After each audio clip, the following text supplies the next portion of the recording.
fast-paced and full intense PvP action brawler game.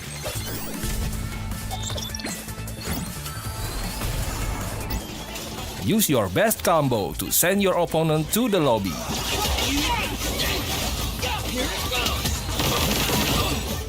Select your legends and be the winner.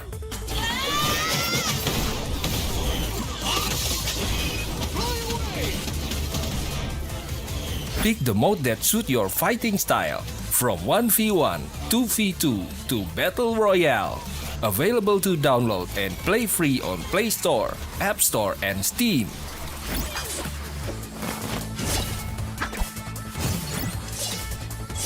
Let's be legends today!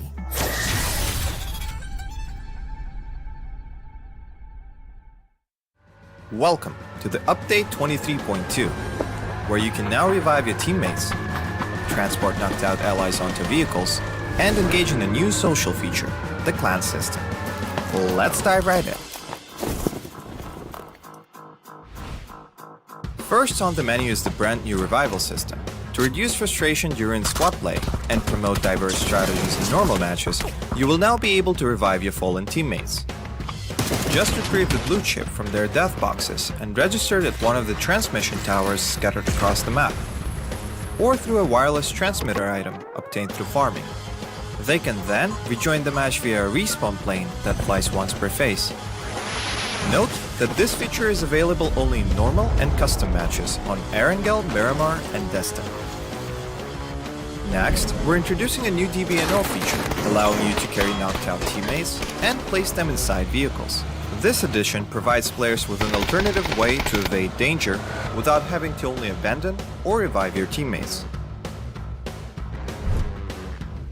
We are also finally ready to unveil our new clan system. Create or join a clan, play matches, and earn XP to level up your clan. As your clan levels up, you will be able to upgrade your clan tags. Not only that, but you can also earn a BP boost by playing with your clanmates. Definitely worth it. And as always, make sure to check out the patch notes for all the details. Update 23.2 has plenty more in store this month, including a DBNO rebalance, general lobby UX UI improvements, a slight buff to the Ace 32, and more. Starting with this update, prepare to become your team's hero, transport teammates to safety, and establish your own Pubg Battlegrounds clan for double the excitement. And we'll see you on the Battlegrounds.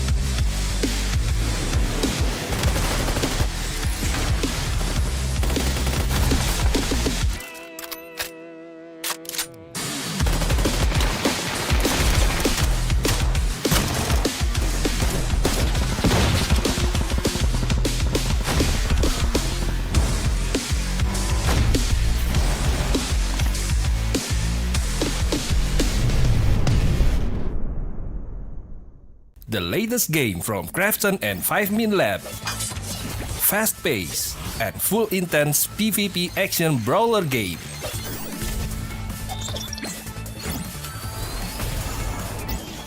Use your best combo to send your opponent to the lobby.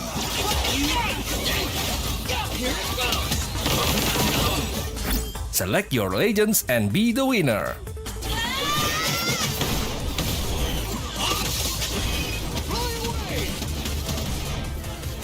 Pick the mode that suits your fighting style, from 1v1, 2v2 to Battle Royale.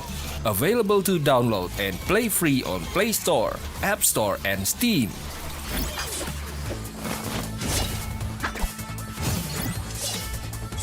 Let's be legends today!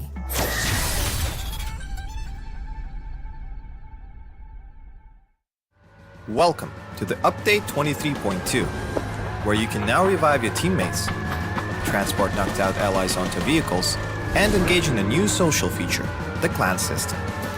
Let's dive right in. First on the menu is the brand new revival system. To reduce frustration during squad play and promote diverse strategies in normal matches, you will now be able to revive your fallen teammates. Just retrieve the blue chip from their death boxes and register it at one of the transmission towers scattered across the map, or through a wireless transmitter item obtained through farming. They can then rejoin the match via a respawn plane that flies once per phase. Note that this feature is available only in normal and custom matches on ArkAngel, Miramar, and Jester. Next, we're introducing a new DBNO feature, allowing you to carry knocked out teammates and place them inside vehicles. This addition provides players with an alternative way to evade danger without having to only abandon or revive your teammates. We are also finally ready to unveil our new clan system. Create or join a clan, play matches, and earn XP to level up your clan. As your clan levels up, you will be able to upgrade your clan tags. Not only that, but you can also earn a BP boost by playing with your clanmates. Definitely worth. And as always, make sure to check out the patch notes for all the details. Update 23.2 has plenty more in store this month, including a DBNO rebalance, general lobby UX UI improvements, a slight buff to DAY3, and more. Starting with this update, prepare to become your team's hero, transport teammates to safety, and establish your own Pubg Battlegrounds clan for double the excitement. And we'll see you on the Battlegrounds.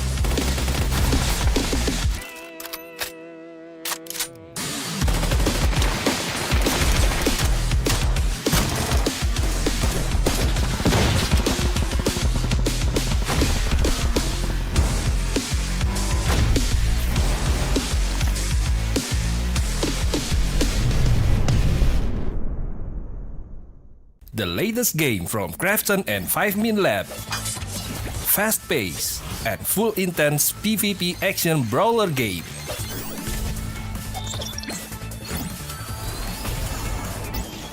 Use your best combo to send your opponent to the lobby.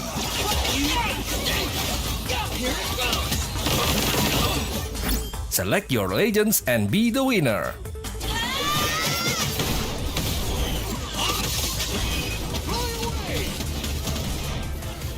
Pick the mode that suits your fighting style, from 1v1, 2v2 to Battle Royale. Available to download and play free on Play Store, App Store, and Steam.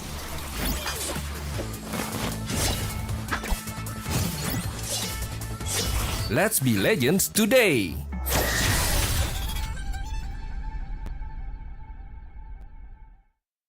Welcome to the Update 23.2, where you can now revive your teammates, transport knocked out allies onto vehicles, and engage in a new social feature, the clan system. Let's dive right in. First on the menu is the brand new revival system. To reduce frustration during squad play and promote diverse strategies in normal matches, you will now be able to revive your fallen teammates. Just retrieve the blue chip from their death boxes and register it at one of the transmission towers scattered across the map, or through a wireless transmitter item obtained through farming. They can then rejoin the match via a respawn plane that flies once per phase. Note that this feature is available only in normal and custom matches on ArkAngel, Miramar, and Jester. Next, we're introducing a new DBNO feature, allowing you to carry knocked out teammates and place them inside vehicles. This addition provides players with an alternative way to evade danger without having to only abandon or revive your teammates. We are also finally ready to unveil our new clan system. Create or join a clan, play matches, and earn XP to level up your clan. As your clan levels up, you will be able to upgrade your clan tags. Not only that, but you can also earn a BP boost by playing with your clanmates. Definitely worth. And as always, make sure to check out the patch notes for all the details. Update 23.2 has plenty more in store this month, including a DBNO rebalance, general lobby UX UI improvements, a slight buff to the Ace32, and more. Starting with this update, prepare to become your team's hero, transport teammates to safety, and establish your own PUBG Battlegrounds clan for double the excitement. And we'll see you on the Battlegrounds.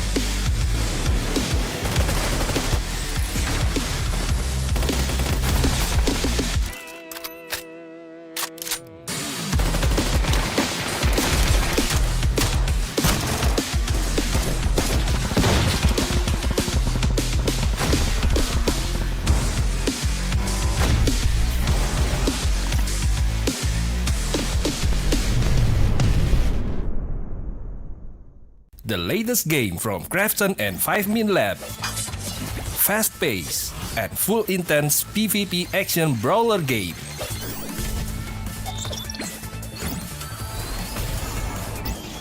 Use your best combo to send your opponent to the lobby.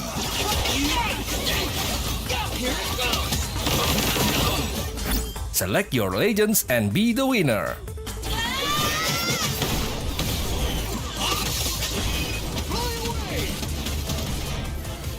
Pick the mode that suits your fighting style, from 1v1, 2v2 to Battle Royale. Available to download and play free on Play Store, App Store and Steam.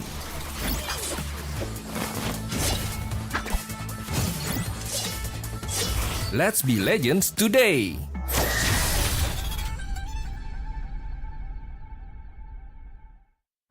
Welcome to the Update 23.2, where you can now revive your teammates, transport knocked out allies onto vehicles, and engage in a new social feature, the clan system. Let's dive right in. First on the menu is the brand new revival system. To reduce frustration during squad play and promote diverse strategies in normal matches, you will now be able to revive your fallen teammates. Just retrieve the blue chip from their death boxes and register it at one of the transmission towers scattered across the map, or through a wireless transmitter item obtained through farming. They can then rejoin the match via a respawn plane that flies once per phase. Note that this feature is available only in normal and custom matches on ArkAngel, Miramar, and Jester. Next, we're introducing a new DBNO feature, allowing you to carry knocked out teammates and place them inside vehicles. This addition provides players with an alternative way to evade danger without having to only abandon or revive your teammates. We are also finally ready to unveil our new clan system. Create or join a clan, play matches, and earn XP to level up your clan. As your clan levels up, you will be able to upgrade your clan tags. Not only that, but you can also earn a BP boost by playing with your clanmates. Definitely worth it. And as always, make sure to check out the patch notes for all the details. Update 23.2 has plenty more in store this month, including a DBNO rebalance, general lobby UX UI improvements, a slight buff to the Ace32, and more. Starting with this update, prepare to become your team's hero, transport teammates to safety, and establish your own PUBG Battlegrounds clan for double the excitement.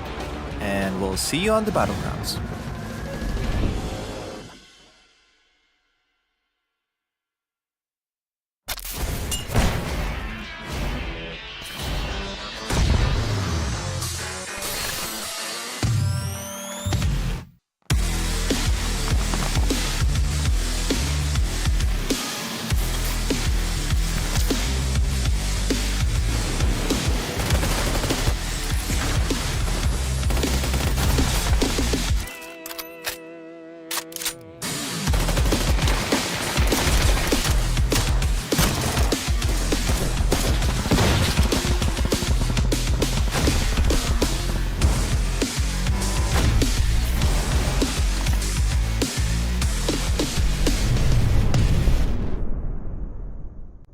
The latest game from Krafton and 5min Lab. Fast pace and full intense PvP action brawler game.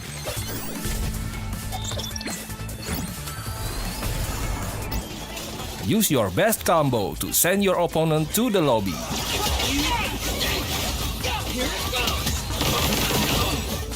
Select your legends and be the winner.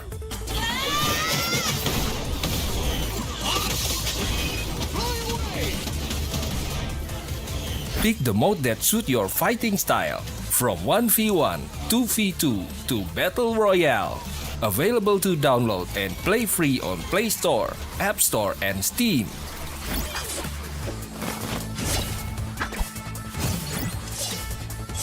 Let's be legends today!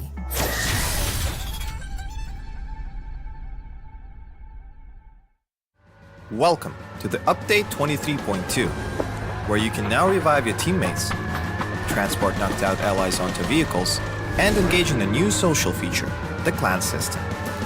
Let's dive right in. First on the menu is the brand new revival system. To reduce frustration during squad play and promote diverse strategies in normal matches, you will now be able to revive your fallen teammates. Just retrieve the blue chip from their death boxes and register it at one of the transmission towers scattered across the map, or through a wireless transmitter item obtained through farming. They can then rejoin the match via a respawn plane that flies once per phase. Note that this feature is available only in normal and custom matches on ArkAngel, Miramar, and Jester.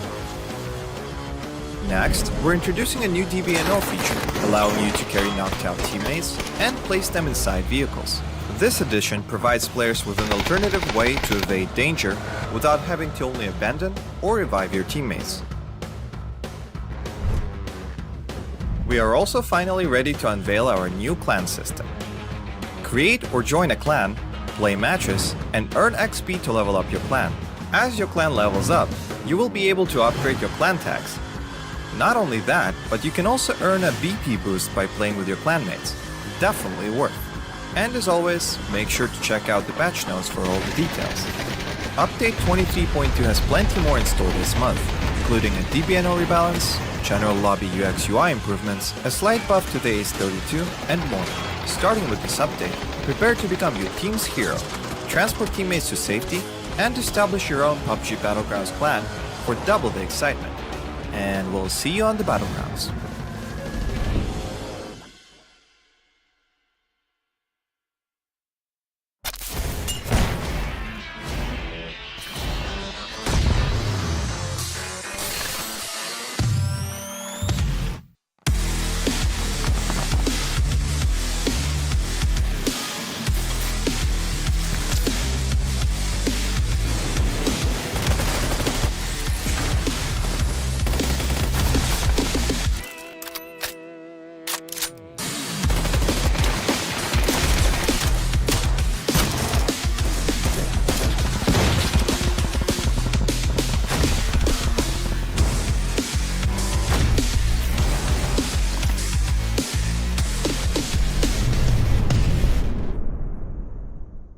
The latest game from Krafton and 5min Lab. Fast pace and full intense PvP action brawler game.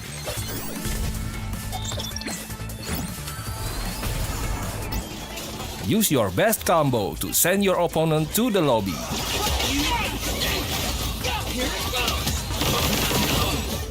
Select your legends and be the winner.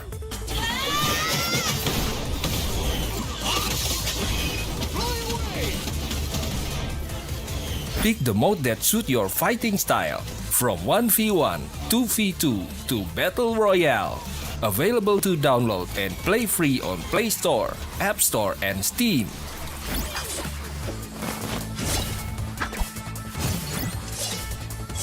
Let's be legends today!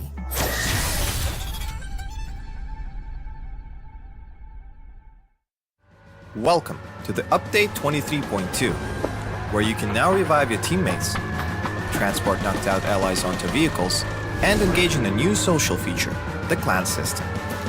Let's dive right in. First on the menu is the brand new revival system. To To reduce frustration during squad play and promote diverse strategies in normal matches, you will now be able to revive your fallen teammates. Just retrieve the blue chip from their death boxes and register it at one of the transmission towers scattered across the map, or through a wireless transmitter item obtained through farming. They can then rejoin the match via a respawn plane that flies once per phase. Note that this feature is available only in normal and custom matches on ArkAngel, Miramar, and Jester. Next, we're introducing a new DBNO feature, allowing you to carry knocked out teammates and place them inside vehicles. This addition provides players with an alternative way to evade danger without having to only abandon or revive your teammates. We are also finally ready to unveil our new clan system. Create or join a clan, play matches, and earn XP to level up your clan. As your clan levels up, you will be able to upgrade your clan tags. Not only that, but you can also earn a BP boost by playing with your clanmates. Definitely worth. And as always, make sure to check out the patch notes for all the details. Update 23.2 has plenty more in store this month, including a DBNO rebalance, general lobby UX UI improvements, a slight buff to the Ace 32, and more. Starting with this update, prepare to become your team's hero, transport teammates to safety, and establish your own PUBG Battlegrounds clan for double the excitement. And we'll see you on the Battlegrounds.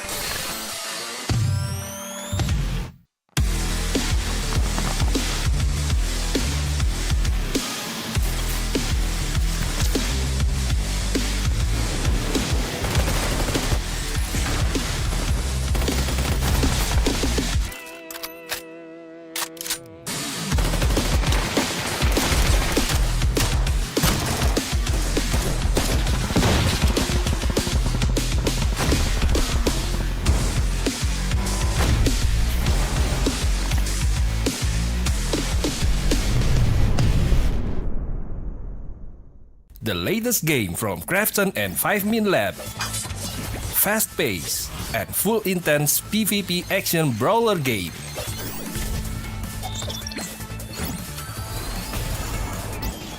Use your best combo to send your opponent to the lobby.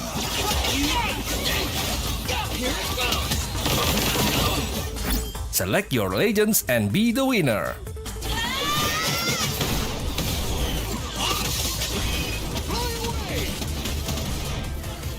Pick the mode that suits your fighting style, from 1v1, 2v2 to Battle Royale.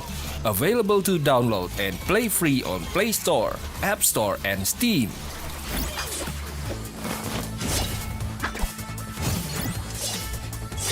Let's be legends today!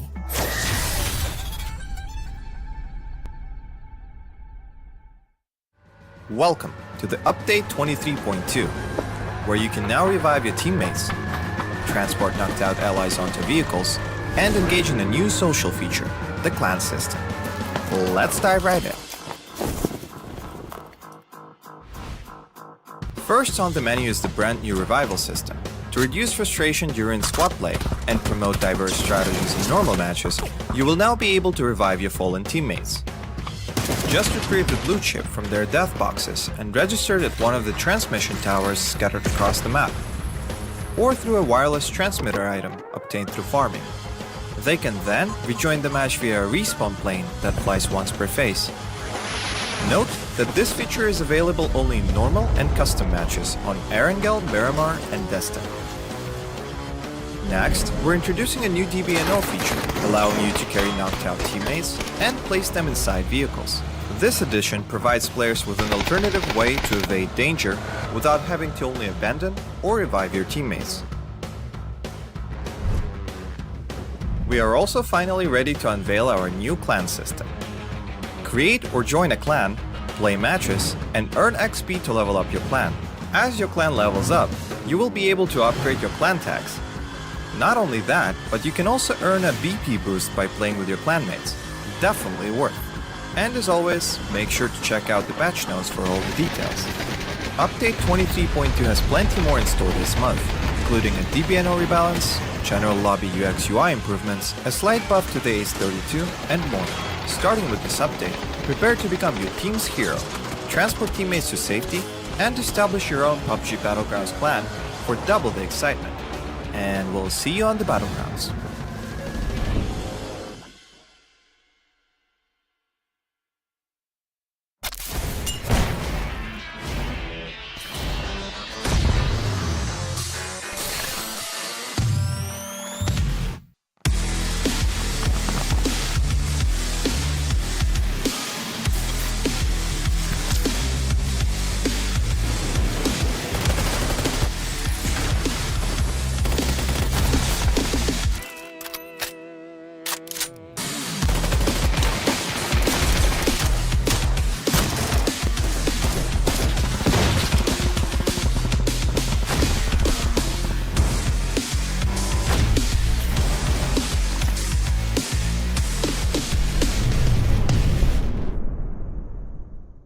The latest game from Krafton and 5min Lab. Fast pace and full intense PvP action brawler game.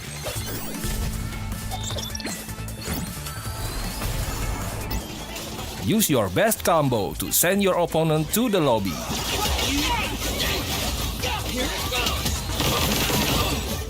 Select your legends and be the winner.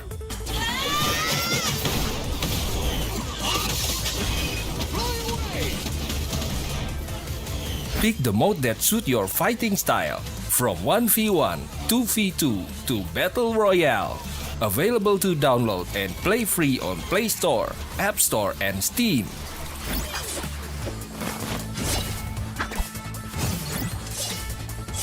Let's be legends today!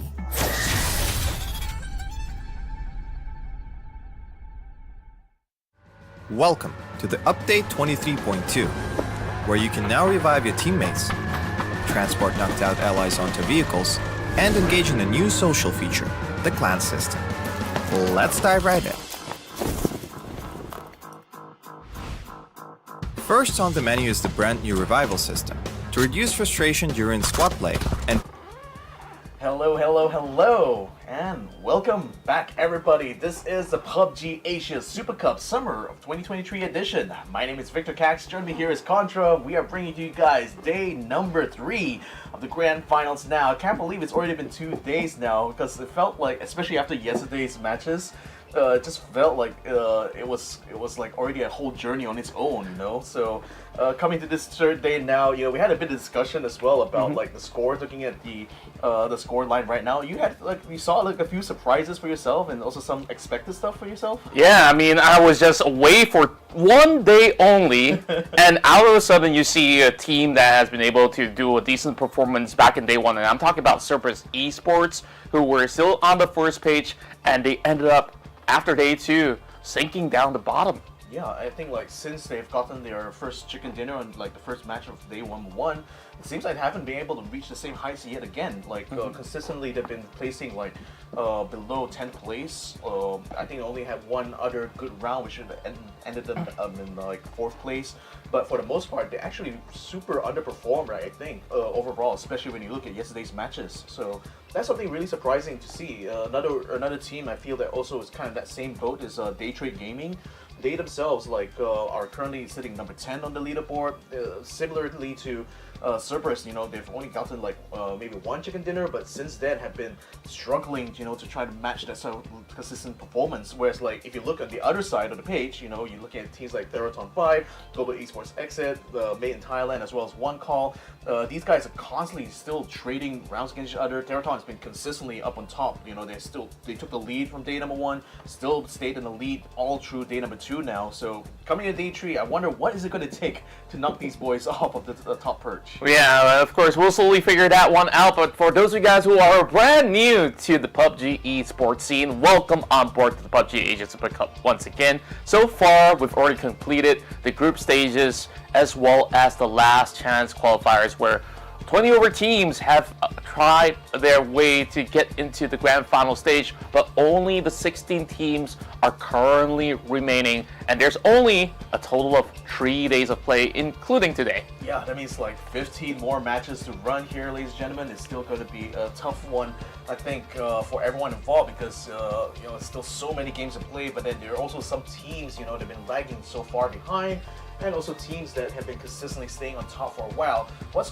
definitely going to be for certain is that nothing is for sure. I think it's still very much anyone's game here. Theerathon 5's lead, even though it's still significant enough compared to global esports, but I feel like the field in general is starting to close that gap down to Theerathon 5, who, mind you, I think has not actually taken a chicken dinner since the first day itself. Yeah, the best kind of finishes that managed to do was consistently somewhere in that top 5. There may be a couple of rounds where there are a bit of outliers where they finish in 10th or 11th, but for the most part, Theerathon 5 out of a lot of the other teams here has just been able to stay consistently, in the final circle, in the final phases of the fight, and even in the rounds they don't really get placements, they still manage to nail at least a few kill points, so that naturally keeps them in the lead. That's right, and overall, we're just going to keep our tabs on some of all these top teams out there. And of course, since you've already mentioned GX as well as T5, I think what's really spectacular to see is that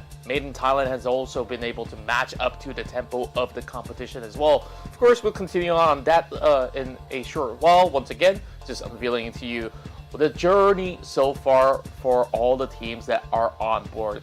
And of course, we all start off on the group stages where we have a total of 24 teams split into 3 groups to play through in all these rounds. And the top 8 makes it directly into the grand finals. And some of these teams are actually advancing from the LCQ stage where, of course, the remainder 16 will have to once again play, and only the top 8 qualifies, and here they are in the grand finals. So, of course, when we go into all these take of measurements of score points and everything else, there is going to be something that you guys will have to know, which is the super rule that will be implemented for the entire PUBG Asia Super Cup 2023 summer. So, of course, with that being said, here are the placement points. Yep, exactly. On screen, you can see right now only the top 8 teams will get placement points. And the effect I've seen, having seen the way these teams have adjusted since playing the group stage till now, is that the realization, I think, for a lot of teams is that if you lose out on these placement points, you're actually losing out on a lot, because those placement points are crucial in differentiating, the best teams from the top teams. So even if you're a team that still can consistently get kill points, if you're not if you're not in the final phases of fight, if you're not part of the last 8 teams, 8 squads in the map, you're losing out on a lot of points. And we've seen some teams that have prioritized the kill points over the placement points actually struggle to have the consistency round after round. So naturally now, with this new super rule as well, the standard universal PUBG rule, esports rule set, that has standardized a lot of the spawns when it comes to the blue zones in every single map. There's a different, the way that vehicle spawn as well has been mostly standardized as well. So this means that this is a whole new era of PUBG, competitive PUBG PC here that these new teams will have to adjust to. I absolutely agree, especially with all these weaponizations, which used to be a Loot Crate exclusive, is now being left available. You can just basically find AUGs as well as Groza very, very early on in the game, and that can really turn the tides around. Even if you were to start off on phase 1, hot dropping on another team, that could be the game changer that really ramps up the pace of how things are going to go inside of the match. And of course, with that being said, what are they playing for in specific? A whole lot of money. 100,000 of those monies you're mentioning there, because first place will be going home with the lion's share of it with $20,000, 15,000 going to the second place, and third place going 8,000. Then you see basically a $1,000 split going down all the way until we get to 12th to 16th place. So even the 8 teams that didn't make it out of the last chance qualifier will still go home with $1,000 each. So none of the teams that's involved in this PUBG Aces Super Super Cup are going to be going home empty-handed. But at this stage of the tournament here, in this grand finals, it's all about the margins here. You know, even being able to get up from like 6th place to 5th place gets you an extra $500. Getting from 5th to 4th gets you extra $1,000. Same as well 4th to 3rd. But then make the jump from 3rd place to 2nd place. Oh boy, that's a lot of you're money. getting 7,000 extra, almost twice the amount of money that you would have gotten if you only been in 3rd place anyway.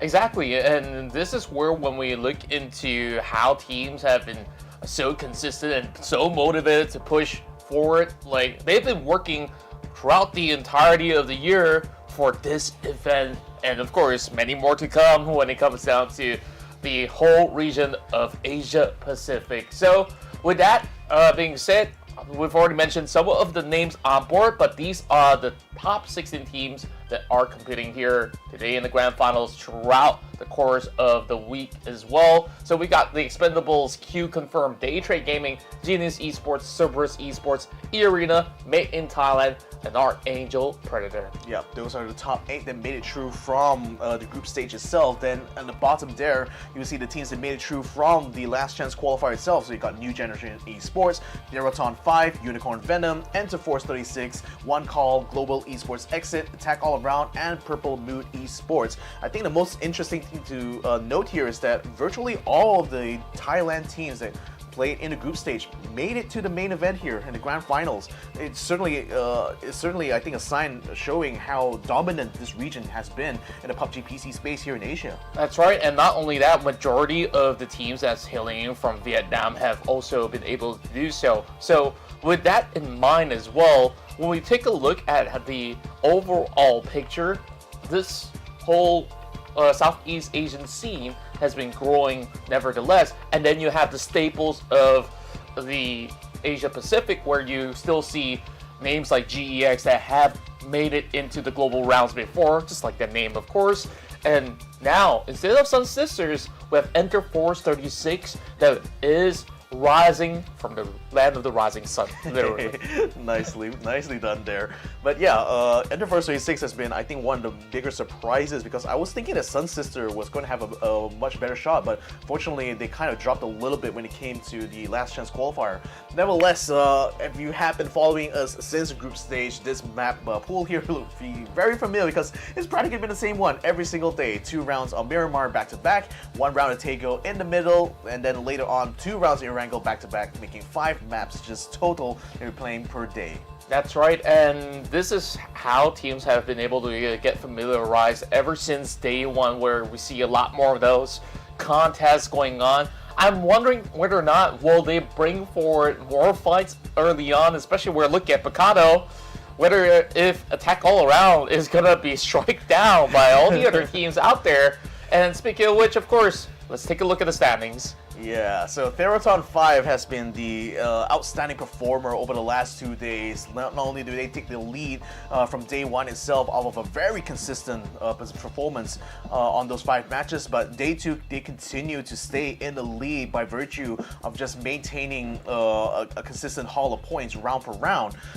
Nevertheless though, they haven't gotten a chicken dinner since their first one in day number 1, and since then, even though they have been able to place like 3rd place at the highest, is still lagging behind some of the other teams here. But particularly when you look at the 2nd place to 5th place onwards, it's still very competitive. 1 point difference between 2 point difference between one called GS Esports, a 9 point difference right now between Global Esports Exit as well as Made in Thailand. But then again, Global had an amazing chicken dinner round yesterday itself that propelled them immediately to this number 2 spot. But then you also have like teams like Purple Mood, New Generation Esports, Attack All Around still remaining fairly consistent throughout the tournament, but now looking like in danger of falling out at top 8. That's right, and speaking of which, let's also get back into some of the action that we had yesterday, where you did mention, of course, some of the stars of the show yesterday have always been teams like T5 that's been able to climb, but when you take a look at ArkAngel Predator, this team did so well back in day 1. They went into a lot of all these fights back in Miramar, and they still wreaked havoc all across the map. But later on towards the later rounds, of course, we don't really see all too much coming in. So hopefully today they've been able to identify some of all these issues and be back on track. Meanwhile, Attack All Around by far have been improving every step of the way, and I think they've been able to successfully find ways to really grasp control of Miramar. And now that we're starting on Miramar again, I want to see them really amp it up a notch. And what a really funny thing is about AAA is that, you know, they were super consistent during the last chance qualifier stage. Like, that consistency was what allowed them to get into the top, to stay like right in the smack in the middle of that top 8. But once we come to this grand finals here, its inconsistency is starting to come back. It's starting to creep back, you know, in day number 1. Day number 2 actually started off very well for the Thai squad here, because they got a chicken dinner. They got 14 kills on that round. It seemed like smooth sailing for them to stay in that top 8. But since that point on, they also dropped massively. Like the next round, immediately they dropped into 15 plays and 0 kill points as well. Then subsequently have struggled even to get into the top 5 or the final 8 of every single map since then. So I think like there could be a bit of like a map preference thing going on here, but we also see this pattern not just attack all around, but we also see the same pattern happen with CERBERUS Esports, yet another team that have been underperforming here. They still try to take a lot of fights, even in day number 2 itself, but sometimes taking a lot of risk as a result, and finding themselves often bowing out, you know, one of the first few teams to bow out, you know, during these matches. Sure enough, and of course, heading into rounds inside of ArkAngel, where we finally see one call dominate again. This is not a new sight for many of those that have been supporting the Indonesian squad, because we've seen them thrive inside of maps like ArkAngel for most part. So in the early stages of the day, perhaps that's where they really have to work on all these huge maps like Miramar, but we've seen a lot of signs of brilliance coming in from their forces, and for now, let's see if there's going to be any form of a difference, because somebody's got to stop T5 on their dominating streak. So hopefully they've been able to basically crack this one open.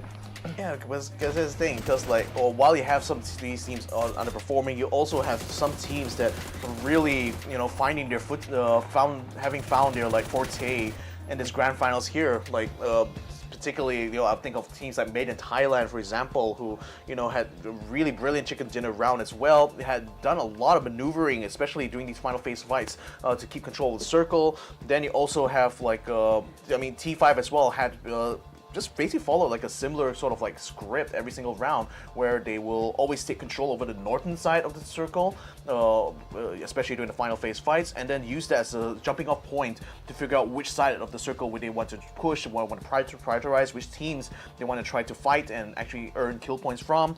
And you can see that all these mix of strategies here has definitely worked out well for these top 5 teams here, because especially from 2nd to 5th onwards, those teams are just tripping over each other, practically trying to close the gap to T5. And T5 the whole time is just like racking up kills here and there, and still maintaining the top spot. Still a little bit shy of getting the 100-point marker. It looked like it was going to be close to getting that in match number 5 yesterday, but I think today is going to be the day where T5, you know, it's going to be making or breaking for them. You know, they've been 2 days, they're in the lead now. Something is going to have to give, isn't it? That's right, and you know, out of all these many names that we pulled out of the bag, I think we didn't really mention as much for Genius Esports, where Clories have been possibly one of the most outstanding talents here in the field. Not only did he dish the most damage, he's been able to secure the most amount of takedowns, and now he's being tied with Tan Vu with 20 kills apiece. And then here on 3rd as well as 4th, you can see why T5 has been the superstars of the show so far, where you have both Rascal Jr. as well as Patompong to be able to add all together a total of 30 overkills. You know, that's the thing. I'm so focused on like the other heavyweights that I completely forgot what a brilliant like game that GE actually played during Genius Esports actually played in yesterday's final match, because like they got 12 kills. I think Clories contributed like the vast majority of a lot of kills that Genius Esports has been able to make in the tournament so far. But 2 other mainstays in this in these like kill leaderboard is of course T5's Rascal Jr. and Patompong. We've always seen them, you know, having the kill lead in match after after match, because that seems to be T5 sort of strat. Even if they're not able to contest so much for like the chicken dinner or like the final like placement points, but even if they lose out on those placement points, they still manage to keep up the lead just by getting massive amount of kills out of everyone. Like in one specific round here, which I think is the second to last round of yesterday, that's when they earned like 13 kills. Rascal and Venom were just literally playing out their mind in order to pull that off. That's right, and now I believe that we are getting ourselves ready for our first match out of Daytrade, the Grand Finals. And let's start off with Theerathon 5. First, with Rascal as well as Patong to be the tag team duo that's been able to get majority of the points. Not to say that the rest of the members are not really pulling up their weight as well. I think that they've been able to really have this great balance of not only aggression to be displayed, but when they have teams that are going aggressive against them, they just knew exactly how to defend. And this is a team that also excels for mid to long range fights, so that's something to really look out for, especially here in Miramar. Yeah, and then here's another team there that deserves a lot of credit, because even though like the first day was kind of a bit of a wash for them, even though they did manage to get a chicken dinner that day, but other rounds where they didn't, they always consistently found themselves being amongst the first teams to be eliminated. Second day, they really found their footing. They got yet another chicken dinner and have found a lot more consistency since then, and now are seeing themselves on the second spot here, 9 points clear, made in Thailand Myth, so that's an incredible achievement here for this Taiwanese squad here, and I guess it shouldn't be that surprising, especially if you're from the Taiwanese scene itself, because they themselves will know how dominant GS can be when things go right for them. That's right, and overall, I think like out of all these teams that have been playing in Taego, they have displayed that they have that complete mastery in the map. 2 times that we see in the past 2 days, they've been able to at least score a top 3 finish, and as a matter of fact, yesterday they've been able to secure a chicken dinner back in Taego, and that's really allowing them a lot of room here compared to a lot of all the other teams that don't really have that full grasp of understanding when it comes down to how to play Taego competitively, where certain teams were looking to set up choke points and stuff. GEX, they have a formula of their own, and I think like with that form of stability hitting into what some may call it the wild card round out of the day, they know they've already gotten that figured out. So now question is, GEX racing against T5, are they gonna do it from the get-go here in Miramar? Let's go. Yeah, here we go, ladies and gentlemen. It's going to be a nice little drop here in the middle of the dunes of Miramar. This flight path is taking us from the southeastern part towards the northwest, and actually it's leaning a lot closer to the coast. So there's a huge swath of land that you can see the teams potentially could try to move up to. Still no word yet on where that circle is going to land, but you can already see that some teams are already rushing to the coast already. eArena, in fact, have already jumped off quite early along with GEX as well. It seems like Gex is making their way towards Impala there, but look at the hot drops that are going to be coming towards Picado though. CS as well as AAA going for yet another round of hot drops here in Miramar. 3 days in a row, and they're not stopping at all this time. Hopefully we see something out of CERBERUS Esports, who's hoping to revive their title contention, where we're seeing all of them flying into the motel. 2 members out of CES over on the bottom floor. Meanwhile, 2 more out of attack all around. Just right across. Himas this time will play for the team, whereas he's got to find a way to actually get right through the windows, though. He heard those footsteps, and he does not want to peek in just yet. Who knows what kind of weapon they will be able to salvage in these early rounds. So CERBERUS Esports got to get really slow to figure things out. That's the thing, like, the last thing you want is to just, like, hurriedly rush into a fight when you're underprepared and just completely concede the kill point without being able to take the trade. That'll be the worst case scenario in these kind of hot drops here. For now, though, it looks like both AAA and CES are just kind of calling a bit of a truce in the beginning here, just able to get a little bit of time to get some of these resources picked up, although, as I say, that frag grenade is already being thrown around the outside and damage is already being done to some of these teams here. But nevertheless, Himas is going to try to keep his buildings at least clear right now, going upstairs here. I think it's going to be quite important for these guys to actually take the rooftops as well, the high ground here, because I think especially around Picado, staying on the low ground just means that you're losing out on visual, over the area, and you just basically have a very little situational awareness whenever you're stuck in the lower floors here in this town. I absolutely agree, especially when they do get control of the office building, you just get a bird's eye view of the entire township available. So attack all around. We may not see them having the best form of weaponry just yet. A couple of them are still coming with SMGs of their own. Cerberus Esports plotting an invade, bringing the shotgun at the ready, but there's a micro Uzi that's about to point right at him. Yankov being sent a signal warning, whereas cut. He's going to blind off at least one angle with the smokes. Get going for them. This time they're approaching this with a little bit more of a better idea compared to the other bouts that they had where they just absolutely get wiped out through the staircase. This time, he's got the AUG unleashing it towards members of AAA. Yep. And will find a shot against Jedi. Nice shot there with the shotgun. Now Himasa's going to duck into the building now to avoid the other member of AAA, but I think he might have just given it a slip. So there's already a first blood there, but it's still not quite an elimination yet. The member of AAA, Jedi, is still bleeding out right now, although I don't know if AAA is going to be moving soon to get a revive on him, but I think they're also equally trying to just anticipating a sort of a counterattack, or rather trying to get onto the area. Ooh, that frag grenade getting a little too close for comfort there for Equilucia. So he's still trying to get a revive anyway, but Z finds him there inside there, while Hasaki also sends in a frag grenade to deal most of that damage. Now Himasa's going to drop into the building yet again. Duckmai still lurking around downstairs, can hear the footsteps up above. He's ready with a shotgun. Gets one, gets two, takes out AAA, and they're out in 16th place. This time a much more perfect execution coming out of Cerberus Esports. They turned the tides around, and they eliminated attack all around, and these guys walk away with no points. This is devastating for AAA.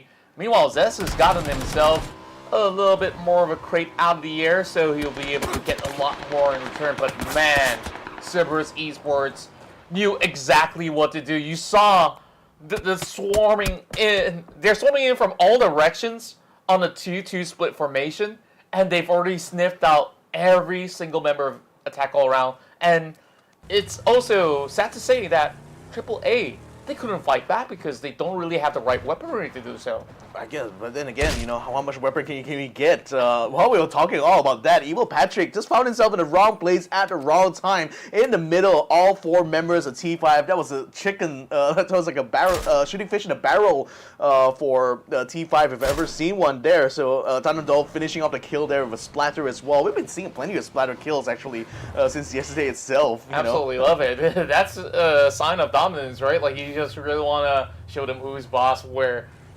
ArkAngel Predator, as much as you want to send the scout or so, going too far off is sometimes a death sentence, some may call it. Hasawa though, he's trying to get his vehicle to the garage, but somebody here is planning up a heist, and that's going to be Delwyn looking through, and I'm not sure if Hasawa spots him, and he does get a glimpse. Doesn't seem to have gotten much damage done as Delwyn throws out a grenade. Another trade back coming from Hasawa, but Delwyn's going for the chase. Yeah, he's going to chase him down, but again, this is T5 actually encroaching into the Expendables area because they actually have set up their own anchor around Hacienda del Patron. So if anything, T5 was just trying to expand out a little bit, trying to feel around in these other complexes here, and just so happened to bump into Delwyn that time. Pretty fortunate for Hasawa to be able to pull out of that without too much damage. So we'll have to see how would that continue on. In the meantime, for Unicorn Venom, seems like an encounter right now with New Generation Esports. They're running straight into this complex here with Sapao set up in. He's going to go for the spray. Guess what? Knocked down now. He's trying to wait around to see where the other members of NG is going to be coming around. He sees Pop, he goes for the shot, misses it completely, stays on the rooftop though. Silpy is not going to be coming in time to back him up, so unfortunately Sapao is going to have to take an L here as Blue takes him down with the AUG. Now Blue is now trying to come back into this fight here, but Pop in the meantime finds NBK on the outside, takes him out and deletes him from the map. My, what a swarm of players coming out of UV that has been able to at least get one back, but Sapao, after he was being knocked out, UV was being forced to back away, and that fight itself was supposed to be pretty much winnable, but NGE, they've been able to figure out a way to just take out Sapal, and after that, actually bagging more points as compared to UV. NGE now takes over the slum areas across the power grid section, but for now, there's not too much of a sight of opponents going to be around him, so they will be able to at least hold on to this area of play for much longer, as this is still within the circumference of phase 1. Uh-oh, as NGE try to go down southwards, Daytrade actually moves up to the north as well, so might be a bit of counter there. Genius Esports have already found themselves on a nice hilltop. It's giving them plenty of view right now. Seems like Daytrade has already stopped moving in that direction. They decided to dig into one of the compounds here.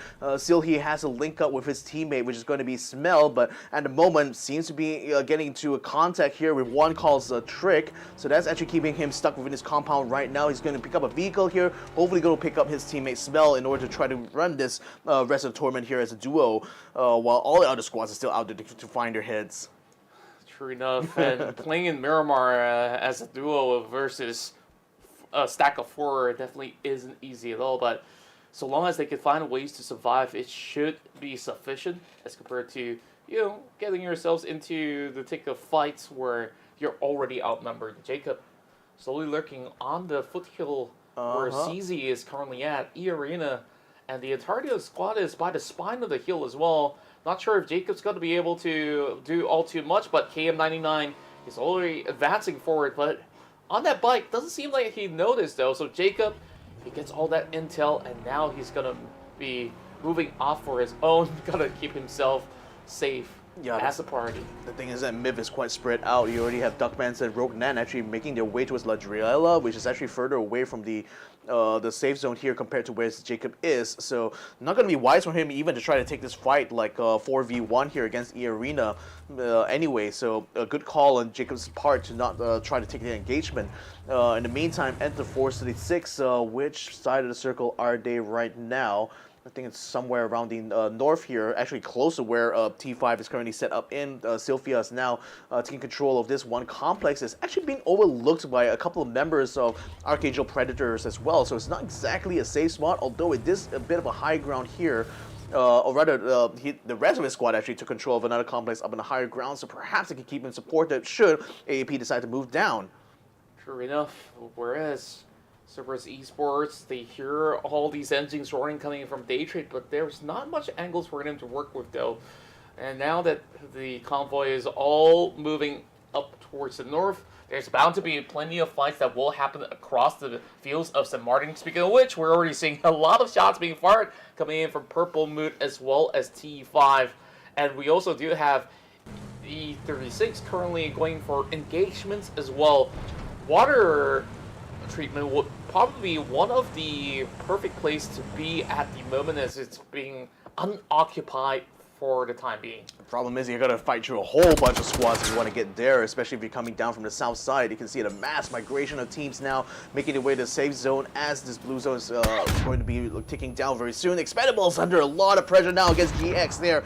Duck Juice very, very low now, forced to bring his health kit to bear. Saber is going to try to push forward anyway over the top now as he sees can't quite see Duck Juice over the smoke, unfortunately though, so it actually gives him the slip, but nevertheless Z9 will find him anyway, knocks him down, so that's going to allow Saber to finish him off pretty much. Now he just needs to watch out for the other members of the Expendables. Oh, drag grenade coming in from the other side there from the Expendables almost catches Savior off guard, but fortunately he's able to stay out of the way and out of damage. So much of these utilities being utilized so early on. I do wonder if they do have enough stocks for the late game phase of the circle where the Expendables being forced into a two-way trade as well. There's GE up north, and on the south side there is Global Esports, Xsset, and Delwyn already getting tagged. Meanwhile, eArena opting for the safest route possible with the emergency pickup, but that will possibly be them being sitting ducks the moment that they do land on the ground. Therefore,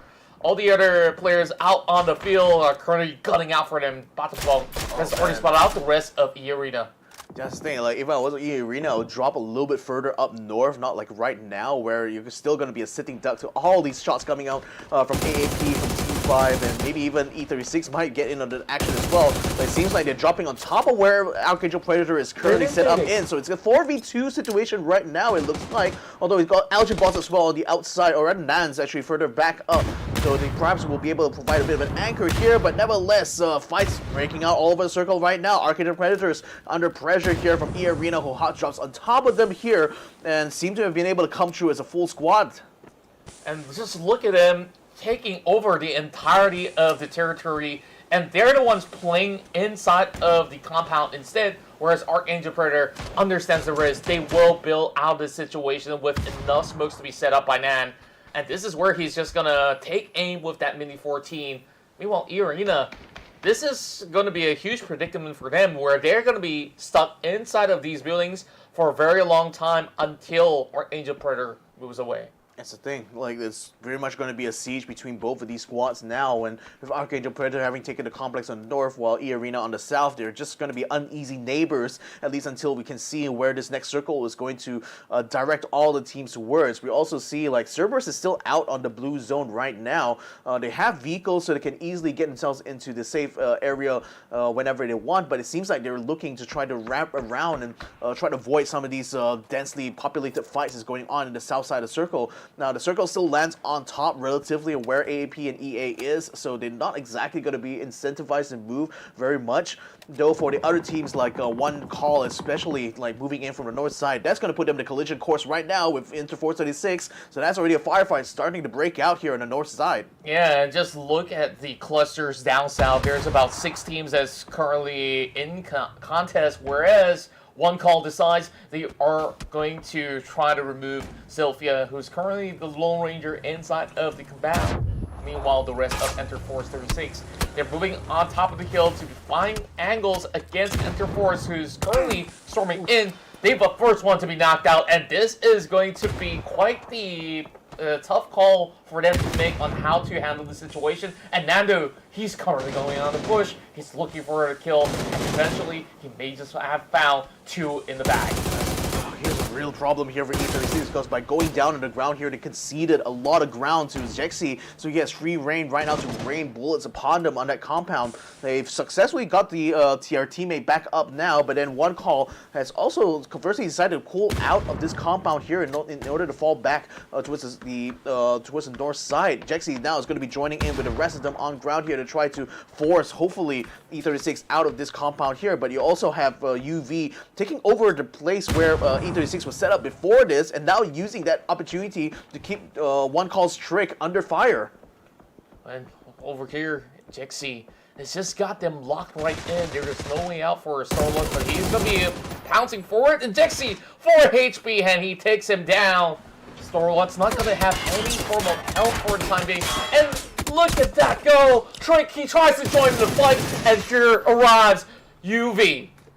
Oh boy, UV coming in just clutch there, but then still, One Call is not out of the woods yet. XD1 had the start-off shotgun ready, but Nando was able to knock him down. Nevertheless, Sylphia was able to back him up there and take him down. So now he will be able to get the revives back on both of his teammates, though they now are still going to be under siege anyway, because UV is still under position. CERBERUS, though, coming onto UV's position now, so Unicorn Venice, Smell, and Silky are now in deep trouble here because there's 3 members of CS, and they want to take this compound away from them. And there's just so much pressure onto UV as they are currently split up. They did manage to get a few trades going for them. Now Haisaki is just going to lock them into place, and now hunting them out with an M4 in hand.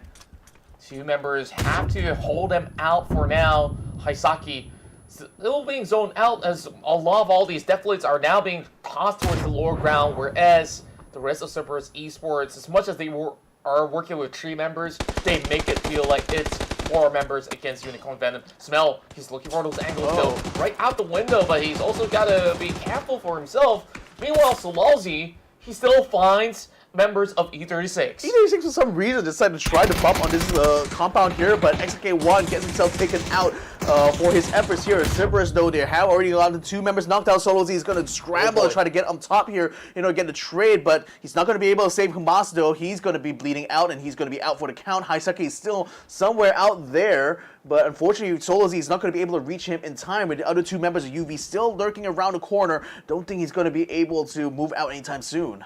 though they did manage to get high frags, they will really have to find ways to get into the zone where there's not much time left. Both teams has got to make a move, and Star-Lord, he spots one out of UV, and this is the goal time for CERBERUS Esports. Salozzi comes in with the blinds, and he will shut them all down. Unicorn Venom's out. Wow, the assist coming in here from E36 Cerberus is definitely going to be like a little bit elated about that, but nevertheless, they're still not quite out of the woods though, because E36 has already beaten them to the next circle here, so potentially could keep them gate-kept around the outside. That's only if E36 avoids getting into contact with Myth, who already are starting to open fire anyway onto them, so not exactly the most secure position. E36 will have to move. And speaking of movements though, Purple Mood Esports moving straight onto NG's position here. Tanawat is the only one standing in this forward position right now, NG is still dug in here. Tanawat sending as many grenades as he can here, while Thunders is going to be coming to Dragon directly on their own compound, opening up fire here. Thunders gets the first knockdown, tries to find the second one, but Blue comes to the door, only he gets himself on the ground. My, Thunder is just striking them down like lightning, whereas there's still more members coming in from the Expendables though, and there is going to be blood splattered across. Borbolts gets a knock, but in return, NGE will still be depleted. Yeah, Borbolts with the final kill there, so that's PLM now taking control over that side. But in the meantime, Daytrade is also moving up. Sylphia now getting completely caught out here by CS as they move into the safe zone, so now they will take control over this hilltop that's going to be overlooking where Myth is. Daytrade Gaming also having moved out from the south side sees a huge compound that the Expendables have taken control of, and is currently trying to also keep Purple Mood Esports off the back by making sure they have control over this crest over here. And everybody's basically fighting over high ground for the time being. And from the moment that CERBERUS Esports won the fight in Picado, you see them rise up with this form of momentum, even despite them losing out 2 members. They've already got 8 frags of their own, which is now on the MK12, finding somebody to catch out from long range, whereas Purple Mood find it very difficult to find ways to push up this hill, whereas there's also Daytrade on the other corner, and this is just going to be a 4-way fatal fight that will decide who actually gets into the circle. Meanwhile, while all these chaos is happening, T5 are still uncontested directly in the center of the zone. It's gonna be like that for a while now. Purple Mood though tries to give the Daytrade the slip. Unfortunately, Thunders will get knocked down on the outside and will get deleted off of the map there by No Rins. But PLM are trying to get on the compound there where the Expendables is, so now they're gonna try to get into open competition. Tablet's been knocked down, so is Fluky, as well as more boats. Now one last member still remains on PLM, 2 members still on TE side. Then they're gonna try to flank around here as they attempt to try to get the revive, it looks like. But then unfortunately, Tanawa is so far away though. Oh no, this is not looking good here for PLM. They're not going to be able to recover from this, I feel. Yeah, it's going to be so difficult for Purple Mood to even get into the zone right now. It's just barren lands, flat grounds, where he will have to take the very final second to move right into the upcoming phase. Whereas Daytrade Gaming, they played slow and steadily and still have gotten 1 member knocked out. Rossi Julian somehow spots out 1 more member of Purple Mood Esports, and that's where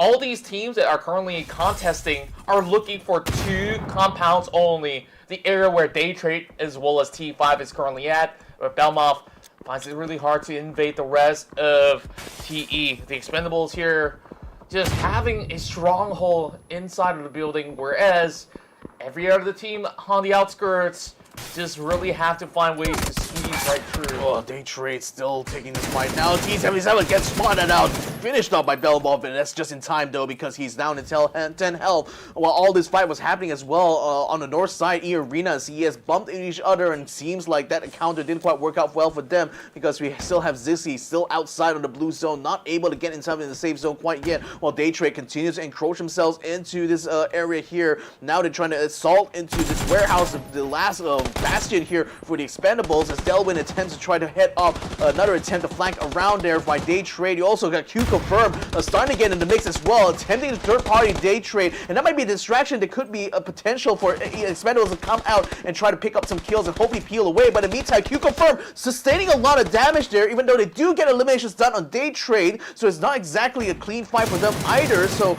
right now, Daytrade is finding himself sandwiched between two teams there. QConfirm still pushing forward here, Belmont still trying to fend off this assaulting position that QConfirm is attempting to do inside his compound. And while the whole time, the Expendables just holding steady inside the warehouse, not even concerned at all with Daytrade's attempt to pressure them. And he's the only member left, whereas all these death blades being thrown upon him, stuns after stuns. This is not gonna make it work, and they will eventually falter.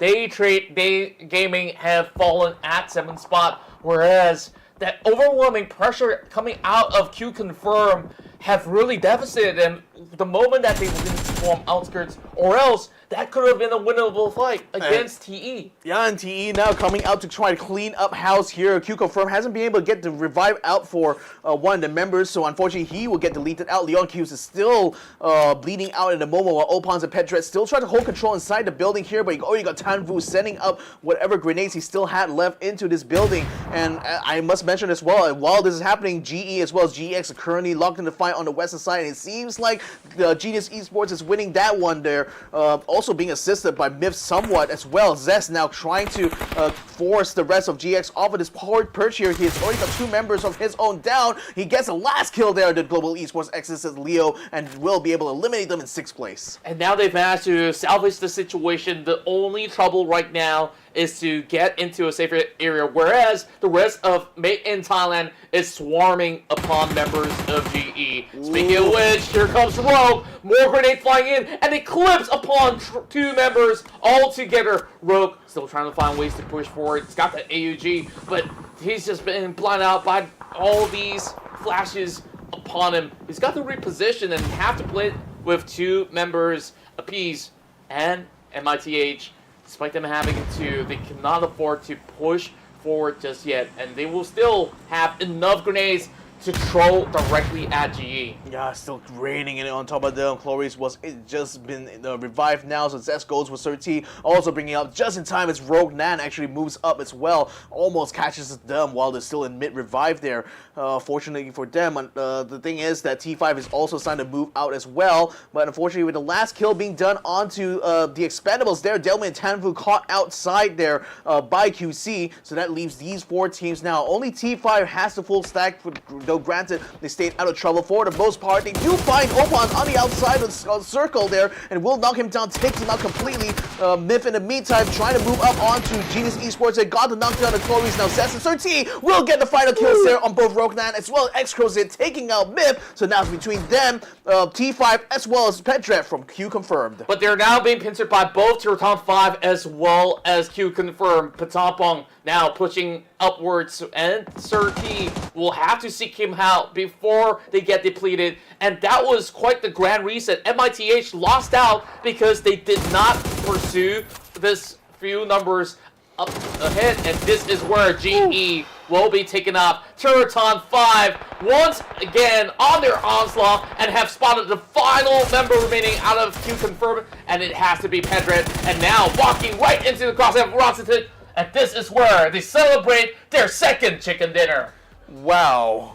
Okay, like in the grand scheme of things, for everyone else that was like fighting in this final phase here, it was a huge mistake to not pressure this team at all. Theerathon 5 had the full stack going into the final circle, and they virtually controlled that final fight as well, given the the fight that was going on between Daytrade, QConfirm, as well as the Expendables was tying up that western side. Then on the east side, you had the Global Esports Exit and the Genius Esports taking those 2 fights and then getting a bit of an assist as well from Myth. But the whole time, the Theerathon 5 was just staying in the compound, staying quiet, staying silent, and by the time all the other teams have just eliminated each other, they were able to come out, sweep the whole circle, and just find themselves having the chicken dinner now. So that's certainly going to solidify their lead, no doubt. Yeah, and overall, the game plan has been pretty straightforward for Theerathon 5. Aim for the best possible spot and then play for that late game hurdle, right? And there's just absolutely no contest, and the spot that they've booked for themselves as compared to TE may just be a little bit inaccessible because of the fact of the circle that actually has every other team surrounding each corner of the map, and they will basically have the bird's eye view upon who rotates first into the compound of where Theerathon 5 was at. And that's where, when anyone else that did manage to cut through the halfway mark, Theerathon 5 would be able to settle the score. So, like I said, they were in the lead since day number 1, and with this chicken dinner now in day number 3, it looks like that lead is still going to continue on for the rest of the day here, unless another team is going to be able to pressure them, hopefully deny them kill points when it comes to these the rest of the matches here today. But nevertheless, there's still plenty of good fights that we saw here, like Purple Mood versus NGE just now, and then we got Daytrade going against the Expendables. Main in Thailand as well did quite a lot of movements, as we've seen. Like their strategy always in these final phases is always make these kind of rotations to head up these teams anytime they're engaged in a firefight. It's worked out well for them in the past, and it looked like it was going to work out well for them as they were able to get eliminations done onto GE, but definitely they didn't consider that like T5 was going to be able to sweep them coming afterwards with the full stack, and that already put them in a disadvantage. We spent so much trying to get those kills already, and it was still already kind of like getting to the final phase there with less than a full squad anyway, so it was still a little bit disadvantaged, to be fair. Yeah, and overall, we may not actually see too much of a shift within the top 4 of the standings because of T5's victory here in the first match. But not only that, we also last saw MITH was also on the top 4, and not forgetting GE that has made the cut into the top 3. And then GEX, despite them finishing on 4th place as well, the last I checked it was about 2 points accrued from eliminations only, and I guess they did add up a little bit more points from placement. So what we're going to be looking at later on when we do tabulate all the scores all together is how much have all the other teams bounced back up. And I think like the biggest winner here in this round itself does not only belong to T5. I would say CERBERUS Esports have an impeccable performance, starting off with taking out Attack All Around, and then later on, as they rotate up north, they've been able to found so much more in return. By the first quarter of the game, they've already gotten themselves 8 points. Yeah, I'm going to be really curious to see how that's going to affect them like in the long run here, but certainly safe to say that is like a nice, a decent comeback, not exactly like the most high-performing, not exactly the best performance we've seen from CERBERUS by a long shot here, but nevertheless, given the context of how terribly day number 2 went for them, this sort of recovery is definitely something that's needed right now. Theerathon 5, having taken 19 points in total, will be taking the bulk of the points for this first match here. Main in Thailand making it to second place here, 11 points ahead of QConfirm, so at least getting those kills there certainly still did pay off for Main in Thailand. Genius Esports was still able to get some decent fights here, and still was able to eliminate Global Esports Xsset, so that was 5 kill points for them, and that's enough to keep them tied with QConfirm as well. As CERBERUS Esports, 0 placement points because it got eliminated early on in that final phase, but still, like you said, with the extra kill points managed to get off of the backs of the fight with AAA, and then later on with E36, that is certainly enough to keep CERBERUS Esports somewhere in the running here. That's right, and overall we also see improvements coming in from Enterforce as well as Daytrade Gaming. I think like Daytrade Gaming was just put into a very unfortunate circumstance, right? Like they had 2, 3 teams going after them, but at the same time, same could be said about Enterforce 36. We last saw them running all about, and as much as they got some of these frags back, they just slowly get taken down one after another, and now, lo and behold, on the first round itself, Theerathon 5 have now breached the triple-digit mark. Well, yeah, that was gonna come sooner rather than later, especially on day 3 here. But I'm still massively surprised at like how the other teams kind of underperformed a little bit. We see it. We already see like Purple Mood, one call already making the way upwards here. Main in Thailand now up in 3rd place here with 81 points.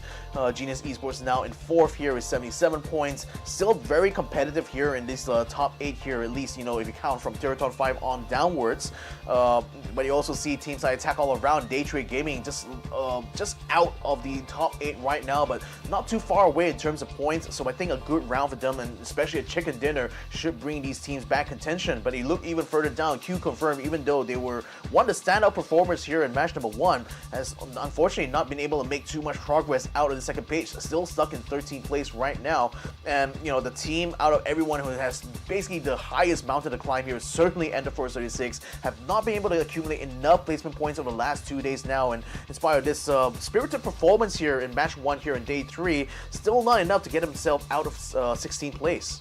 Let's check out the top performer inside the Miramar from the past round. So, of course, there was a lot going on for CERBERUS Esports, and it was Lalzi that has been able to seal 4 total points back to the team, alongside with YM Cut to add 3 on the board as well. And then, of course, when we go into the late game, we see a lot more of that showing coming out of Zest, and not forgetting Duckmans, who have been able to carry forward the rest of MITH, despite them eventually being pincered by both GE as well as members coming out of the rest of T5. Yeah, it's especially good to see that CERBERUS is having 2 of their members having the kill lead here, and certainly it's going to be a path of recovery now for this squad, because they didn't exactly have the best of starts in this grand final. So hopefully this is going to be a turning point for them in terms of the performances here.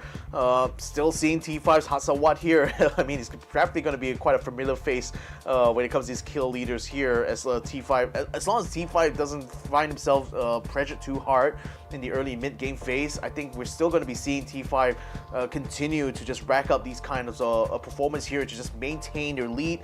But right now, with like the chicken dinner already taken, I think like a lot of them can kind of breathe a little bit easier now, because definitely yesterday's recurring theme was just seeing other teams starting to creep onto their lead, starting to edge away at it.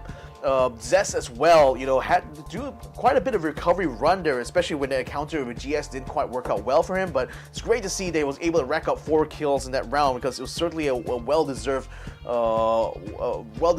kind of fight that he was able to take there. Yeah, and overall, once we have concluded our first round here in day 3, we start to see the rise of all these Vietnamese players that have been able to really show up strong. And then you see a lot of the Thai teams that we've been raving about that have been able to not only have all of their teams make it through the last chance qualifiers, now we see majority of them being on the second pager, putting aside Purple Mood as well as MITH. So yeah, let's have a look at once again at Theerathon 5. Oh, total kills 68 right now. 11,953 total damage done. This is going to be, yeah, this is actually the stats for the overall now from 3 days. So yeah, there's a lot of points have been able to get in those 3 as well. But what I want to see from Theerathon 5 here, I guess from here on out, is like, I think it's just the same level of consistency I saw from yesterday as well, where they were still able to still farm points, still have moments where they will be able to dominate the final circle, but even they don't really have to contest so much with the chicken dinners anymore. Now they've already met their goal in this first match of the day.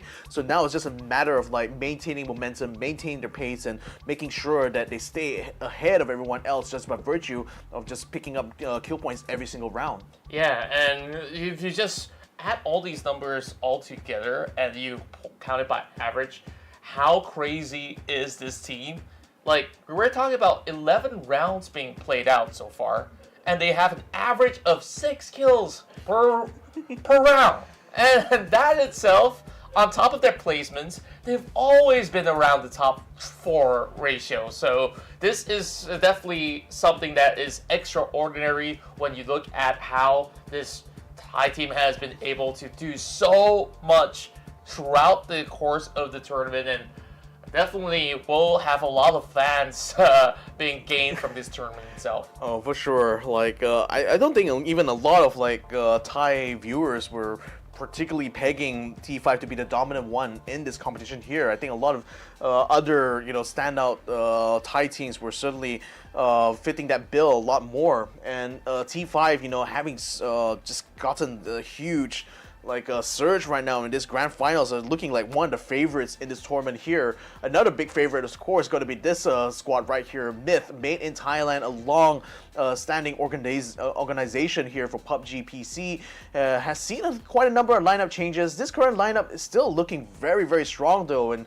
having been able to get themselves in third place now since day number 2, I think the proof is very much in the pudding for these boys. That's right, and Duckmans have ample amount of experiences, not only back in the local scene of Thailand, but have also played back then in the PUBG Super Cup and even in the global round. So MITH definitely have him being the leader of the pack, so reliable in all form of situations. And in that past round, he's been able to bring back majority of the points back to the team. And we've also seen all the other members really putting in equal amount of effort. And back in day 1, it was Xsset that did manage to take the most points for a team. Now, everyone's just returning the favor, one after another. Exactly. Ladies and gentlemen, let's go ahead and jump into match number 2. It's going to be Miramar once more. This time around, the flight path going all the way from south to north, splitting the map more or less 1/4 away from the right-hand side. So that means that it's still going to be flying above Los Leones. It's going to be flying above La Bendita. Still leaving the door open, though, for both AAA and CS to go for the hot drop yet again of Picado. And I think it's going to get... I'm really starting to get used to this now. Just seeing both these teams now jumping out in the middle of this flight path, going straight towards Picado. They really don't want to let the town go, don't they? They definitely want to ensure that they keep this pressure on, because the last time that AAA have won them multiple times, CERBERUS Esports were upset. Now that they are on Fury form, we last saw them pick up 10 kills. They're going to try to reenact what they've been able to do, but of course improve it along the way in order to get more points out of placements instead. Now, all eyes on Picado. Both teams kind of stretch pretty far, so they don't really have much options for the apartments, and instead are finding themselves docking into the open fields of the motel. Now, this is going to be difficult because there's not going to be much loot, but take a look at this. Skirt, the first one to land. He's already got a weapon in hand, and look at Extelusia, he's got an SLR. Yeah, he's trying to go for the shot. Didn't quite nail it down, though, before CS landed on the ground. Jedi picks up a Scar L as well, although not a lot of ammunition, so he can't really spam too much. Skirt already has the S1897, so that should give him a lot of firepower should any members of the CS come around the corner here. Solozzi also finds a holographic sight somehow in that commotion there to go along with his 416.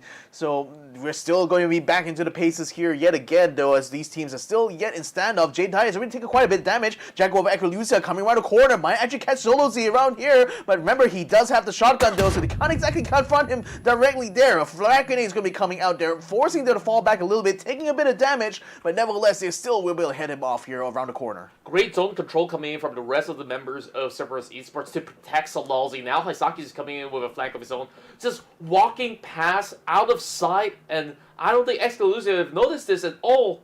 The rest of attack all around, they have to respond in kind, and it doesn't seem like the rest of them have been able to prepare themselves all too much. Yankov trying to find another angle, and finally, Jedi secures Salalzi on the ground. Yep, they also got a knockdown on Hisaki. They got a knockdown on Duckmai as well. Oh boy, this is looking bad now for CES. So it looks like attack all around is coming in with a huge revenge play here against CERBERUS from knocking them out in the previous round. The script popping up the window there. He's not got to watch out because Himas does have a 249 in his hand there, so they can certainly pour a lot of firepower down. But Script only needs to get lucky once though in order to deal that, in order to knock him down. Now the frag grenade is forcing Hamas now to cut up onto the top side here. That's going to allow AAA to get control over the ground now that Hamas is currently standing on here. He's going to try to get a revive in, the health kit onto himself as well to get himself up to speed. But safe to say though, with the eliminations already done on CS, they are certainly not looking too good.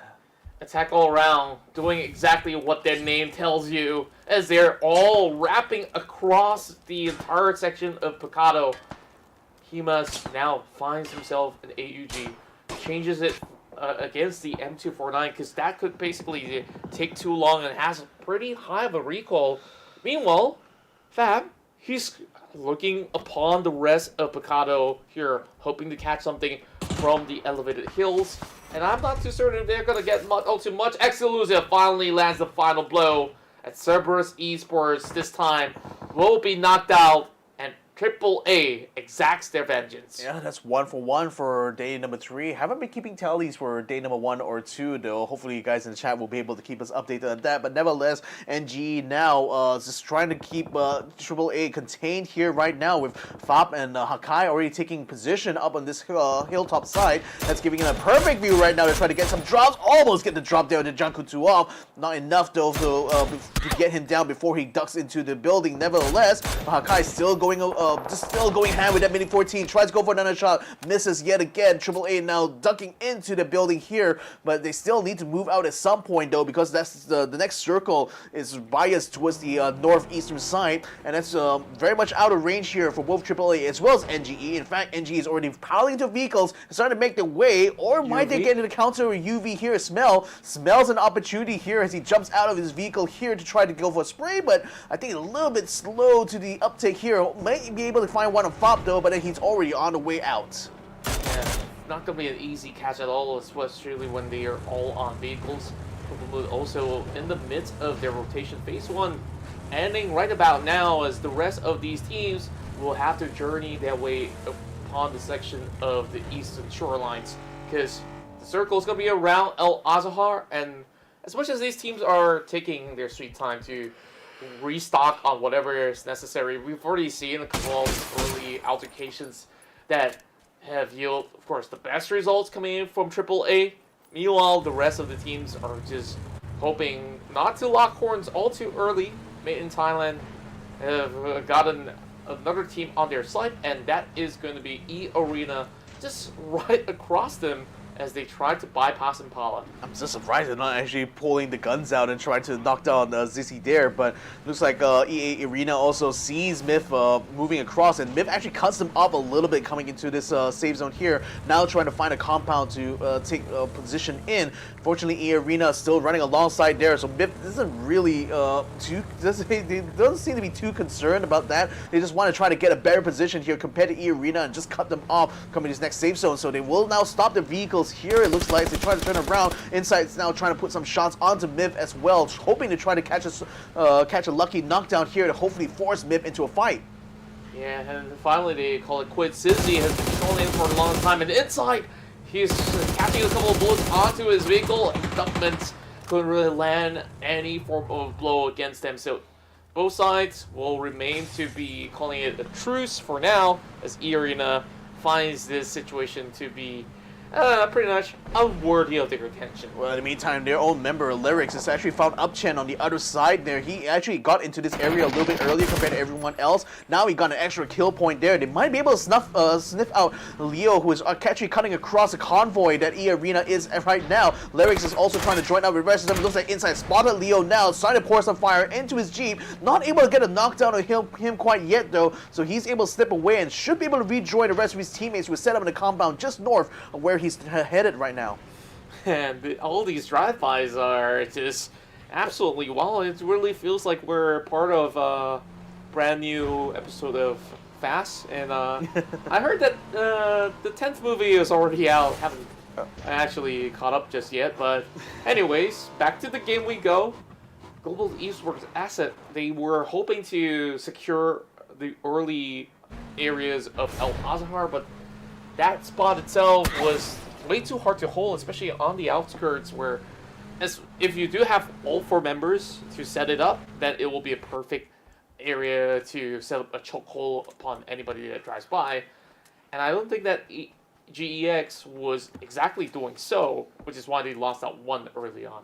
Yeah, and it's still really chased very hard on the tail by EA right now. E36 conversely has been taking around the coastline here, or at least the coastline road. So that's putting them out of harm's way pretty much. They're able to bypass a couple of teams on their way towards eArena's position here.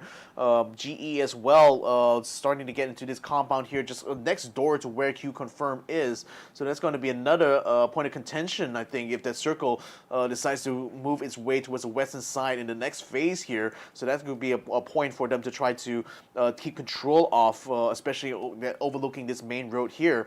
Genius Esports still very much having a bit of a high ground to use here. It's spotting as well UV, who has happened to come up just behind them near the water treatment area. So Zest is certainly keeping an eye out to see whether or not UV is going to be getting too close for comfort to them.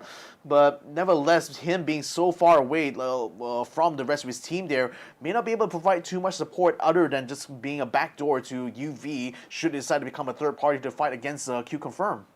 Now, let's see whether or not this 1v1's gonna bear any fruit for Ducklings, though. It doesn't seem like they're gonna be having those angles. Meanwhile, Jacob's taking another section of his own with a weapon of his own, with the MK12. Delwyn, so far, have been the Lone Ranger for the Expendables for the most part, as he's been scouting for majority of all the games that he's been playing.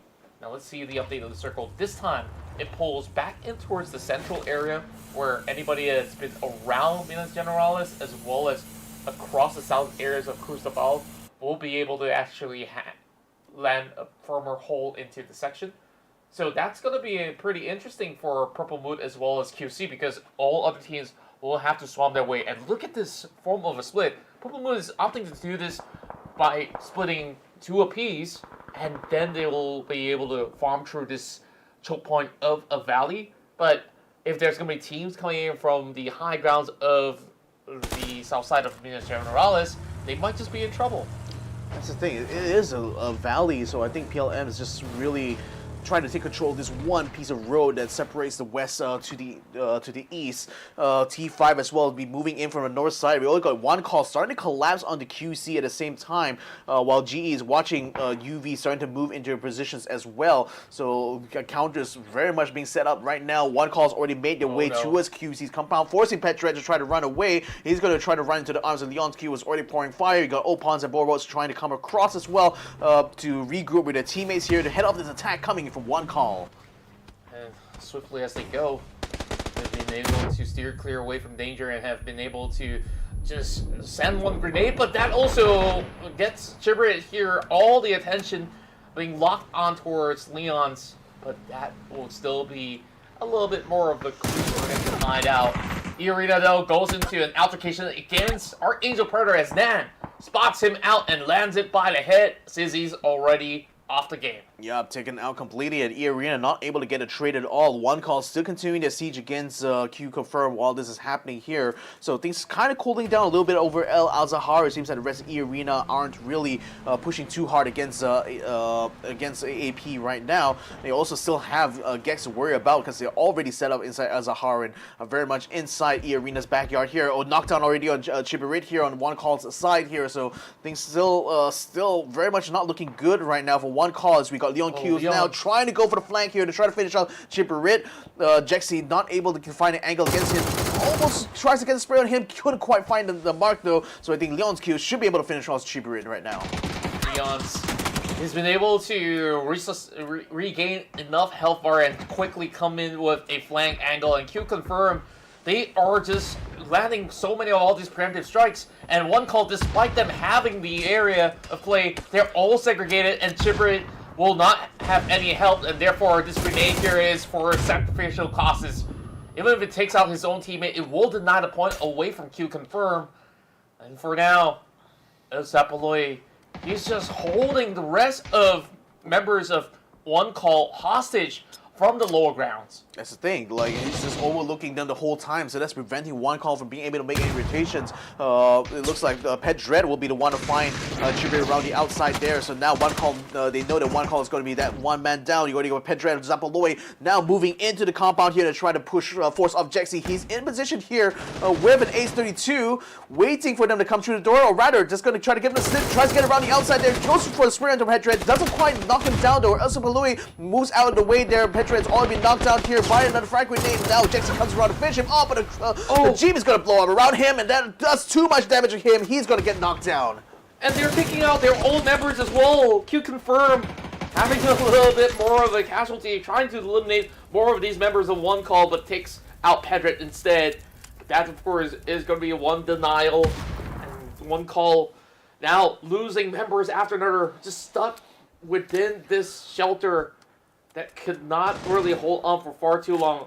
Zapoli ends up finding Jexy, and that will probably secure these numbers. And look who has arrived. Yep. Theerathon 5 spots out the battle and one's in. And that's the thing, the circle has already moved further down south from this position now, and T5 were looking like they want to try to cut off QC and one call, beat them to the punch to the next safe zone, but with Pantabomb still spying over this fight right now that's still ongoing between QConfirm and one call, they might be considering the option of just being a third party in this fight here, or rather just come into clean house as soon as either one call or QConfirm finishes off the other. The other teams in the meantime are already getting into that circle now, only the Expendables are still around the outside. It looks like ArkAngel Predator picking up an E pickup for missiles to try to get out of the way here of eArena. Might still be in the line of fire somewhat, but oh boy, that's a really rapid X-field that managed to pull off there, and that's going to bring them straight into the next safe zone. Oh, they're hoping not to get knocked right here, right now. If they do, it's just going to be a direct number being secured by the rest of eArena. And thankfully, it's a lift up instead of a descent. If it's going to be a descent, then I don't think they've got much to work with. And here comes Opans finally infiltrating the building, and that's where two of them were trying to fend them off. Damage has already been done. QConfirm. They still have the numbers advantage, and here comes every deathblade, and that will burn them down. Zapalui with the Molotov burning out the rest of one call, finishing them off for good. Now the good news for them though is that T5 decided to move on and went towards the safe zone instead, so they are clear for now and have a clear path to get into this next safe zone here. eArena also using the E pickup has already got themselves into the safe zone too. Might be dropping themselves quite in the middle of a firefight that's breaking out between Purple Mood as well as NGE here, as well as Genius Esports actually finding both Thunders and Borbos is trying to shoot shots at them as Purple Mood is attempting to regroup further down south. Now eArena will land themselves right smack dab in the middle of this circle here. That's very much out of the way of made in Thailand though, where ArkAngel Predator apparently has dropped right on top of them. Their Algid Boss has already been knocked down, so has Nan as well. Even Patrick and Alec not close enough to try to keep them supported. I think they're going to be left out for Myth to just clean up here. Yeah, this is not looking to be great for ArkAngel Predator. They've just moved right into the city, and as much as it does offer covers, this is Minas Generalis. What kind of cover are we looking at from the mines where you just have all these nuke and crannies for you to hide out? At MITH, they've been lying in wait, and that's where they're only left with two members out there. Now they pick up one kill so far. It's not empty-handed for ArkAngel Predator, so for Zen9. Curious to actually see him being so far apart from his teammates as well. And the rest of GX, instead of moving in from El Azahar, they decided to move through Minas Generalis, taking their sweet time, but this is still going to be a little bit more of that situation where they will be locked out, and the circle further shifts away from them. That's the thing, moving even further northwards there. T5 also tried to head off onto UV and Daytrade's position here. You also got QConfirm moving into the middle, but look at Triple A just eliminating QConfirm as soon as they get themselves on the ground here. Attack all around in the perfect position there to ambush them as they attempted to use that E pickup. Gex as well has just moved up from the south side, so they're going to be in the same quandary right now with Attack all around, where they're still under siege from Myth here. But you also got New Generation Esports slowly moving down down as well, keeping the pressure going on the Thai squad here. UV and T5 still exchanging shots right now, still taking a lot of damage there. You got Daytrade, no Rids as well, trying to keep T5 suppressed. They gather themselves into this one tiny little complex on the corner of Hacienda del Patron, but nevertheless, UV can still keep an eye out for them across the street, and that's still going to be good for them. Oh no, Alex being spotted out. Exco lose, just marking him down, and a tackle around just like that across this sector itself has gotten themselves about 6 kills already. Meanwhile, of course, a little bit of a accident going on between them, but that will only hold them ever so slightly. They just got to keep in mind there's still a few players out there from Daytrade Gaming, though despite that they are a little far apart, so there is enough room for a little bit more movements across the map. Meanwhile, enter Force 36. They got taken out by the rest of UV. As the fight continues, so many teams are still playing from the outskirts, trying to look for a way in.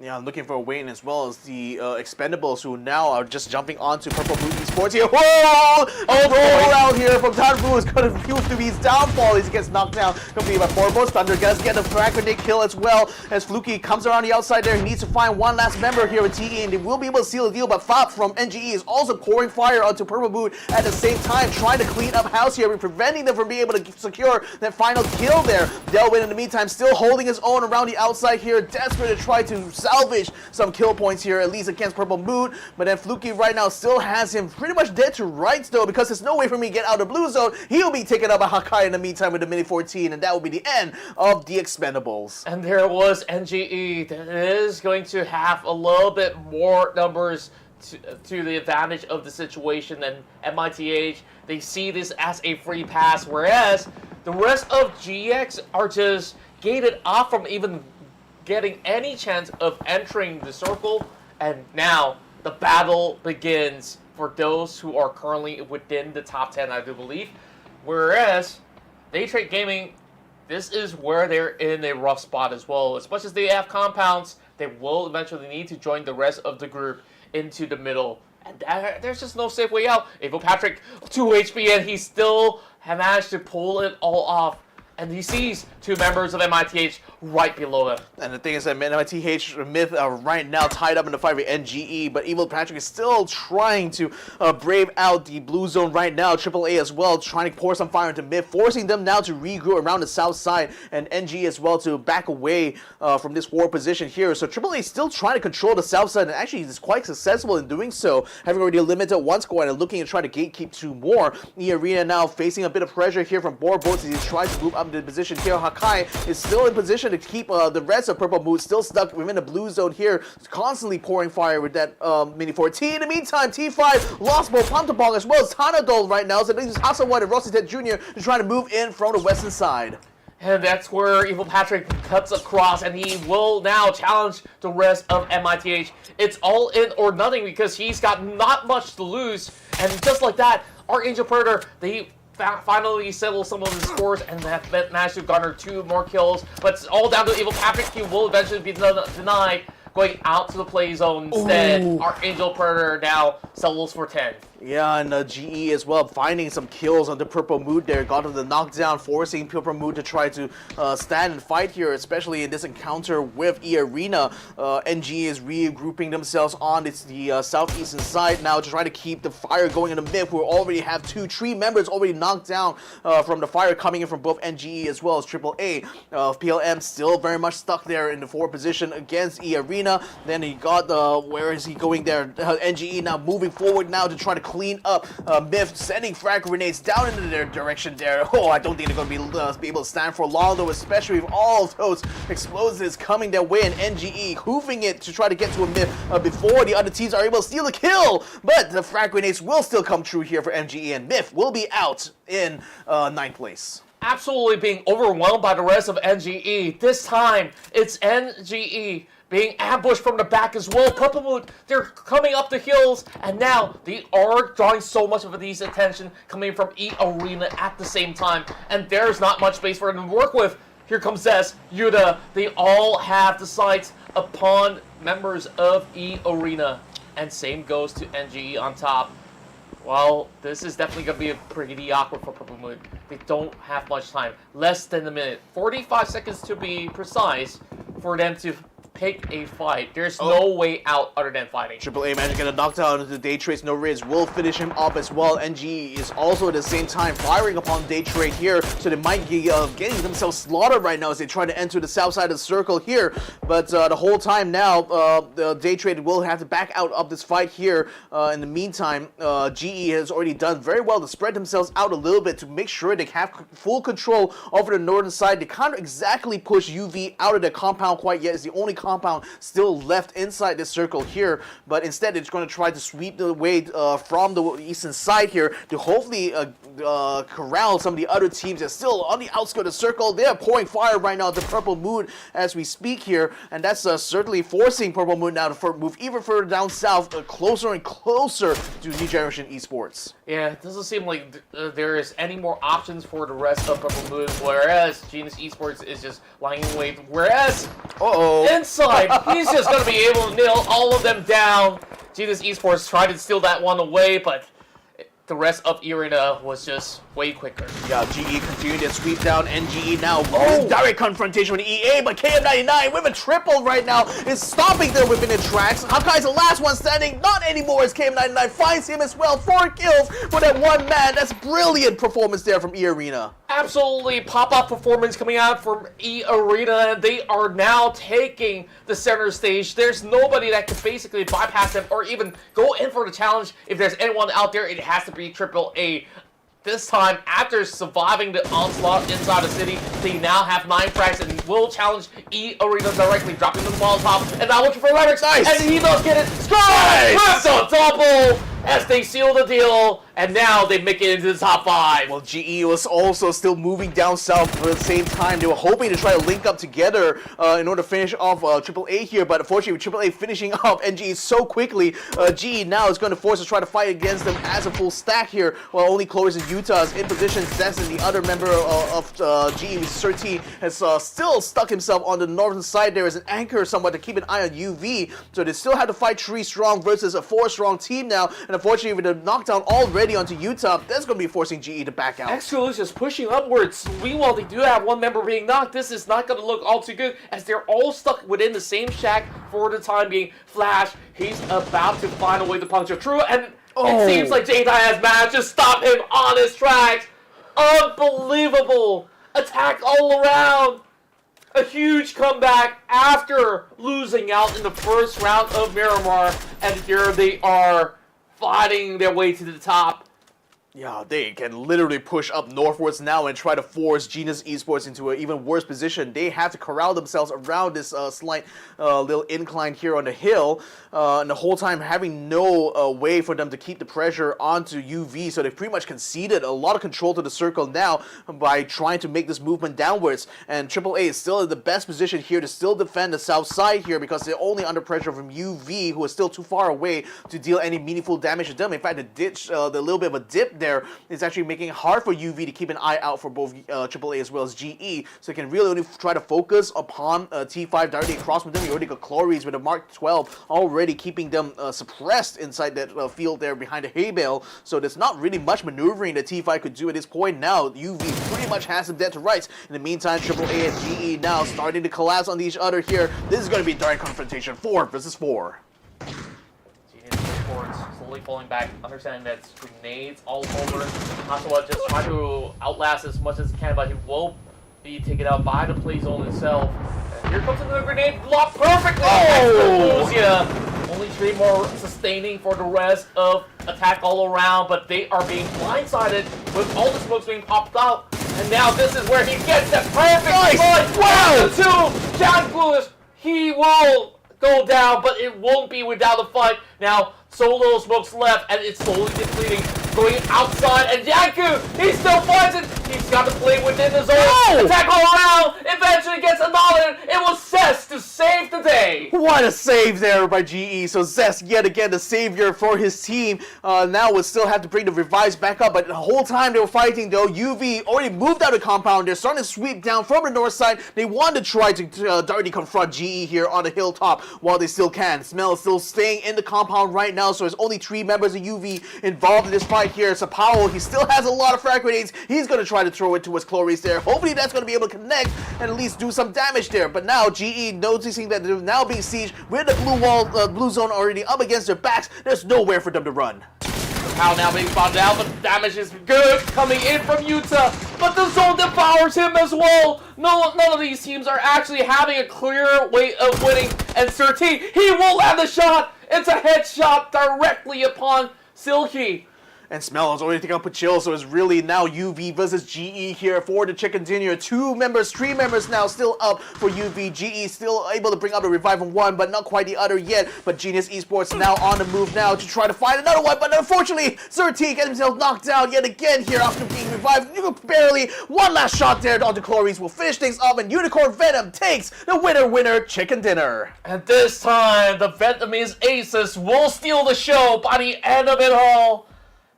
It's just a crazy performance coming out of all the teams that are involved, but in all of that chaos, we see the rest of UV thrive and have that perfect opportunity to advance upwards. And you saw how explosive these fights were. Attack all around. They were on fire. They almost have gotten it, but that final shot coming in from Zez has really brought a lot of points back into the side of GE, and my goodness gracious, it was just helter-skelter from the get-go. Helter-skelter is pretty much like the word of the day here, pretty much. I mean, this is the chaos we're having. I think we're going to be having a repeat of how things were in day number 2, where we just also saw an equal amount of chaotic fights all abound here.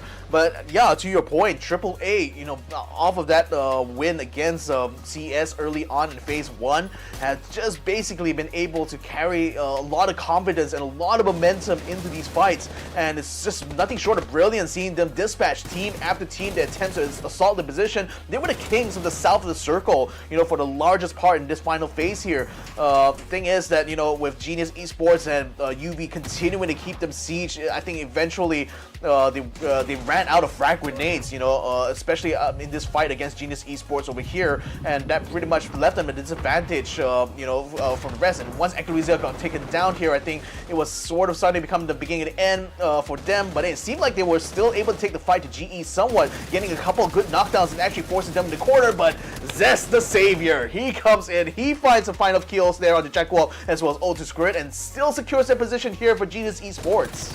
Yeah, overall, it's just moments of brilliance out there, and Jankov really had no other options but to find ways to fight back, but because of the zone pressuring himself as well, he eventually will have to fall, and then you have the rest of UV who have already scanned the entire surrounding and know that there's only going to be these 2 teams out there, so I'm just going to wait for that perfect timing to strike at UV, at least here, coming back with another chicken dinner. Last I saw them was back in day 1. Not too sure about yesterday, though, on how much have they been able to occur, but this is just a great sign of how this team have been able to just get back on track whenever they need to the most. Yeah, I think like a large part for Attack All Around from this point on, you know, I think they still have to worry about CES, you know, during the first phase, but it seems like if they can overcome that hurdle, you know, they will certainly have a lot of potential, you know, to control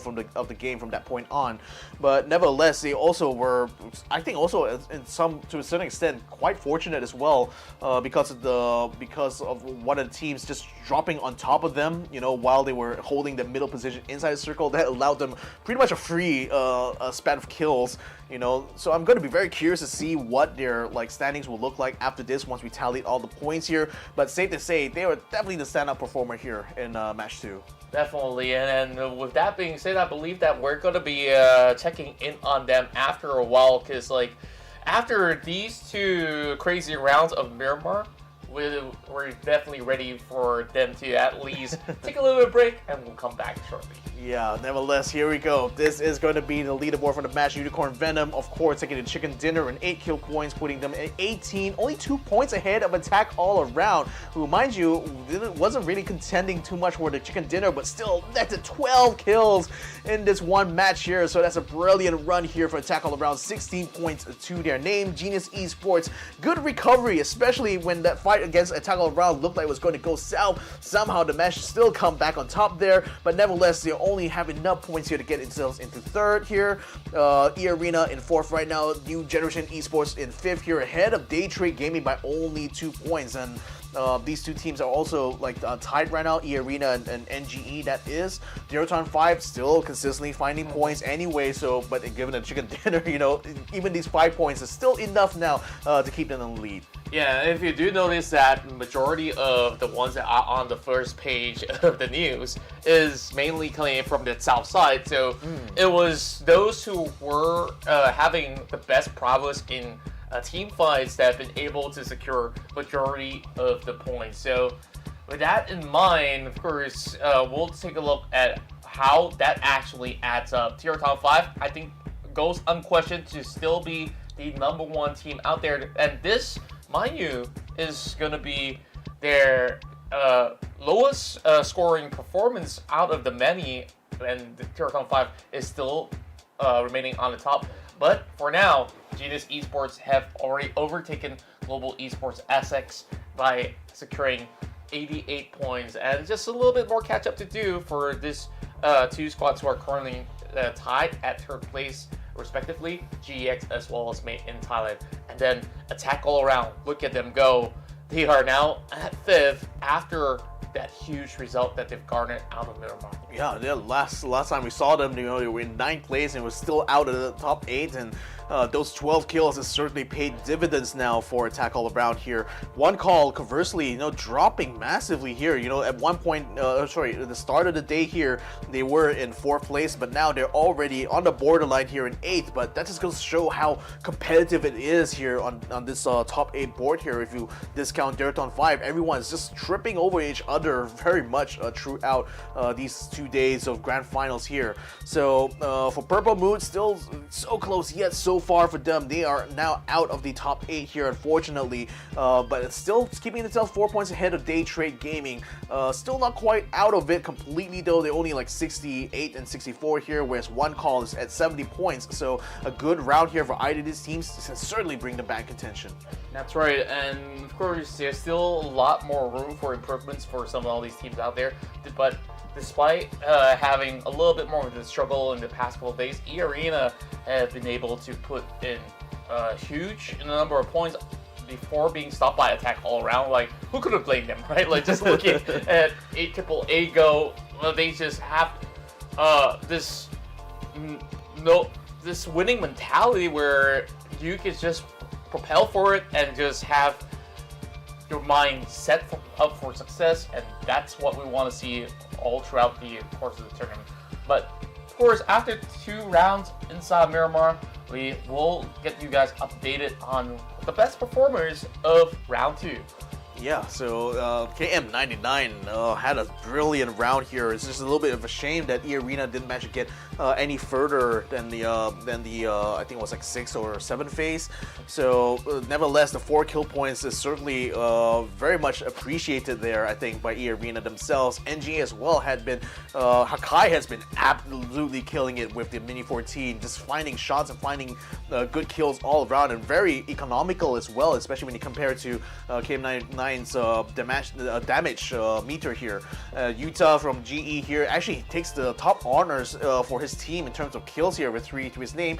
Same as well for Attack All Around, 2 of the members. No surprise to see them here because, you know, they've been the kill leaders practically as a team here in match number 2, and it's great to see that Jankutuov and Otusgrid are getting the recognition that they deserve.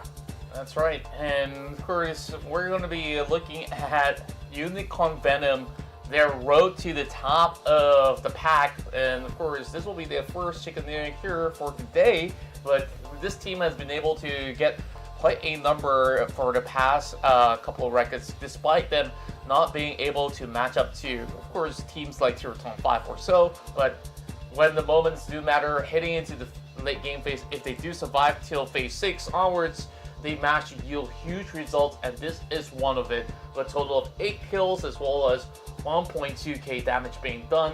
I think like Unicorn Venom could still have a lot more records to be set similar of sorts heading into all these upcoming maps, but we'll definitely want to see how do they manage later on in Tago. Yeah, if anything, like Unicorn Venom now getting themselves into the top 8, I hope to see them continue this trajectory up because first couple of days hasn't really been that great for them other than the single chicken dinner they got during the Wrangle round. But now we're going to be saying goodbye to Miramar here. Next up, we're going to be seeing our third match of the day, which is going to be on Tago, the newer map in this competitive pool here. So that's going to be really interesting. As far as we've seen, from this competition here, these Tago rounds are not only super entertaining to watch, but it's also such a toss-up, especially for the top 8, because sometimes we always see them drop to the bottom 16 somehow. Yeah, this is where I'm keeping my eyes really closely at GX, because past 2 rounds, it's been hiccups all across, but they're still within the top 3. This is going to be their best map. I want to see them live it up once more, and of course, for now, I believe that we both want to take a little bit more of a breathing space. So you guys out there who are currently watching, you guys should too. If you guys haven't ordered your dinner or so, this is the time to do so. My name is Contra. This is Victor Cax. You're watching PUBG Asia Super Cup 2023 Summer. We'll be right back after 10 minutes. Welcome to the Update 23.2, where you can now revive your teammates, transport knocked out allies onto vehicles, and engage in a new social feature, the clan system. Let's dive right in. First on the menu is the brand new revival system. To reduce frustration during squad play and promote diverse strategies in normal matches, you will now be able to revive your fallen teammates. Just retrieve the blue chip from their death boxes and register it at one of the transmission towers scattered across the map, or through a wireless transmitter item obtained through farming. They can then rejoin the match via a respawn plane that flies once per phase. Note that this feature is available only in normal and custom matches on ArkAngel, Miramar, and Jester. Next, we're introducing a new DBNO feature, allowing you to carry knocked out teammates and place them inside vehicles. This addition provides players with an alternative way to evade danger without having to only abandon or revive your teammates. We are also finally ready to unveil our new clan system. Create or join a clan, play matches, and earn XP to level up your clan. As your clan levels up, you will be able to upgrade your clan tags. Not only that, but you can also earn a BP boost by playing with your clanmates. Definitely worth. And as always, make sure to check out the patch notes for all the details. Update 23.2 has plenty more in store this month, including a DBNO rebalance, general lobby UX UI improvements, a slight buff to the Ace 32, and more. Starting with this update, prepare to become your team's hero, transport teammates to safety, and establish your own PUBG Battlegrounds clan for double the excitement. And we'll see you on the Battlegrounds.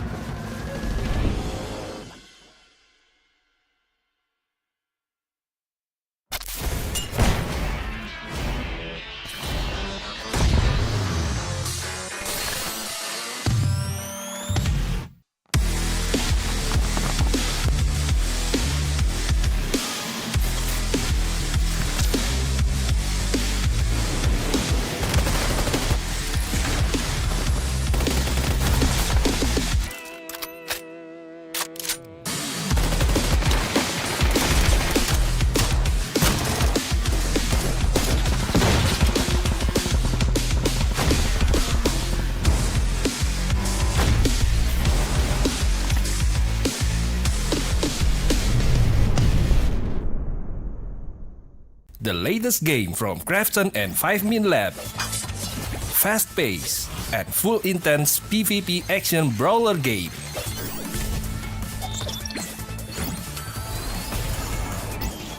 Use your best combo to send your opponent to the lobby.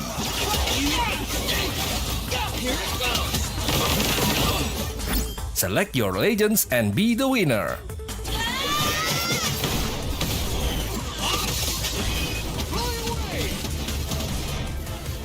Pick the mode that suits your fighting style, from 1v1, 2v2 to Battle Royale. Available to download and play free on Play Store, App Store, and Steam.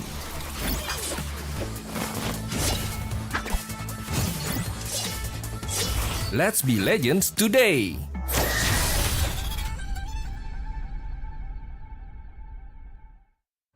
Welcome to the Update 23.2, where you can now revive your teammates, transport knocked out allies onto vehicles, and engage in a new social feature, the clan system.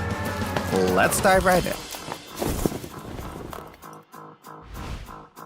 First on the menu is the brand new revival system. To reduce frustration during squad play and promote diverse strategies in normal matches, you will now be able to revive your fallen teammates. Just retrieve the blue chip from their death boxes and register it at one of the transmission towers scattered across the map, or through a wireless transmitter item obtained through farming. They can then rejoin the match via a respawn plane that flies once per phase. Note that this feature is available only in normal and custom matches on ArkAngel, Miramar, and Jester. Next, we're introducing a new DBNO feature, allowing you to carry knocked out teammates and place them inside vehicles. This addition provides players with an alternative way to evade danger without having to only abandon or revive your teammates. We are also finally ready to unveil our new clan system. Create or join a clan, play matches, and earn XP to level up your clan. As your clan levels up, you will be able to upgrade your clan tags. Not only that, but you can also earn a BP boost by playing with your clanmates. Definitely worth. And as always, make sure to check out the patch notes for all the details. Update 23.2 has plenty more in store this month, including a DBNO rebalance, general lobby UX UI improvements, a slight buff to the Ace 32, and more. Starting with this update, prepare to become your team's hero, transport teammates to safety, and establish your own PUBG Battlegrounds clan for double the excitement. And we'll see you on the Battlegrounds.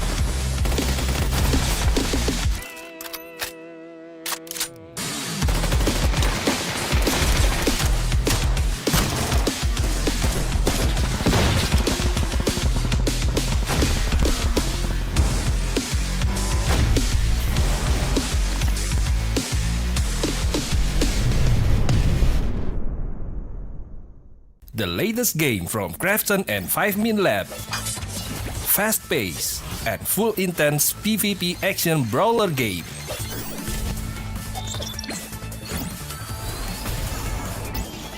Use your best combo to send your opponent to the lobby.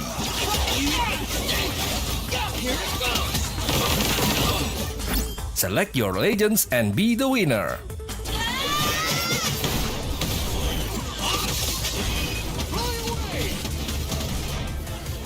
Pick the mode that suits your fighting style, from 1v1, 2v2 to Battle Royale. Available to download and play free on Play Store, App Store, and Steam.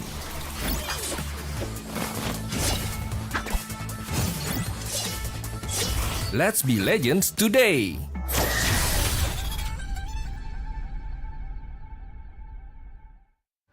Welcome to the Update 23.2, where you can now revive your teammates, transport knocked out allies onto vehicles, and engage in a new social feature, the clan system. Let's dive right in.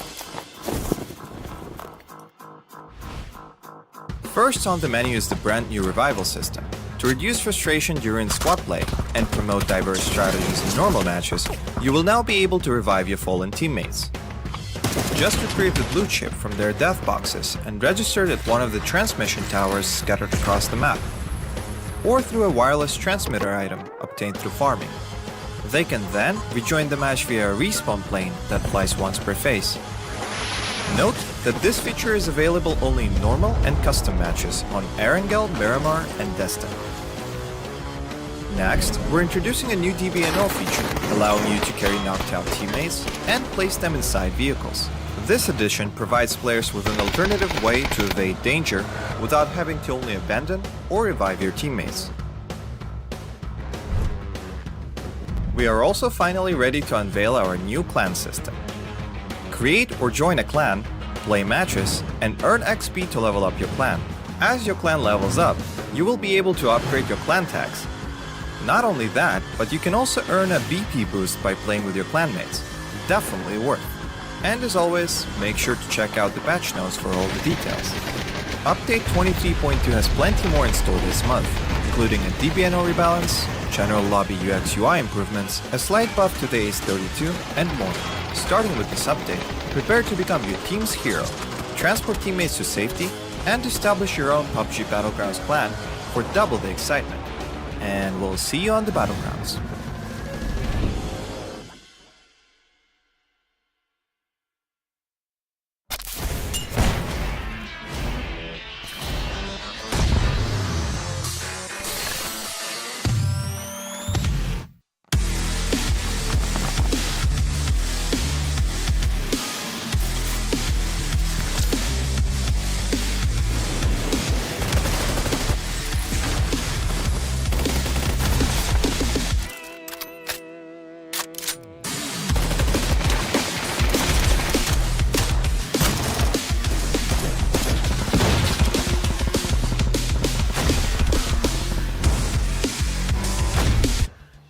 Welcome back, ladies and gentlemen. This is the PUBG Asia Super Cup Summer of 2023 edition. My name is Victor Cax. Joining me here is Contra. We have already just witnessed 2 rounds already here in day number 3. Now it's going to be on to our third match of the day, which is going to be on Taiko. With Unicorn Venom having picked up the last chicken dinner that's already put them up into the top 8, is still incumbent on the other top 8 teams here to try to challenge T5 for the crowd, because for now, they're sitting very pretty, like 121 points clear out of everyone else here. The only closest people that can challenge him is probably either Genius Esports or Global Esports Xsset.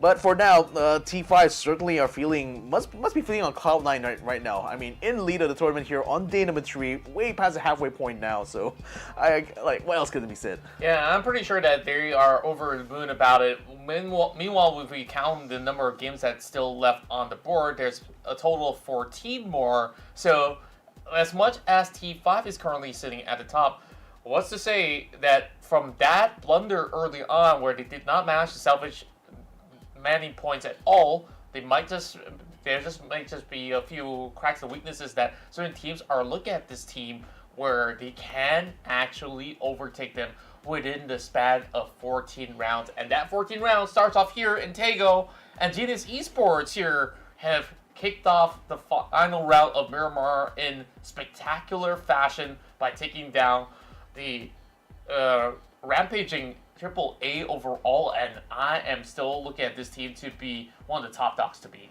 Yeah, they're certainly still showing that, there's still a force to be reckoned with either way. We're going to be jumping off now on eArena here. This flight path is taking us mostly from the north side all the way down to the southeast here, on Taiko here. And that's going to put a lot of these teams right over this island here. A lot of teams already deciding to jump out quite early on here. So we got ArkAngel Predator, E36, as well as eArena all jumping out at the same time.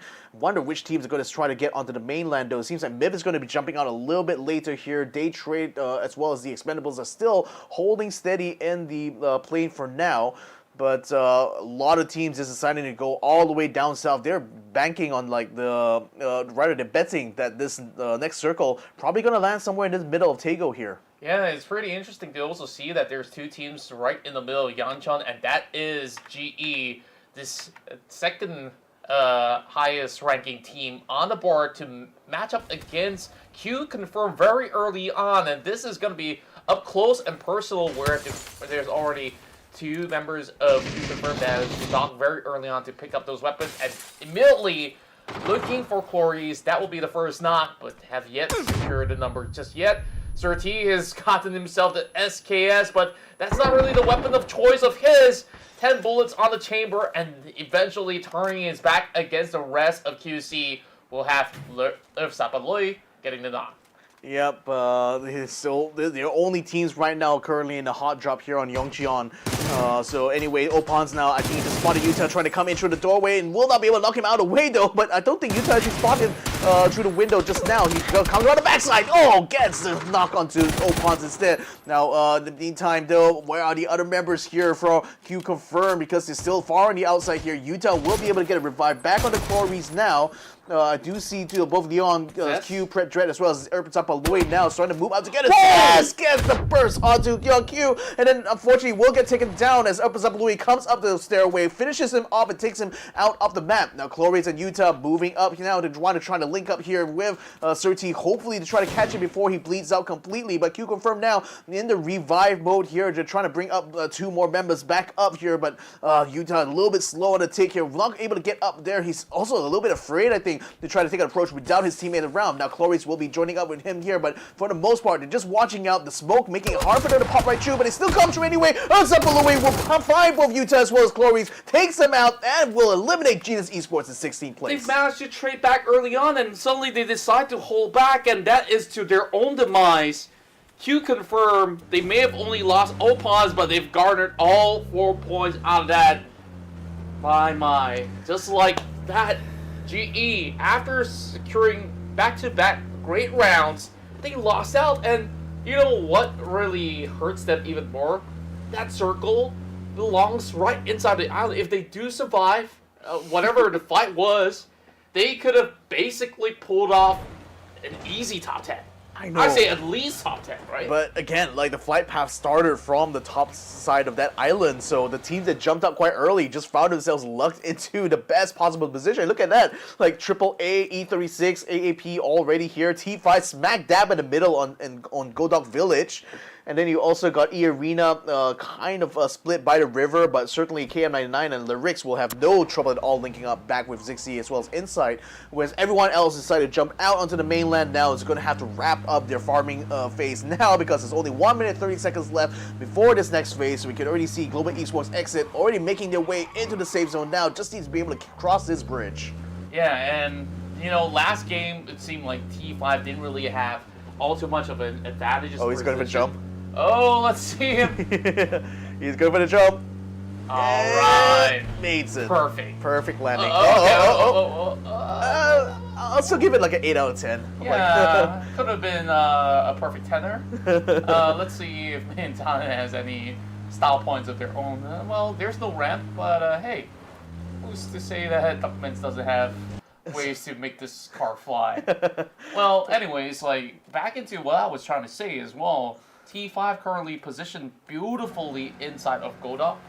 It was hard for other teams to remove them in the form of compounds, and now they have a full city here to guard. So I wonder if there's going to be any form of early altercations from the teams who are already in the island, because we last saw teams like ArkAngel Predator attack all around who are already in the island. They can have a bird's eye view against whoever's inside Godok, and here comes the Expendables though. Having a little bit of a close quarter combat against Lyrics. He does have a flashbang, and he will pop it against 777, but it's only going to give him a little bit of a surprise, and that's just going to be it. And 777 wants him running off. Lyrics now getting tagged to 40%. And the thing is that all the commotion has allowed Cerberus to actually bypass both of them. So now Lyrics is able to get linked up with KM99. They might actually encounter Jug Juice, who's just about getting to the bridge entry point now. KM99 style trying to pull away, and so is 777 now getting with his Jeep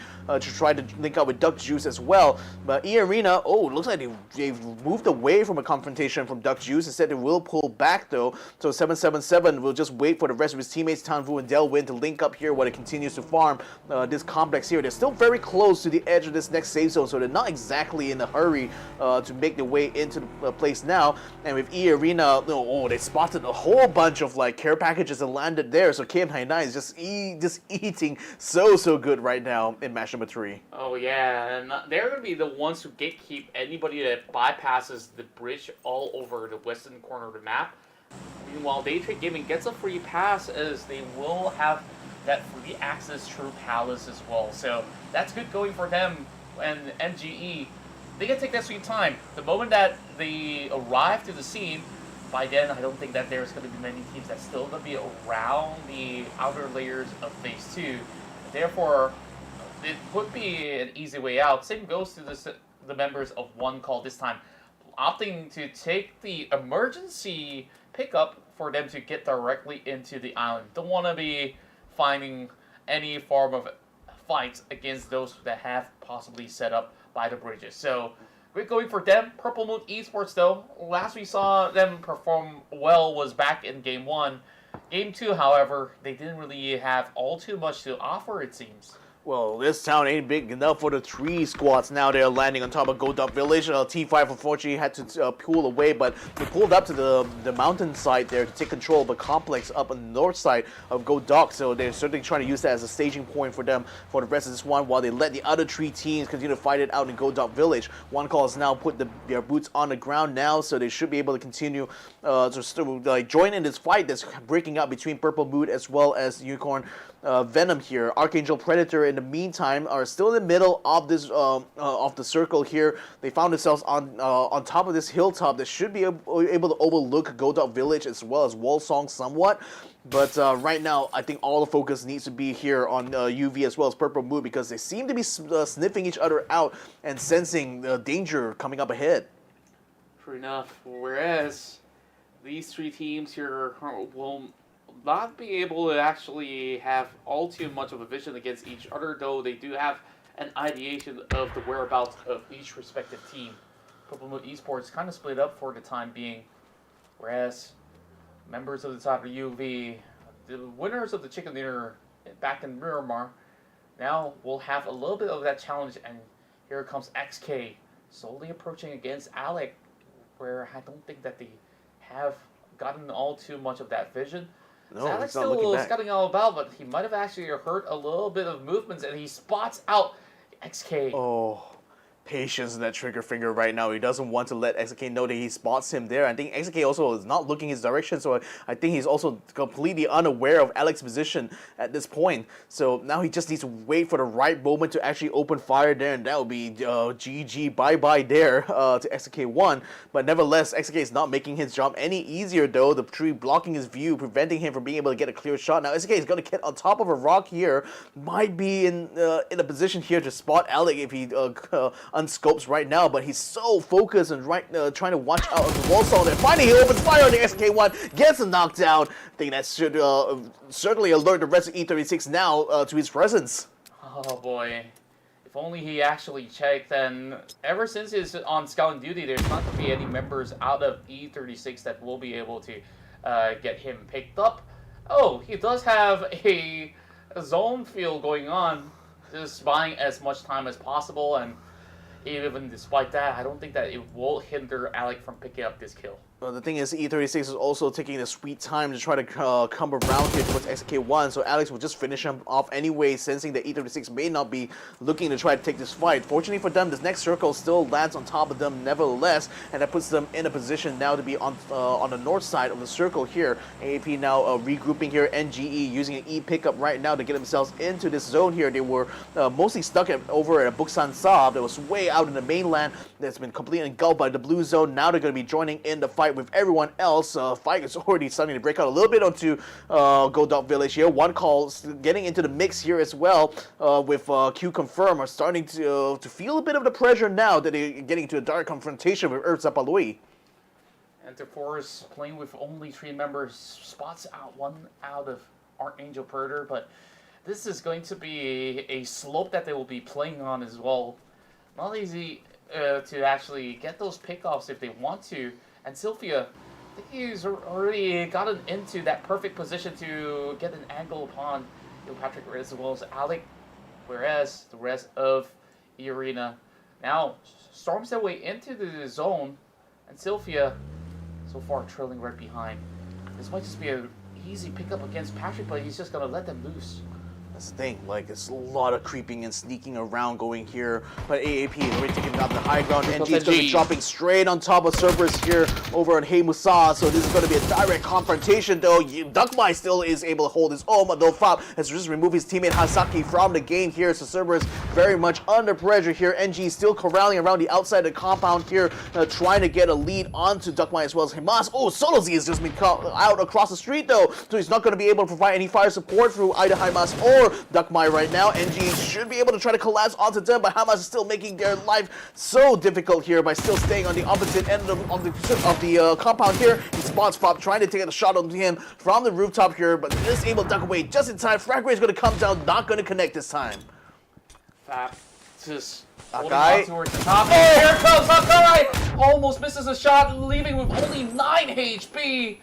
Such a risky attempt, but NGE still has a lot more to take here.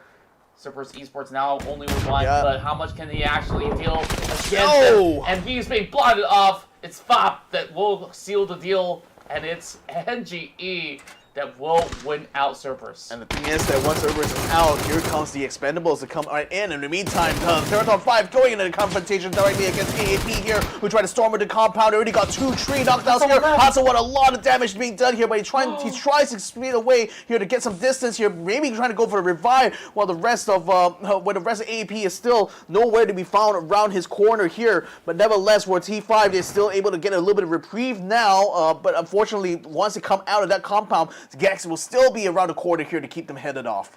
And AAP almost wiped out the entirety of T5. That would have given every other team here a chance to climb their way back to the top. But of course, despite that, T5, they prevailed. They've managed to eliminate ArkAngel further. And of course, they do have only 3 members to work around with. So, not worth the advantage, but that itself was a good attempt nevertheless. Lots of all these definitely inside of the building. Meanwhile, we're taking a look at the update of the circle, where it will pull deeper into the outskirts of Goldog instead. And Daytrade Gaming, they're in the perfect position. They're in perfect position, sure, but then if you look at Godot Village, like all those other teams that just crowded around there are just basically still stuck in the quandary, because it's not going to be any incentive at all for them to move, except for one call who's just right on the borderline there. Daytrade Gaming's Noriz, though, seems to have found a knockdown to Duck Juice just across the street from where NGE is currently set up in. So, he's still trying his level best right now to remove him, but unfortunately, Duck Juice is not giving him too much body parts, actually, to try to target. In the meantime, though, AAA is starting to move down from the north to try to link up here into the safe zone that TE is currently holding in, so that could potentially be a bit of a spoiler right now to this fight going on between TE as well as NGE. You also got E36 as well, moving down south at the same time. Noriz finally finds the kill onto Duck Juice, so now the Expendables are down 1 man, 3 still remaining there to try to head up this fight here. Sylphia now under fire here from T5 because it just spotted them coming across. Unicorn Venom still trying to hold out in Goldop Village right now, not under pressure too much because neither Purple Mood nor QC nor One Call are actually moving from their positions inside Goldop Village, so UV can pretty much still stay on the western side. Yeah, those long-range trades won't really result to all too much, but inside the city, it is an absolute lockdown, as we can see from the minimap currently. And NGE, they are still having this standoff against TE, despite them, of course, having lesser members. They could still basically hold off. And I think the wildcard factor that could overwhelm TE is an ambush from the back that's coming in from Attack All Around, because they're wrapping around Hamusa, and that could possibly give them a little bit more room to work around with. He sees 2 members passing Leo.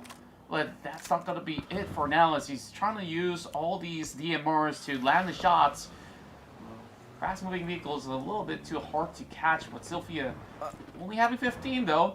Yep. E36 incredibly brave to try to break right through Gex as well as T5 under fire from Daytrade right about now. T5 in the meantime starting to encroach into Gex's own position here, so Xavier is trying to watch out for Rossitet as well as Hasawat, who's still stuck in the compound here, while Leo is watching out for Tanadol's attempt to try to flank them from their side of the road. In fact, Tanadol's already putting a lot of pressure here onto Leo as well as Zendan, so that's forcing them now into a direct confrontation here. Leo's going to try to pull back a little bit to get some distance between himself and Therathon. Hopefully find a high ground that will be able to give him a beat onto where Therathon's position is. Pantapong is also on that flank as well, just in between Therathon as well as NGE here. And Gex is still stuck on that side of the road. Hasawai Rusty is starting to make a maneuver as well. We also got one call moved out of Godot Village up northwards to get up to the north side of this circle here. Unfortunately, the circle still moves further downwards though, and Gex is still in a position to keep T5 get kept. And Daytrade Gaming once again being in the center stage, and there's not going to be any form of challenge at the moment. I think everybody is having a battle of their own just to get by. Global Esports Essex is just suppressing the entry point for the rest of Theerathon 5, and it doesn't seem like there is much of a position. Meanwhile, Hasawai is trying to create a little bit more of that opening if they do get the takedown onto Leo. It's not going to be all too easy, but he will be accompanied by Rascal Jr., and they will eventually find him. Yeah, Rascal Jr. threw the rush as well, so there was no way for Gex to try to respond to that. And the whole time, T5 now wrapping around GEX rapidly. Here's an Upchin and Zendan under pressure here. Hasawat sends a frag grenade down. Oh, close enough, but Zendan will still get knocked out by Hasawat anyways. He tries to back out of there. Upchin is still hiding behind a rock right now. That's the only piece of cover he's able to use here. Savior now trying to keep Rascal Jr. from coming on top of him, but Hasawat still keeps him corralled from the back here. Now they need to try to fight Upchin. Upchin in the meantime gets the knockdown of Hasawat, and Nene will be able to finish off Upchin anyway, so that the road is going to be clear. Now they just need to take out Savior. They will find Savior. The frag grenade a little bit slow there, but nevertheless, the kill is still a kill. Gex is already out. Incredible fight out of Theerathon 5. The wraparound, the way that they take them on with all four. And it looked as if that GEX had a little bit more of that position. Meanwhile, there is more fights going on back into the outskirts of the grenades. Huge nade on towards the Expendables, and now left with only Delwyn. What the heck happened there? Because it seems like 777 sent out a frag grenade, took out both himself and his teammate, completely wiping out the Expendables here, leaving only Delwyn and trying to pick up the pieces here. But there's not much maneuvering he could do because you got AAA moving from the south side, keeping Delwyn completely contained. You got NG across the road, still keeping Delwyn under fire as well. And AAA still having control over Hey Musa's area here, are certainly going to prevent Delvin from being able to move out of the way. NBK getting finished off here by Pantapong as they attempted to try to head them off here, coming around this circle here. They've gotten out of Godot Village and now into the firing squad here of T5, who are already set on the north side, ready to receive any squad that comes their way. And that's where we see everybody battling out in the open as well. Theerathon 5, this is going to be the huge play round for them, especially leveraging on the high ground elevated kills that they can find all these picks going for them. And look at them go. Frosted as well as Panadol pushing forward, challenging Purple Mood. And they know that they will have to pick up this fight or else they'll be taken off eventually. Theerathon 5 spots one through the trees. More bullets holding on, but there's more definitely being thrown right in. Rascal Jr., 12 HP. He's got to run off of that blue zone and still remains Rascal Jr. at the top with 5 frags on his hands. Yeah, Theerathon 5 not quite out of the woods yet though. They're still outside this next safe zone, which Daytrade actually moved quite quickly to take control of. They've already taken control of all the road that splits this circle in half. So they're in the best position to try to keep all the other teams corralled here. And they're in fact trying to keep QConfirm from coming up from the south side here. Nevertheless, T5 still under pressure here from Purple Mood, although they have a bit of a high ground to use here. So certainly are in a position now to try to make a maneuver down south eastwards in order to try to head off Purple Mood Esports coming into the next zone. NG as well getting into the cars here. Thunder's trying to run across Pantapong, but he's still able to get some shots under him with the Mini 14 putting him down to half health. And the whole time MIP as well on the south side. Exquisite is attempting to try to stay out of the line of fire, but Thunder still finds him anyway and turns up a little bit. Is keeping him very much tied up on the south end. Hasawat also watching NGE as they move into the circle now, actually beating them to the punch somewhat. So T5 is finding themselves a little bit out of lurch. They will get into their vehicles. They will try to get themselves closer to that circle here, while PLM also does the same. Just trying to wrap around E36 at the same time, and actually might be in a position here to try to wrap around and give them a flank. And indeed they will do so. And this is where the half-back turn Sylphia caught outside of the smoke, and that's where Star-Lord in a predicament, hiding between the trucks and the vehicles, but there is nowhere to hide, nowhere to run. Tanawat will eventually play around with his food, and Star-Lord now spotted out, made in Thailand bows out at the same time against all these other teams, whereas Enter Force will just be one position up ahead at 8. Yeah, Daytrade have been suppressing like both BIP as well as QConfirm on the south side, but they have all in control here, at least on the southern tip of this road here. But in the meantime, the other teams moving up now. D5 already got already had Pandapon knocked out here. Vanguard's trying to move forward here, but he gets knocked out instead here. So they still will be able to hold control over the top for now as they eliminate Van Ung from the map. NGE will still try their very best to keep T5 corralled as well, but then they're also facing pressure from attack all around, moving in onto their position here. eArena is also on the south tip here, but Daytrade is also keeping an eye out for them. In fact, Norris and Belmont are starting to try to flank around towards Zixie's position here. Fab, in the meantime, is in the most forward position he does in the M249, and perhaps will be able to pour a lot of fire, but then again, T5 have a lot of men, and they have a lot of maneuvering to do here. They're going to try to wrap around the flank onto Fab here and try to cut him off for the rest of his team. They're just being so proactive. They're hunting out for all these numbers, and we thought, hey, the last round they crashed out early. This is going to dent a little bit of morale. Instead, it fired him up. They are now having the most kills in this map itself, 10, and they're adding on to the number. Patopov being knocked down, but the trades are on.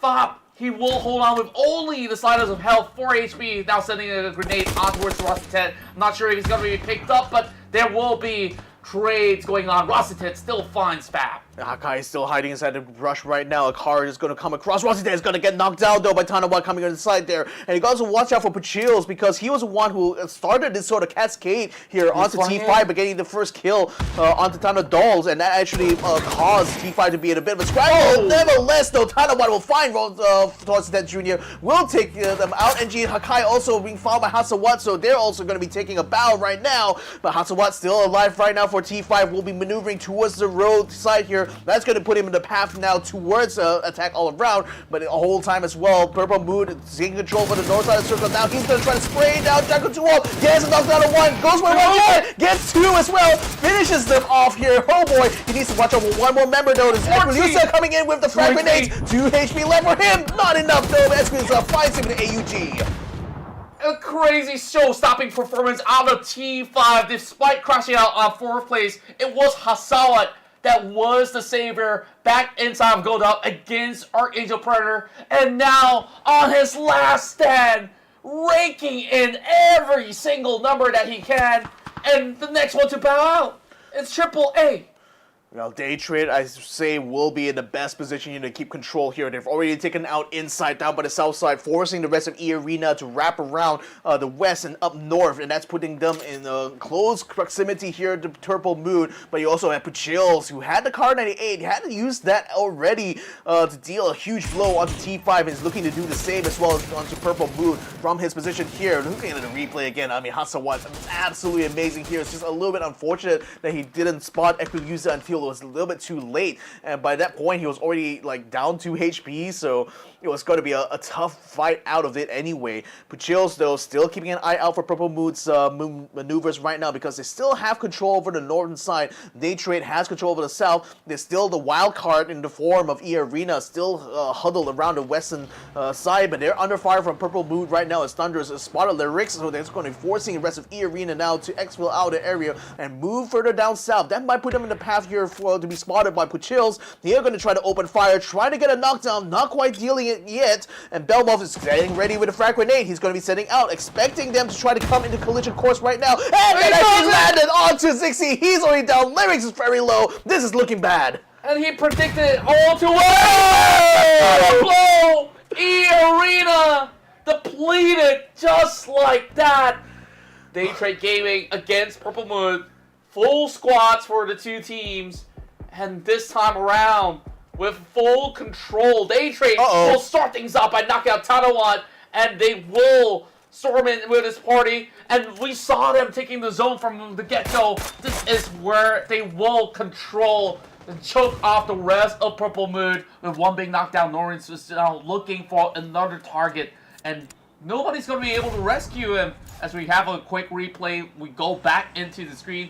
And now Purple Moon sees the new zone has approached, and they now have the high ground advantage. Such a shame that Tanawa got taken out because he could have been the axle that will allow Purple Moon to just basically wrap around Daytrade. But now they're taking him down. They're going to have to do this the hard way. Direct confrontation over the crest now. Sending the frag grenades, of course, with Chills down. He's already very low. He's going to have to huddle onto the grass here to avoid any more damage from PLM, but it's still trying to rain in as many grenades as he can. Delmo still has a couple more in his pack. Unfortunately, to the bounce around the trees and will not be able to find a mark here. So PLM the whole time will be able to keep moving forward here, and that's going to force Quick Shields very much in a very bad position. Borbo's now attempting to try to wrap around. He sees the care packages. He's trying to make a beeline towards it. Flash and Belmo, the only people now trying to keep it off. Belmo gets knocked down instead.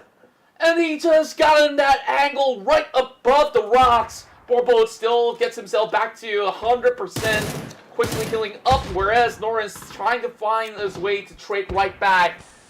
Yeah, Pachills has just been knocked down as well, so Fluky as well as Thunders are now moving up to try to finish off the rest of Daytrade, so that leaves Nurin's now trying to get a revive. He should be able to get a revive on the Bellof now, but it still kind of have to leave Pachills to get bleeded out. Fluky sending some stun grenades as well as frags and smokes to try to flush out Daytrade. They're already pushing right beyond them right now. Belmo still trying to get a fire on the boards, but now he's under fire from behind here as both of them move up to try to head off the teammate there, but unfortunately PLM is also moving at the same time. Swarming in onto them. Norins gets caught out there by Fluky now. He's still spawning for the other members of Daytrade here. Only Belmov and Flash is still left here, but they completely outnumbered, outgunned at the moment. Borbo's still out in no man's land and still trying to dodge all of those troubles headed his way. Full tactical execution coming from Purple Moon, but the final nade, Belmov, the king of nades! 3 times in a row, he keeps executing him now, and he's still alive. Fluky does get some damage done, but the rest of Daytrade, they have a little bit more of those numbers. Now with only 1 member left, it's all down to Flash, and he may not be spotted out just yet. Borbolts have been the sentry right above those rocks, and now, how is he supposed to do this? Now that they're all trying to go for that reset, I think they've already lost track of it, but with that in mind, Purple Moon resuscitates Thunder. Yeah, so the Thunder is already moving forward here, actually in the potential collision course right now with Flash. Flash is going to be coming over the crest very soon, and Thunder has his gun at it ready. Flash is going to try to send a grenade, it looks like. That's going to spot him immediately. Fluky comes around the side. Thunder as well, but Thunder gets knocked out instead. Flash tries to hold on. He's all still very low. Fluky is going to try to wrap around here, but can he get a knockdown in time? No, he can't yet. Flash is going to try and actually successfully forces Fluky to fall back here, but now Borbos comes in. He comes in the back, gets a shot, takes the chicken dinner here for Purple Moon Esports. And it's finally time that Purple Moon finally celebrates their chicken dinner right here in Tago. And we saw how hard this map was for majority of the teams. We see Daytrade having the grasp of control for majority of the time, and eventually, with the help of Borbots that have been holding on from that angle alone, just gave them a little bit more of that lifeline, and Purple Moon have done it. I mean, like, Borbots had to step up to the plate especially after Tanawat got taken down. He was going to be the flanker in that fight. Don't forget that. It was only because he got eliminated. That's why Borbots had to play that role instead. But boy, he came in so clutch at the right moment there. So you can't really fault him for that anyway. But, wow, yet another explosive take around here, man. Oh, well, I really gotta get myself ready for all the things that I have to for summarize. And of course, QConfirm started off on a high note by eliminating GE, and then after that we saw more of those fights happening inside of that island, where one of the biggest takeaway out of this match is that you can try to swamp into T5's territory, but they will still take you out. And ArkAngel Predator was the closest team to do so, doing the most damage, and it was only Hatsawat that was left alive. After that revive, look at how far this team goes from here on. Like, this was a fight, and how close was it? It was just a hair shred. They were fighting door to door, and then after that, I have no idea how did Theerathon 5 get out of the city alive, and then just basically gobbled out everybody outside the zone. They found the high ground. I mean, very much so. The position where they found themselves in this final phase here was kind of like advantageous for them. And it did seem initially like they were going to be the ones controlling this circle. It didn't pan out to be that way. And as we see other teams just kind of fighting around the outside there, it's just a slow sort of collapse towards the center here. Star-Lord in particular, what a bad position to be caught out in here. Don't know what, it was easy pickings for him here. Then NGE as well certainly gave T5 a run for the money too. Just basically gatekeeping them from this next phase of the circle. Fob certainly was pulling a lot of his weight here, but Theerathon 5 still were able to hold strong. This amazing back-to-back here looked like it was going to be Hanawat's day, but unfortunately he was eventually taken up by Ekulusa in the end. Belmov, he was clutching this one here with the frag grenade. He was ready, he called the shot, he saw the opportunity, he went for it, and look at that, 2 kills for him just off of that 2 frags. Every single team has been activated, and it's great to actually see them on their best level form, where we saw Belmov really coming up with a lot of creative ideas of his own, and then you have Pubg, who have been able to get so much of that reward against Daytrade after successfully overtaking that hill, and then the rest of Daytrade, they just slowly given up that control after Belmov has been knocked, and despite that, you saw Flash was still trading till the very end of it, and this is what we love about the best plays that we can get out of PUBG from all the pro players across APAC. I mean, just imagine if Flash got the knockdown of Luki, you know, that would certainly swung things so heavily towards Daytrade there. So again, it was still man advantage in the end of the day that helped Purple Moon in that final fight, but getting themselves in that position there, because remember, you know, when that phase started, Daytrade was already in that circle. They already set up along that road line, just lining up the road there, so they're just ready to receive teams coming in there. And Purple Moon, just by virtue of like taking good fights up in the north side, avoiding most of the attention from Daytrade, were finally able to leave them as like the best for last. So that's certainly 22 well-deserved points here for Purple Moon Esports. That's good, but Theerathon 5 as well. 14 kill points. I've seen this before. This is like exactly from yesterday. You know, they will just find one round where they will be able to just nab the maximum kill points, even if they can't get the chicken dinner. They will still have so many points here to use for the lead. Remember what I said about last round? Like, hey, on an average, this team gets 6, and they say, tell you what, double that. Double that. In fact, they can even triple it if they last a little bit longer, but of course, Daytrade, they did absolutely phenomenal. They still managed to yield 16 points apiece, and then you have the next generation that has gotten 10. Like you said, they are having possibly some of the best rounds possible, just getting a lot of all these kills out on the field. Meanwhile, we see a little bit more of these teams actually getting singular digits, where it's not that they didn't take enough of that proactive fight. They were in those battles, but it's all about positioning, and the one that was the biggest loser, which I've expected a lot out of, was GEX, because they were the ones hoping to choke off the rest of T5, and instead, T5 just got the master plan of their own. Oh, crazy. Purple Moon Esports, off of that chicken dinner win, has upgraded themselves to second place, pushing Genius Esports, Made in Thailand, and Global Esports Xsset down into 3rd, 4th, and 5th respectively, but that is only helping Theerathon 5 right now to continue to pull away with the lead. 138 points with them. That's like, what, 50 points ahead of Purple Moon Esports. So imagine this. Theerathon 5 can drop 2 rounds in a row and still be in the lead somehow. It just doesn't add up, right? Like, well, you know, like a lot of these teams are currently struggling to find points on the board, especially for CERBERUS Esports. We know they can fight, but they usually take those fights a tad too early that did not really benefit them as much. Same could somewhat be said about the Expendables, where they always last till an average of an 8th place finish.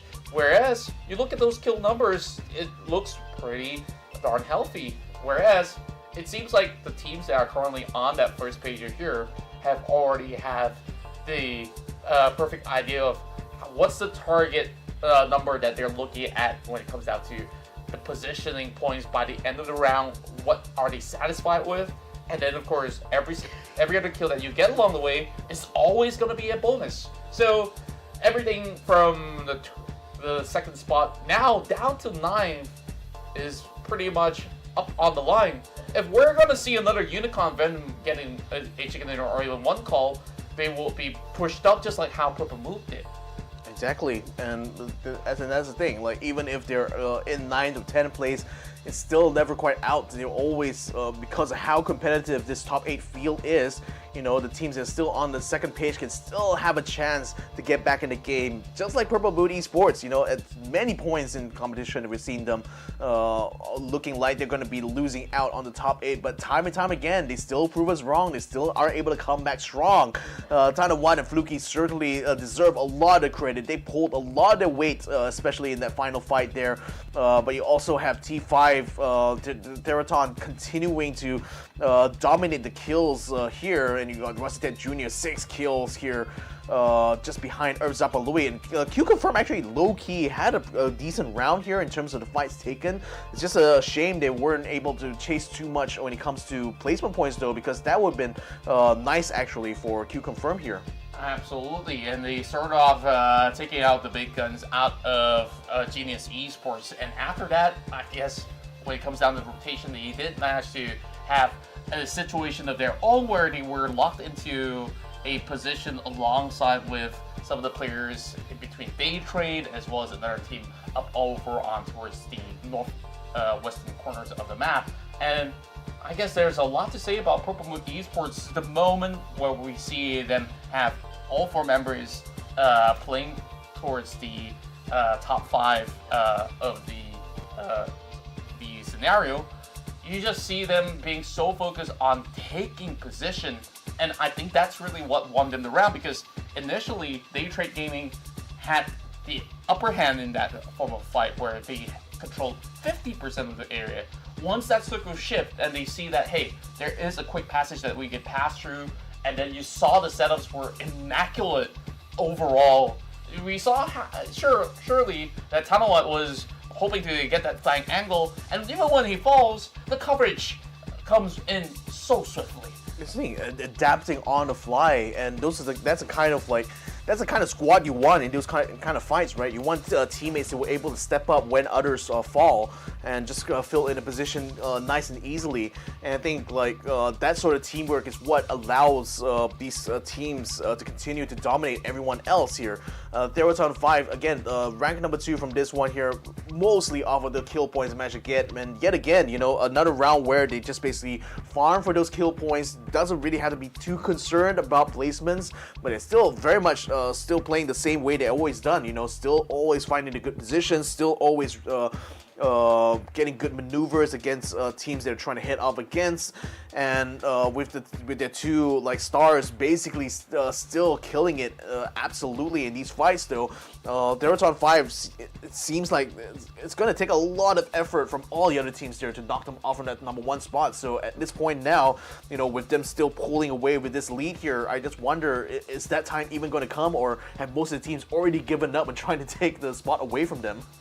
That's right, and I believe that this will probably take another extra day before anybody will be able to catch up, because we last saw, you know, these 2 teams that were chasing up to them, Global Esports Xsset as well as Genius Esports, they are having a lot of troubles in the first half of the day. Now we're moving into ArkAngel, where I think this is where every team that have been competing here will be able to have great grasp of knowledge of how to have formulas of their own to work around. So with that in mind, of course, I really do wonder what will actually churn up, because this is where we see teams like One Call shine the brightest, where surely they have not won their own chicken dinner, but whenever they do play in these late stages of the game, especially back in day 1, they've been able to at least secure top 5s, and I guess from yesterday's rounds itself,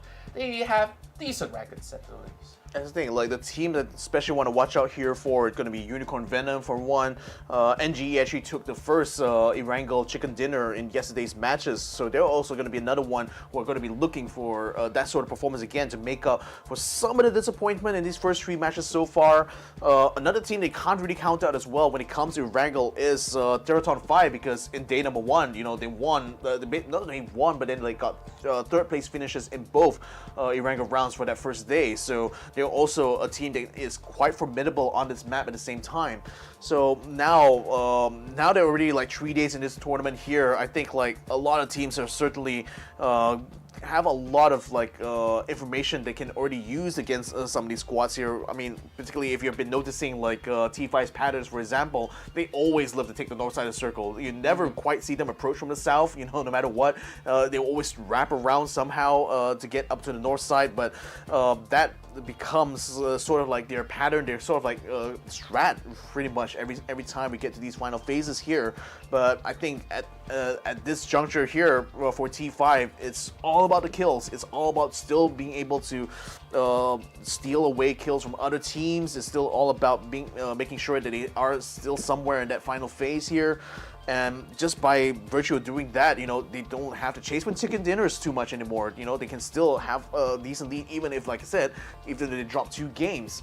So now I think it's going to be incumbent upon everyone else here, like Genius Esports, Global Esports Exit, Myth, now UV as well, to just basically find a way to overcome each other, because their main competition is now everyone from second rank all the way down. Yeah, and it's so difficult to actually remain consistent when you look at every single performance from, you know, the past 3 rounds, right? Like, we've looked at all these players coming from AAA. They've been able to get huge rounds of eliminations, and then you saw pop-up performances coming from even T5. Sure, no chicken dinners, no problem. I think like everybody that has been playing around this arena online has already gotten the hang of the tempo of play. The only problem is that can you outduel all these other teams when you're being pit up against them in an unfavorable position? And I think like T5 shown that they have done it best. Yeah, they've certainly been able to recover, you know, surprisingly at times, even when the odds are stacked against them.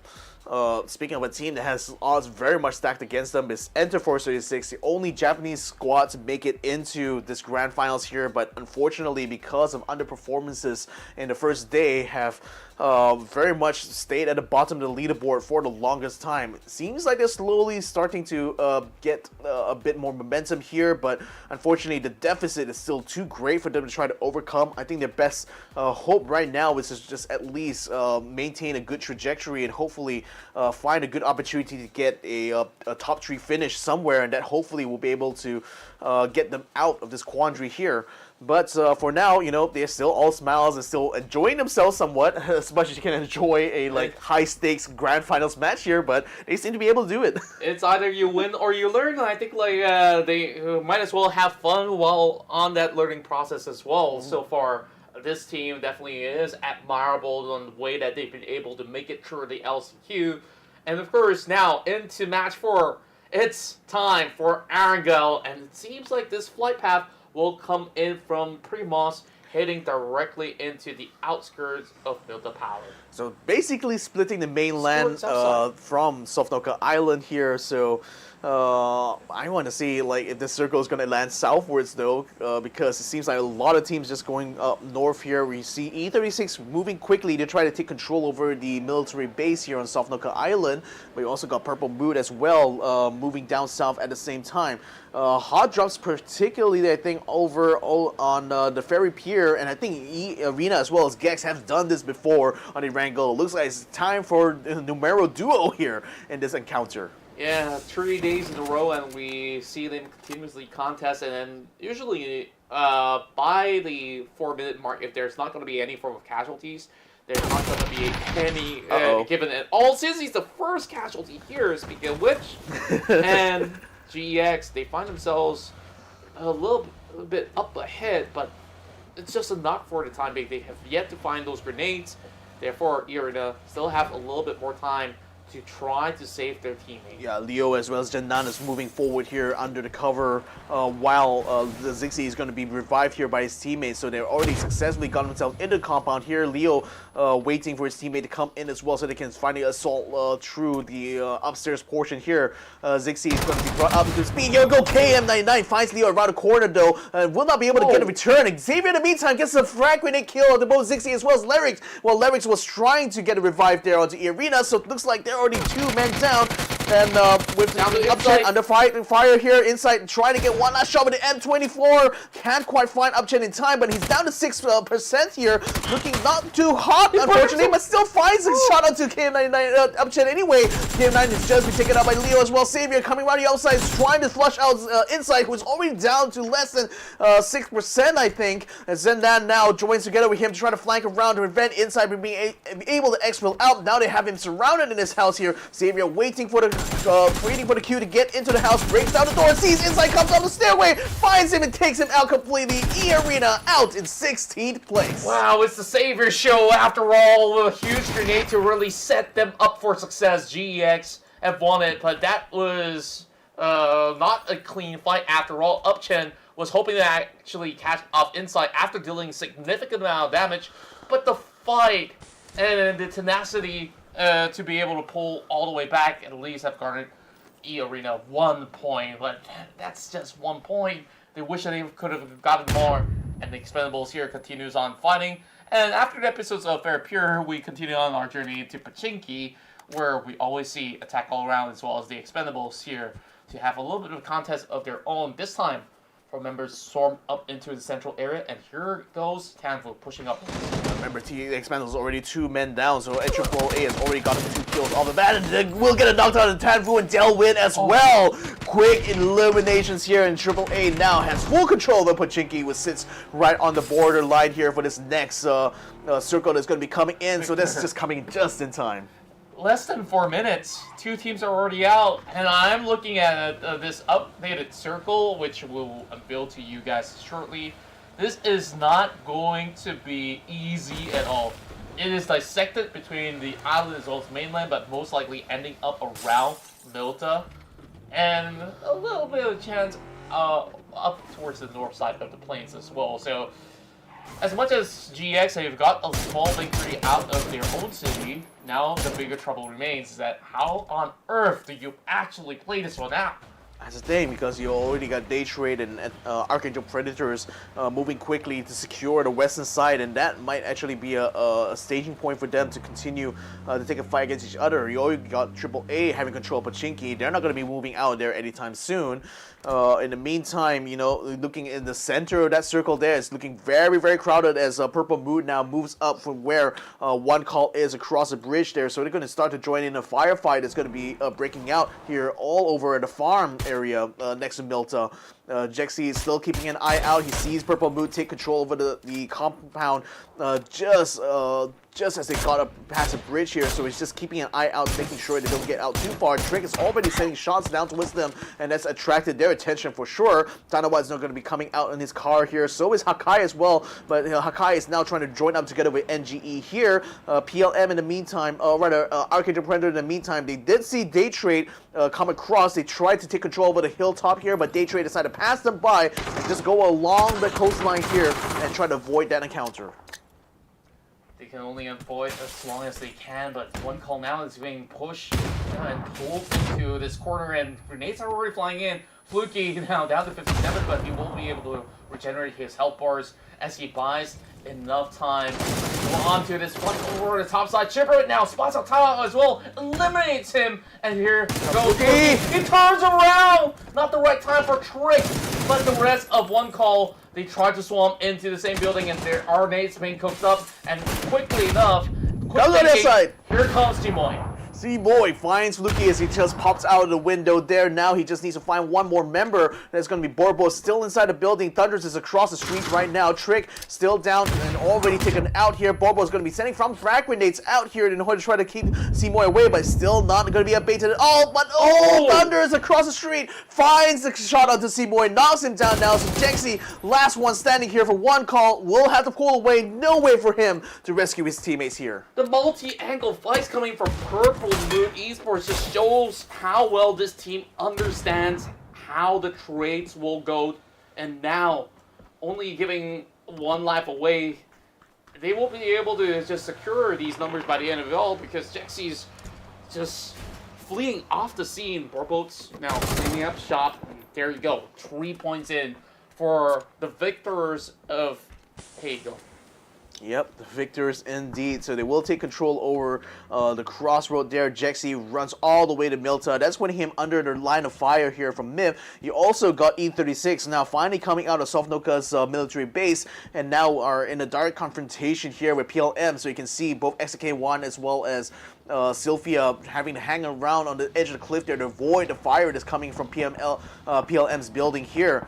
So right now, E36 not exactly the most secure position because after, even if they were able to get through Purple Moon, they still have to contend with NGE on the western side as well as Daytrade, who decided to take control over 2 complexes along this coastline here. So even if they want to try to move westwards, that's certainly going to put them in the collision course with these squads. Now Sylphia is going to pick up his car here. Maybe still trying to get a staging position here against PLM, but it's still too far away really to deal any substantive sort of damage there onto PLM's position. Unicorn Venom in the meantime looking like they might actually get into a confrontation sooner rather than later here with GE. Where exactly are they on the map right now? Okay, Unicorn Venom's NBK now getting into the tower, just keeping an eye out for his other teammates as they move out from the shelter area. In meantime, I would still say that like E36 actually, whoa, they just literally wrapped around the coast here, getting onto the beach and just completely bypasses Purple Moon Esports to get to Milta. Here comes Purple Moon coming with long range taps, not really finding the mark on towards E36 as they try to trade right back. It's coming in from Belmoff instead, and there's just going to be more flocks of crowd around this Milta section, and I guess like Enter Forest, they could just be around some of all these areas of the city, whereas MITH, they're just going to be the ones that will dictate who gets in, who gets out of the city. Yeah, but certainly didn't stop E36 from getting in anyway, so not exactly covering all angles of Milta, you know what I'm saying? But nevertheless, everyone else kind of quieting down right now. T5, you know, they were all the way in Jojo Paul early on. Now they're going to be making their way up north side of the circle down from Yasinaya Poliana. Might actually be close enough to GE here for them to spot them, but doesn't seem like GE is putting too much pressure onto them, just mostly holding onto their compound here, or rather quite spread out actually when you look at it, because Surti is all the way further down, closer to the crossroads near shelter. So right now T5 still going to be taking positions here. We've seen this time and time again where Hasawat will hold an anchor point. The other members will kind of fan out a little bit, try to take as much territory as they can. And they seem to be within reach of Mansion as well. So there's quite a few compounds that T5 could decide to try to set up base in unless Surti is going to burst in onto this party, because he seems to be in an interception course now with Rossitet Jr. We'll find him alongside now. Is he going to be popping out his car, or is he going to be turning around here? He's also got Utah and Chloris coming up behind here, so they know that T5 is rearing within their sector here. They may be in a position here to try to keep their head off and coming into this next circle, which, by the way, lands right on top of all of them. Yeah, and T5, they just drove directly into the middle of it, where, of course, the moment that this circle pulls up north, it does give them a little bit more room to breathe with.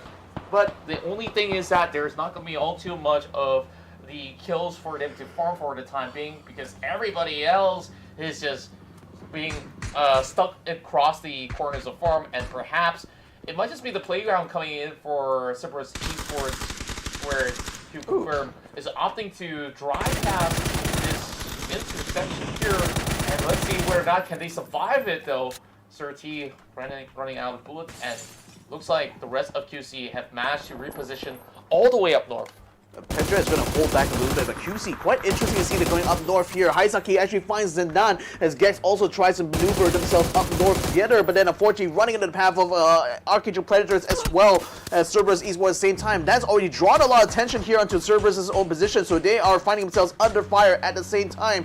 But it seems like the rest of Gex are able to pull through. Unfortunately, they have to leave behind Zendan, and he will be taken away to the lobby now. PLM also moving up as well, getting closer and closer to the shelter, but then too close goes for Unicorn Venom, who doesn't seem to like the fact that they're taking a compound just across the road from them. Now T5 also spots QConfirm's pawns and Pet Dread starting to move up to link up with the rest of QConfirm up in the north side, but will not be able to get a knockdown this time around. So all these teams now shuffling about, getting themselves into the center here, and I think the only outlier really is going to be E36, who have already moved out of Milta, but now are running into a collision course here with Myth out on the eastern side.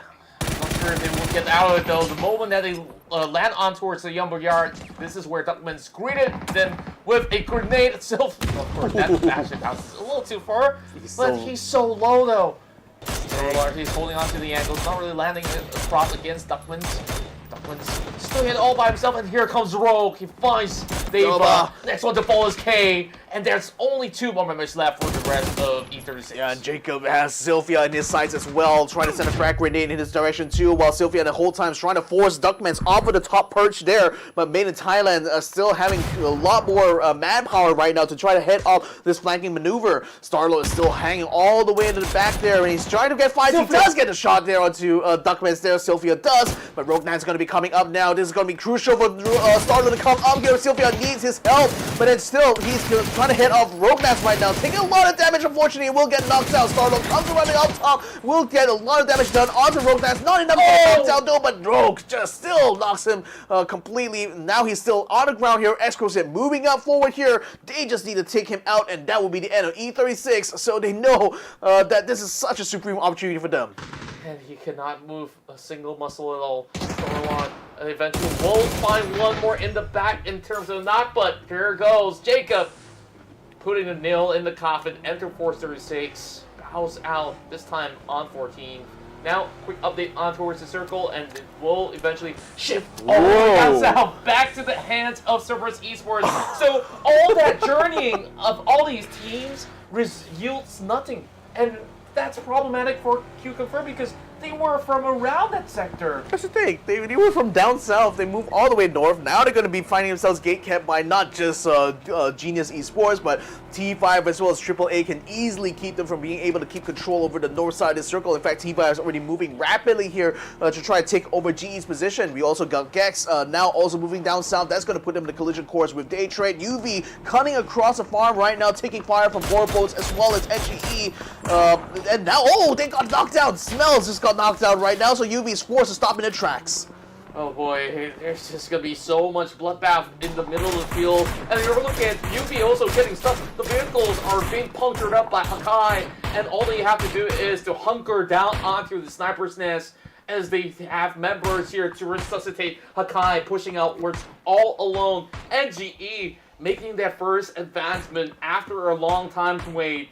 And let's see if those grenades fly in. QConfirm collapsing straight on the T5 to took it down. Both Pantapong as well as Tanabol to be taken out. Pet Dread takes out Pantapong as well. So now leaves behind only Hasawai Rossitet Jr., but they will not find QConfirm. Instead, they will pull away from that fight now. Frag grenade goes inside the tower. Oh, a lot of damage done. Not enough going to knock down the Yukon Venom though. NBK is going to pop out the door now to try to head up this attack coming in from NGE, but still taking so much fire from outside. The Molotov is roasting them alive. Hakai with the double kill onto UV. They're not going to be on their last legs any longer here as Fob has some dead rights there with the Car 98, and the rest of NGE now moving in to sweep for the kill. Hakai with a huge setup here. It's all really down to the cleanup, and the longer that they take, NGE may have actually lost it, but they are not really ending the chance, and they're sending it all in, driving right through, and that's where Dapu is just going to supplement, and Unicorn Venom, just like that, wiped off of ArkAngel. Oh, thankfully that grenade didn't really pop onto his own teammates, though. Lucky him. Myth also moving up as well. They're going to be heading off T5 as they encounter them around the shelter area here. Cerberus Esports under fire right now from Daytrade, from Gex as well. They're still sitting right in the middle of this circle, but it's still not exactly the most comfortable spot. Only Duckmai and Haisaki are inside one compound, while Tolo Z and Haimas are still out on the outside, although they do have a bit of high ground that's allowing them a bit of view onto what Daytrade's movements might be. Thailand's Rogue Nans, though, fresh off of the victory now, getting into their buggies in order to try to sweep around the western side to link up with their two teammates, Xsset as well as Jacob, in order to continue to take the fight towards the farm, thereby bypassing T5 here. Now the blue zone still crowding around here. Let's see where this next circle lands. Still on top of CERBERUS, as well as Daytrade still on the western side here. So looks like the teams that are still on the on the eastern side are going to have to fight it out right now for the right to get into this next safe zone here. As you see, collapsing onto it, Myth as well as Purple Mood. Orbo's going to be ready to actually pick anybody up coming from the outskirts. A lot of all these teams are being zoned out from entering, and you can see MITH turning back. There's not going to be any form of safe entry, and wherever they go, they just really have to pick their poison right now. Daytrade Gaming having the AUG in hand for Belmoth.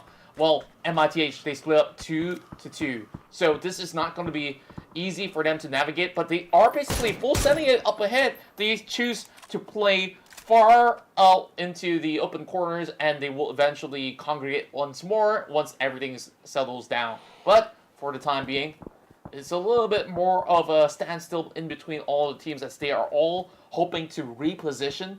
And here we go. Utah lands 2 blows and a go. Yeah, QConfirm trying to cut Drew into the top side here. Will come under fire from GE as well as Daytrade. Sees that Pedra and Leon's Q will still get Drew unscathed though. Unfortunately for T5, they also did the same thing trying to get to the middle, but unfortunately Rositet has just been caught out here by CERBERUS. So now that's going to leave Hasselwatt the last person standing. He's going to try to open fire as well as everyone else. So QConfirm there. Pedra still trying to slip all the way past Hasselwatt here, but he still comes in, tries to get a spray. He still taken down by the headshot here. T5 is out in 12th place. Oh my word, the drive-by, and J-Dye was just so ready to actually go in for the final hurrah. And my, this is the first few times that we see T5 actually bow out without a single kill in the game. And now, finally, breathing room for everybody else to get as much points as possible. And on an average right now, we're looking at 3 points on average for a majority of the teams, whereas CERBERUS Esports, despite having majority of the zone, it doesn't seem like they have been all too proactive into hunting out in numbers. And then you also do have AAP, who have a little bit of a safe haven of their own. And when I say that, AAA, they're trying to strike them now. Yeah, Jungle 2 Office, I think, spotted Evil Patrick trying to cut across it. It's forcing them back into the compound here. It looked like they were going to try to overrun Jexy's position down by the south side. But now we're going to be focusing attention onto Daytrade, because Myth is now getting themselves closer to the border of this next safe zone. And Daytrade is the only one standing between them and the safety of this next circle here. So Duckmans is trying to keep his eyes pinned onto Flash here. They already got a knockdown with Chills. So this could be an opportunity here for Myth to collapse onto Daytrade and send out all the frag grenades they could towards a Flash and Belmont's position here. This next one gonna land closer and closer to that shed, forcing Flash to just dig in there. But in the meantime, MGE got into a bit of a fight on the bottom side there, takes out the Reds of PLM, and they're already out in 11th place. Nevertheless, though, Daytrade Gaming still under siege here. Myth sending everything but a kitchen sink onto them. The whole field is completely fogged up by these smoke grenades, covering the approach that Myth is doing right now. Good connection to Belmont, although he does heal himself quite quickly afterwards. So right now, Myth is still having to move forward. Unfortunately, Jacob gets knocked down. The Rogue Knight and Exosin now has to watch their flank here, because it's not exactly undercover, as Flash will be able to take down the rest of them, and Myth gets eliminated before they can even respond. Oh my, they were overzealous, and there's not much room for them to play out as well. The blue zone is already closing right in. Meanwhile, while all of that was happening, NGE, they just corralled every member to be able to wipe out yet another team.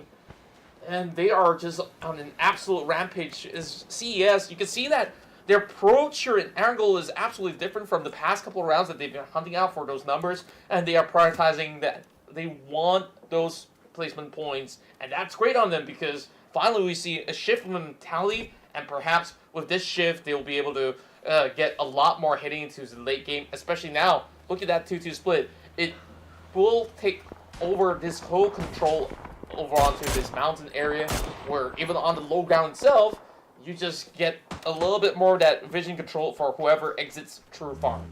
Yeah, for Haisaki and Duckmite particularly, they only have to worry about Gex. It's just directly down south for them, and Hamas and Solo Z is just watching the fights. It's breaking out on the top here. I think we got ArkAngel Predator starting to move in onto this safe zone here, and that's going to force Triple A's hand, no doubt. Unfortunately, Triple A is also having their hands full, trying to keep GE at bay from encroaching into their zone. Janku Tuop and Eklusa will be moving up at the same time. Zest keeping an eye out, trying to spot the positions of Triple A's snipers here. In the meantime, NGE as well, keeping the fire going on to Daytrade, so that's putting a little bit of pressure off of Cerberus, to be fair, although you also see Gex also moving up at the same time, starting to get into the compound here, so Haisaki and Duckmite are going to have to start fighting closer sooner rather than later. GE in the meantime still keeping Triple A under the siege, still keeping them tied up, while AAP's Agent Boss now getting into the direct confrontation with Haimas around the western side of this circle here, so AAP still trying to find an entryway, but just being blocked completely by Cerberus Esports. G-Day now needing to face off against two members out of Genius Esports, but Savior being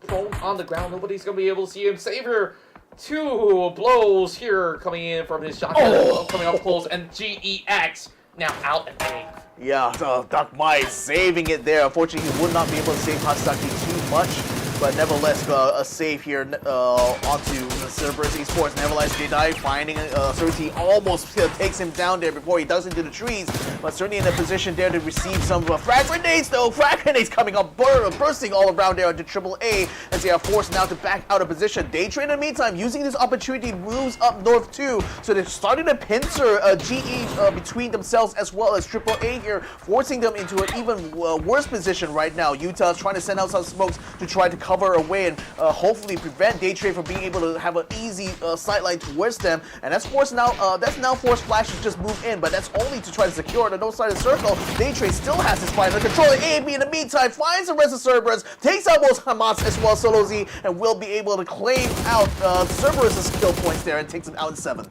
A surprise ambush coming from ArkAngel Predator as they clear out the entirety of Cerberus Esports just like that, and I guess like the split coming in from Cerberus was a little bit too wide, where they were having only 2 members on each respective corner of the north as well as south, and here comes Daytrade Gaming.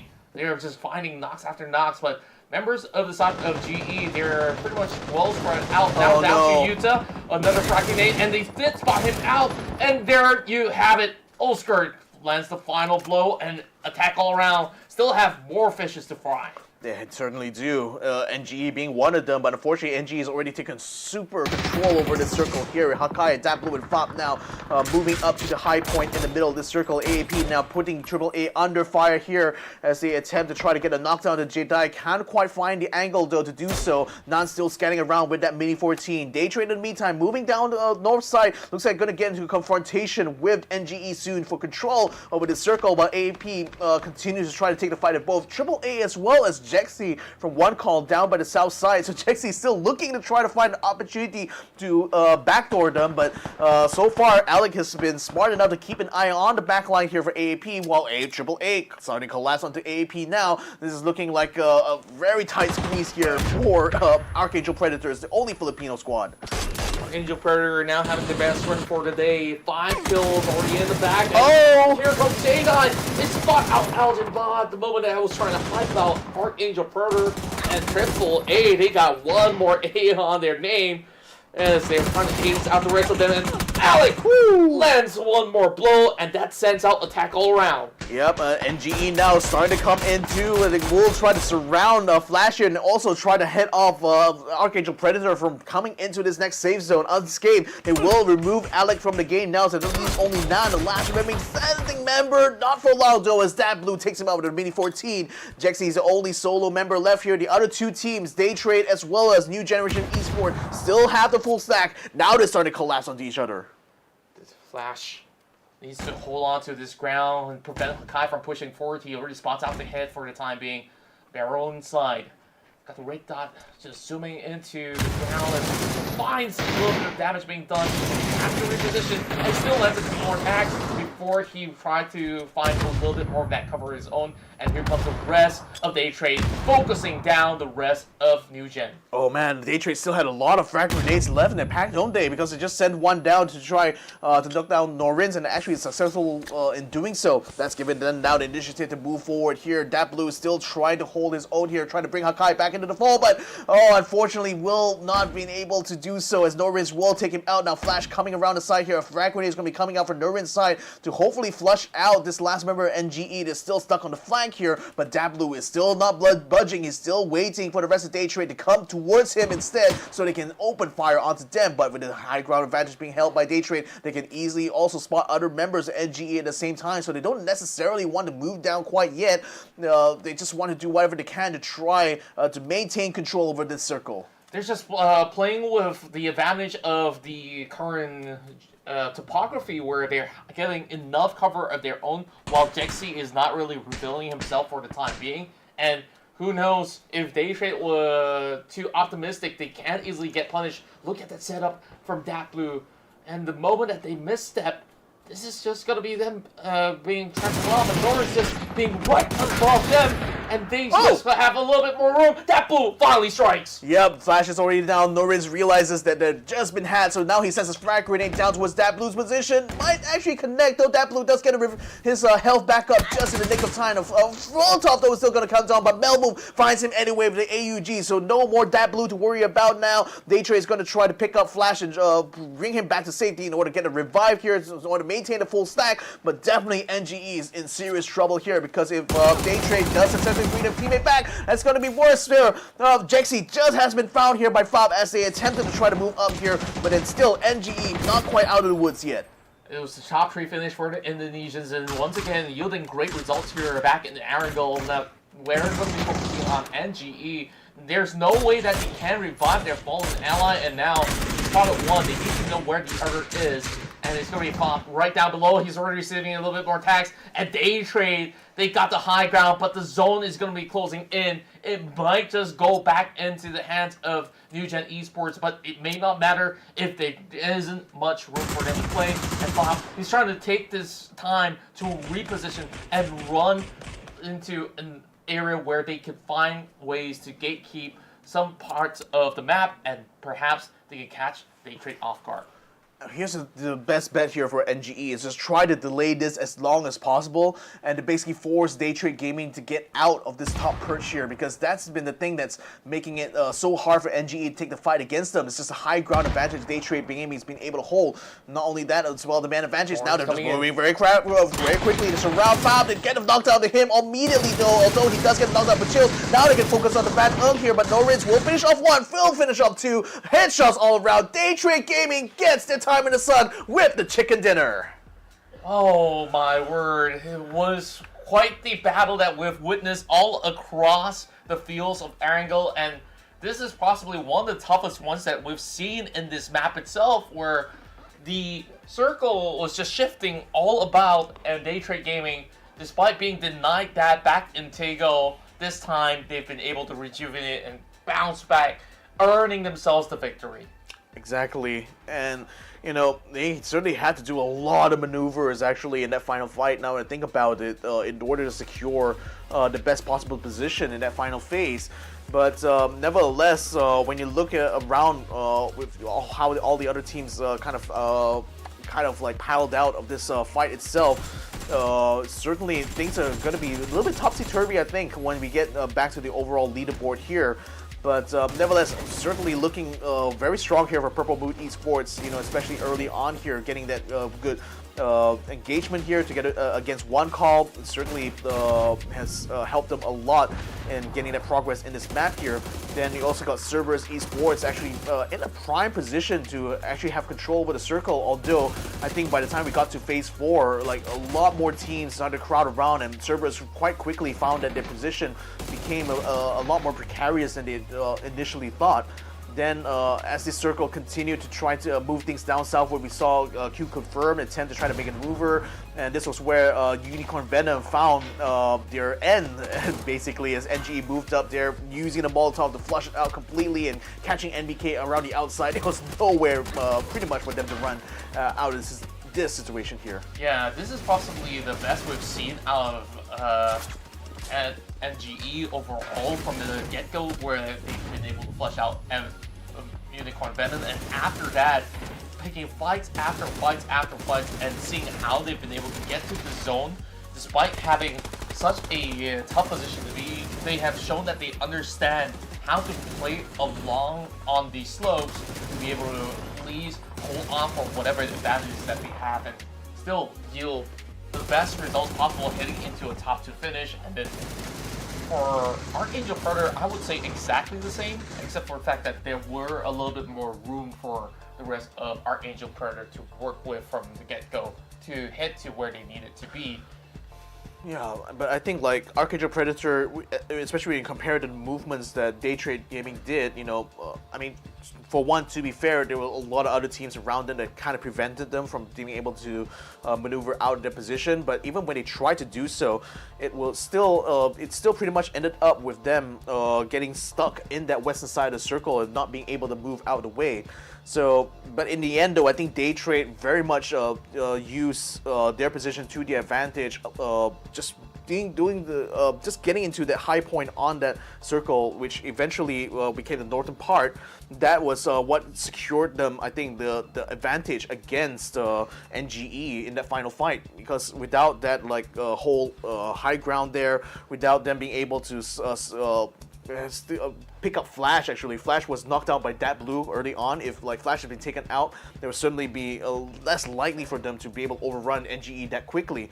But all those factors combined together here to allow Daytrade Gaming to finally get the chicken dinner, and couldn't be happier for them. Yeah, I think this team overall have been one of the most consistent throughout the course of the day, and of course, putting aside T5. It was great for them for the first 3 rounds, and then we start to see a little bit more cracks going on as they approach the later stages of the day. But I don't think that they will be all too worried so far, because with the amount of points that they've been able to get, things are looking good, as we can see from the board itself. Theerathon 5 get nothing in return, whereas Daytrade maximum points of 19, and then of course as we go down the list, we've already covered some of these names like New Generation Esports as well as ArkAngel Predator. Attack all around. I think one thing's for certain for today, they've been able to achieve the number of kills that they've always been known for from those rounds that they've been playing all across the LCQ and such. So with that, even for those in the middle pack, you see the average numbers here goes up to 6 for most of these guys. From 5th place all the way to 8th, and then made in Thailand. They fell off very early on, but they did manage to pick fights of their own by trying to get their way off of Milta. Yeah, I hope I haven't cursed Theerathon 5 there by saying they could potentially drop 2 games and still be in the lead. They've already dropped 1 so far, so if they drop the next one, Casso's curse confirmed, very much so. We'll check it out. We'll check it out very soon. Let's go ahead and have a look now at the overall leaderboard here to see what movements these teams will have made after these rounds here. Yet again, Theerathon 5, not any progress at all, but Daytrade is able to close that gap now to now at 99 points here to Theerathon 5's 138, and that's certainly the boost that they were certainly looking for all tournament long, and that literally has put them back in contention now, isn't it? Yeah, and just looking at all of the names here listed on the top 8, yes, Daytrade Gaming definitely is in the best position in the contest, but that's about 40 points that they need to actually come close to, so they need to eventually find back-to-back chicken dinners at some point of the days that they will be playing, which will be a little bit difficult, but not impossible. But what I want to highlight is that attack all around, out of the top 8, they have the least amount of placement points, but it's all about the fragging game. It's very much so. That is exactly the sort of game plan from here on out, I think, for them. But with Theerathon 5 still having that massive lead here, I think Daytrade is still mostly going to be focused on keeping the lead ahead of new generation of Genius Esports here. Not sure how easy that's going to be if like either two of those teams are able to get into the final phase. But nevertheless, I think Daytrade is starting to find a consistency that has been eluding them all tournament long now. And finally, they've also like actually looking back at like how they perform in Thailand, they've also been known to be like late starters somewhat, even though like they may not be the most dominant at the beginning of the tournament here, they can certainly catch up very quickly as they have already done right now before our eyes. As for the others here, like Purple Moon Esports, even though they're already now up into the 90 point total here, along with attack all around, still finding themselves in the 5th and 6th place here, unfortunately. But that just goes to show how competitive it still is, ladies and gentlemen. I mean, again, these teams are just constantly trading positions round after round after round. The only constant, pretty much, has just only been Theerathon 5, just simply because of the huge lead here. Yeah, that's right. And of course, let's check out the best performing individuals in the map of ArkAngel. And I think undoubtedly so, he has been getting every single number in the back from the get-go, where we saw them storming up against UV and then everybody else across those farm sectors. And then first, you have members of Daytrade that have been able to take control of the area so well. I'm super like looking at the damage numbers here. Look at that Flash, 720 damage but only 3 kills, whereas like his teammate Norin's 4 kills, 638, and then you got Algin Bots there just pulling under 300 damage but still getting 4 kills. Yeah, I mean, again, some of these are likely, just having other people deal most of the damage and them just picking up the kill shot. But then again, Daytrade certainly has found a high performance round for them here. So that's no doubt why they are currently the best of the rest right now when you discount Theerathon 5. But nevertheless, still one more map to go here, ladies and gentlemen. Still one more match here for Daytrade Gaming potentially to show us their might.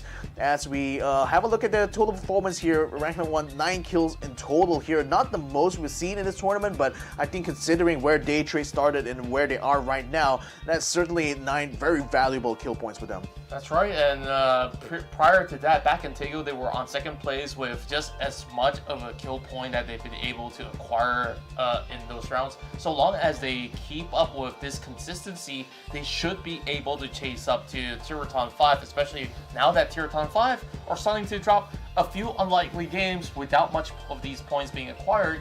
So I guess like after all, there is going to be hope coming into all these upcoming games.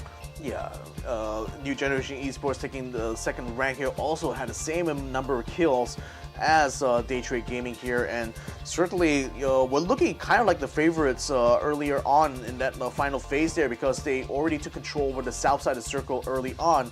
It was just that Daytrade outmaneuvered them very much so by getting up to the top there. And as just kind of like highlighting something you pointed out, like you said, previous takeover round, Daytrade was 2nd place. In Miramar, they also were in 3rd place. So 3, 2, and 1 now. So they've just been on an upward trajectory since the start of Dynamite 3 here. Yeah, like the only way is up, and I hope that what's after 1? I hope it's not 0, right? Like, let's see this team continue to try, but of course we still have one more round of ArkAngel to go, and we'll definitely give them a little bit more time to re-strategize. All these teams here definitely might have felt a little bit more overwhelmed at all the form of pacing, so I guess we'll come back after a short break. Yeah, we will. So we'll stick around. We'll be right back. Welcome to the Update 23.2, where you can now revive your teammates, transport knocked out allies onto vehicles, and engage in a new social feature, the clan system. Let's dive right in. First on the menu is the brand new revival system. To reduce frustration during squad play and promote diverse strategies in normal matches, you will now be able to revive your fallen teammates. Just retrieve the blue chip from their death boxes and register it at one of the transmission towers scattered across the map, or through a wireless transmitter item obtained through farming. They can then rejoin the match via a respawn plane that flies once per phase.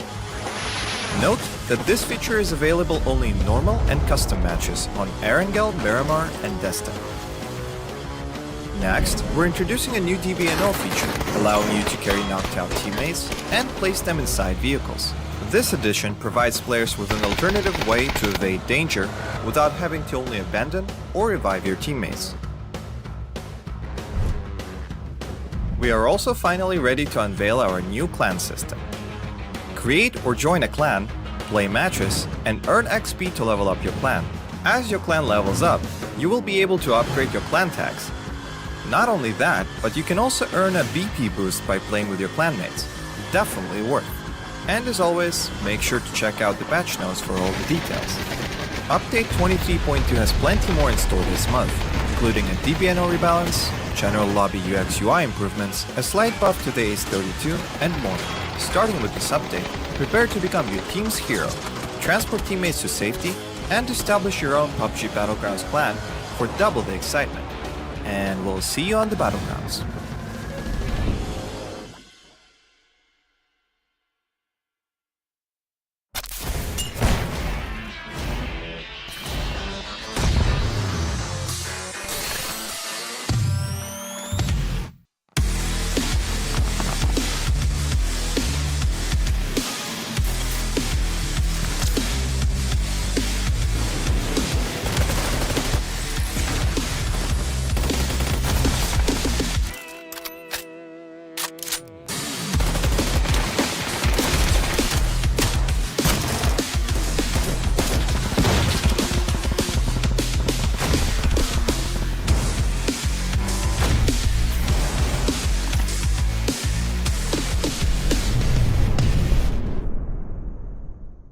The latest game from Krafton and 5min Lab. Fast-paced and full intense PvP action brawler game.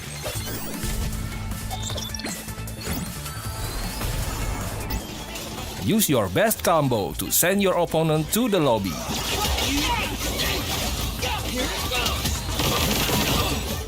Select your legends and be the winner.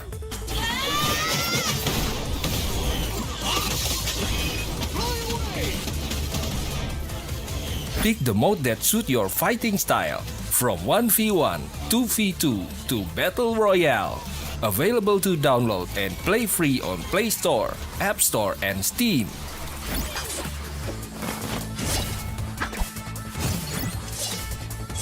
Let's be legends today!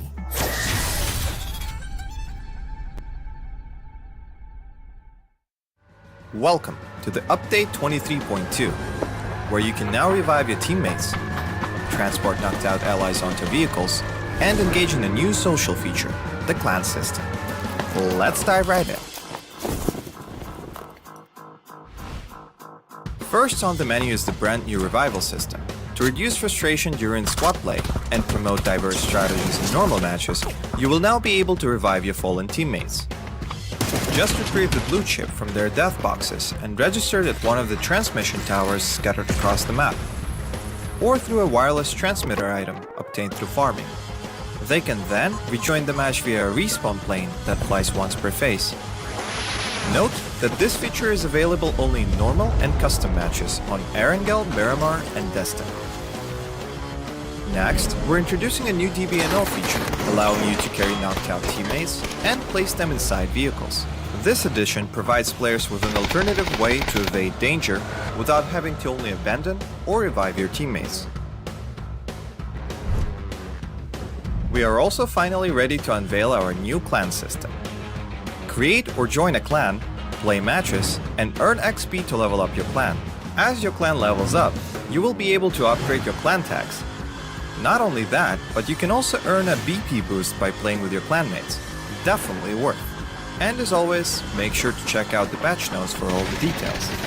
Update 23.2 has plenty more in store this month, including a DBNO rebalance, general lobby UX UI improvements, a slight buff to the ACE32, and more. Starting with this update, prepare to become your team's hero, transport teammates to safety, and establish your own PUBG Battlegrounds clan for double the excitement. And we'll see you on the Battlegrounds.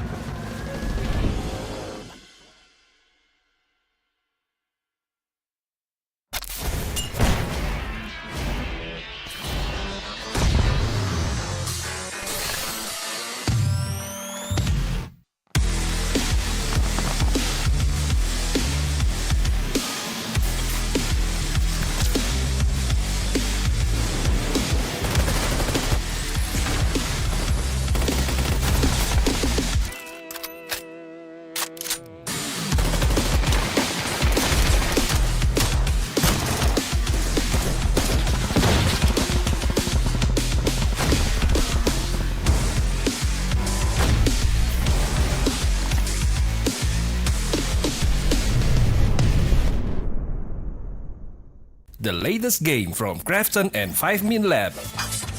Fast pace and full intense PvP action brawler game.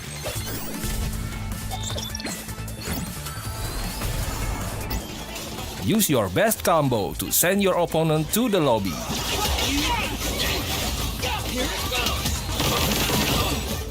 Select your legends and be the winner.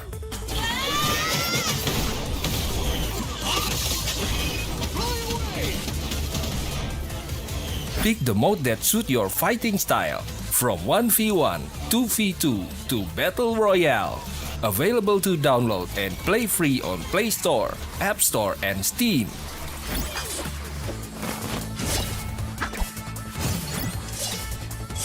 Let's be legends today!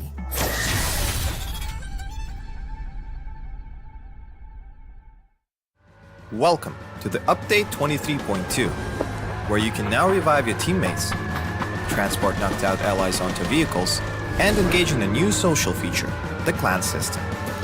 Let's dive right in. First on the menu is the brand new revival system. To reduce frustration during squad play and promote diverse strategies in normal matches, you will now be able to revive your fallen teammates.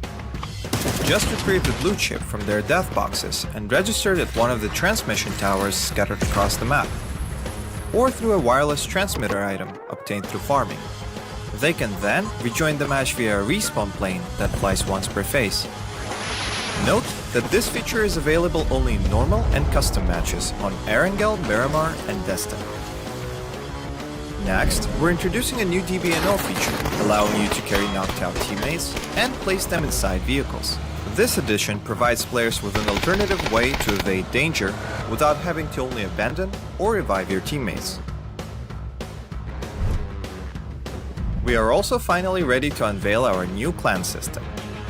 Create or join a clan, play matches, and earn XP to level up your clan. As your clan levels up, you will be able to upgrade your clan tags. Not only that, but you can also earn a BP boost by playing with your clanmates. Definitely worth.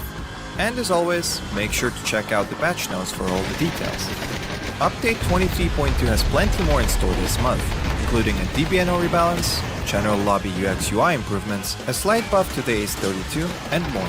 Starting with this update, prepare to become your team's hero, transport teammates to safety, and establish your own PUBG Battlegrounds clan for double the excitement. And we'll see you on the Battlegrounds.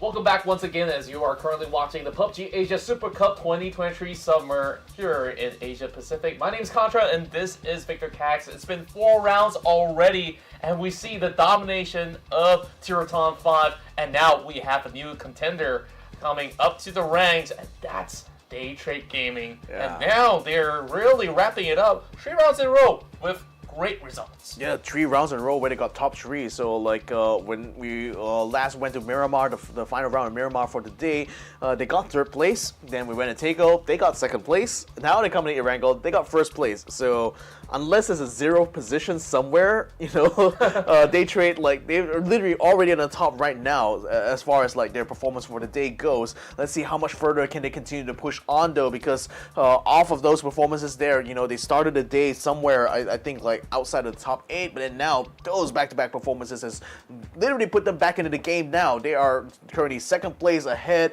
of Purple Moon, ahead of Genius Esports, ahead of Made in Thailand as well. So certainly finally showing themselves here to be another top contender here, as we kind of expected from one of the top teams from Thailand, isn't it? Exactly so, and eArena definitely is quite the team to watch as well, where every single time that we have our countdown, then they always bring us a lot of great battles. And when we talk about battles, we're keeping our eyes peeled for what's about to happen back into Very Pure later on, as they've been battling with Global Esports Xsset. So last round, it was GEX that have garnered the win in that city, but I'm not too certain if this is going to be the same exact scenario where if eArena usually survives, like they really go the long stretch where they even challenge top contender teams out there and really pull them all the way down. And then, of course, when we go back to all the teams that are currently in that top 5, we have already seen so much offerings here from Purple Moon coming in from the New Gen Esports, and of course, for MITH, I think today may not have been their best run so far,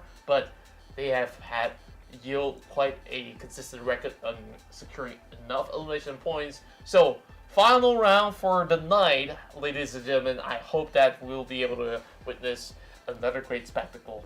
Yeah, like I'm just especially like excited at the fact that it is still day 3 of the grand finals.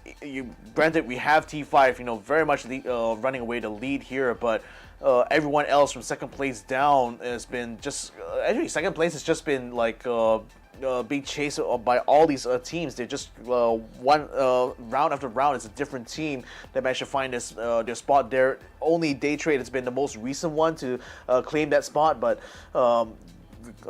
Genius Esports has also been second place once in this tournament. Purple Moon Esport as well. NGE, I think, were somewhere in that vicinity too. So now that things are starting to, now they're already like way past the halfway point in this tournament here, this is going to be where things are going to start to tighten up for these teams here. I think you're going to see a lot less risk taking, especially for the guys up on top, and then like for the guys that are still like struggling again in that top 8 will certainly be taking a lot more bigger risks, I think, towards the end of this tournament here. So it's still like things are not really set in stone. Is basically my point here. I think these teams still recognize that if you get great back-to-back performances like they did with Daytrade here, they can easily put you back in the game. So that's what's keeping them motivated, through I think not only these 5 rounds today, but in the next 2 days, the remaining 10 rounds is certainly going to be the last chance here for these teams to actually start to catch up. But nevertheless, when you still have teams like Theerathon 5, having such a significant lead, I think like most of these teams now are just looking at more on how to either like how to keep them suppressed. Although I think that it's easier said than done, really, because you can't really identify these teams at a glance when you're out in the battlefield anyway. Failing that, the other option for them is literally trying to chase for that second place, trying to chase for that third place, trying to make sure that they are able to at least stay ahead of the other teams they're currently rival against here, and just mostly focus on their own performances here and just continue to collect the points every single round. Yeah, and I'm gonna move into another topic since our screen is showing all the boys from QConfirm. So, of course, this team usually are late bloomers into the day, where usually you're hitting into round 4 and 5 hours. They will have much better records. It's not exactly every single day that we actually see that out of QConfirm. Like, usually when they do go into battles, like, they do have that feistiness, but today, I guess, like, there were a few decent showings back in what I do believe was Miramar, and then after that, I think like things have been a little bit more quiet. But it's good to also see that the vibe right there in their own homes are just pretty much relaxing, as they don't really seem to be all too tensed up about their current positioning, which is currently sitting at 12 for QConfirm. Yeah, I think what's kind of holding them back, I think, is just the fact that they had 3 rounds where they're the first team to get taken out, and 2 of those were, funny enough, on Tego, which I would find a little bit funny. I say it's funny only because back in the group stage as well as the last chance qualifier. I think they've collected like two chicken dinners. Sorry, they collected 2 chicken dinners on Tago itself. So they perform quite well on that map. It's just that I think now in this grand finals, with the competition being this stiff, it's forcing them now to take risks that they otherwise were never kind of like headed towards when it came to the group stage. And the fact also is that QConfirm has failed so far in their attempts to get chicken dinners. They came extremely close a couple of times, but no dice in those rounds though. So now I think like they know pretty much where their standard is at. It's just really going to be about how to improve from here on out. Now it seems like the issues have been sorted out. We're going to be taking flight now to take our final match of the day here. It's going to be on ArkAngel. It's going to be a flight path headed from the northeast down to the southwest, and still puts them in the path towards South Noka Island. Still puts them close to the ferry pier. So eArena as well as what was that again? Like GX will continue to go for that hot job, I think. Yeah, and this is where we just basically say tomato, tomato, same thing, but a different direction. But the only major difference that this flight path allows certain more teams to get more access into the northern plains instead. Meanwhile, of course, 70 for both rounds have been off of the form of contention for all these teams to drop right into. So easy access for New Gen Esports to get as much loot as possible across Yasnaya, Pollyanna, and the outskirts. And same goes to UV. Now they will have a little bit more of a better grasp of control across the prison ground. Meanwhile, back in the island, there is going to be the Expendables, Purple Mood, as well as ArkAngel Predator. And there we have it, ladies and gentlemen. The fight at Ferry Pier will begin shortly. The Battle of Ferry Pier. It just feels like that's going to be a running theme, isn't it? Like a Pearl Harbor story of sort. Oh, good lord. I hope hopefully not. I hope not a Pearl Harbor for either of these teams here. They're still in contention, ladies and gentlemen, both eArena as well as Global Esports Xsset for the prize. They've already picking up some good weapons here. Got an Ace-32 on Xavier here at AKM, already on KM99. Lyrics as well, finding a good gun for himself. Inside, still trying to find some ammunition though.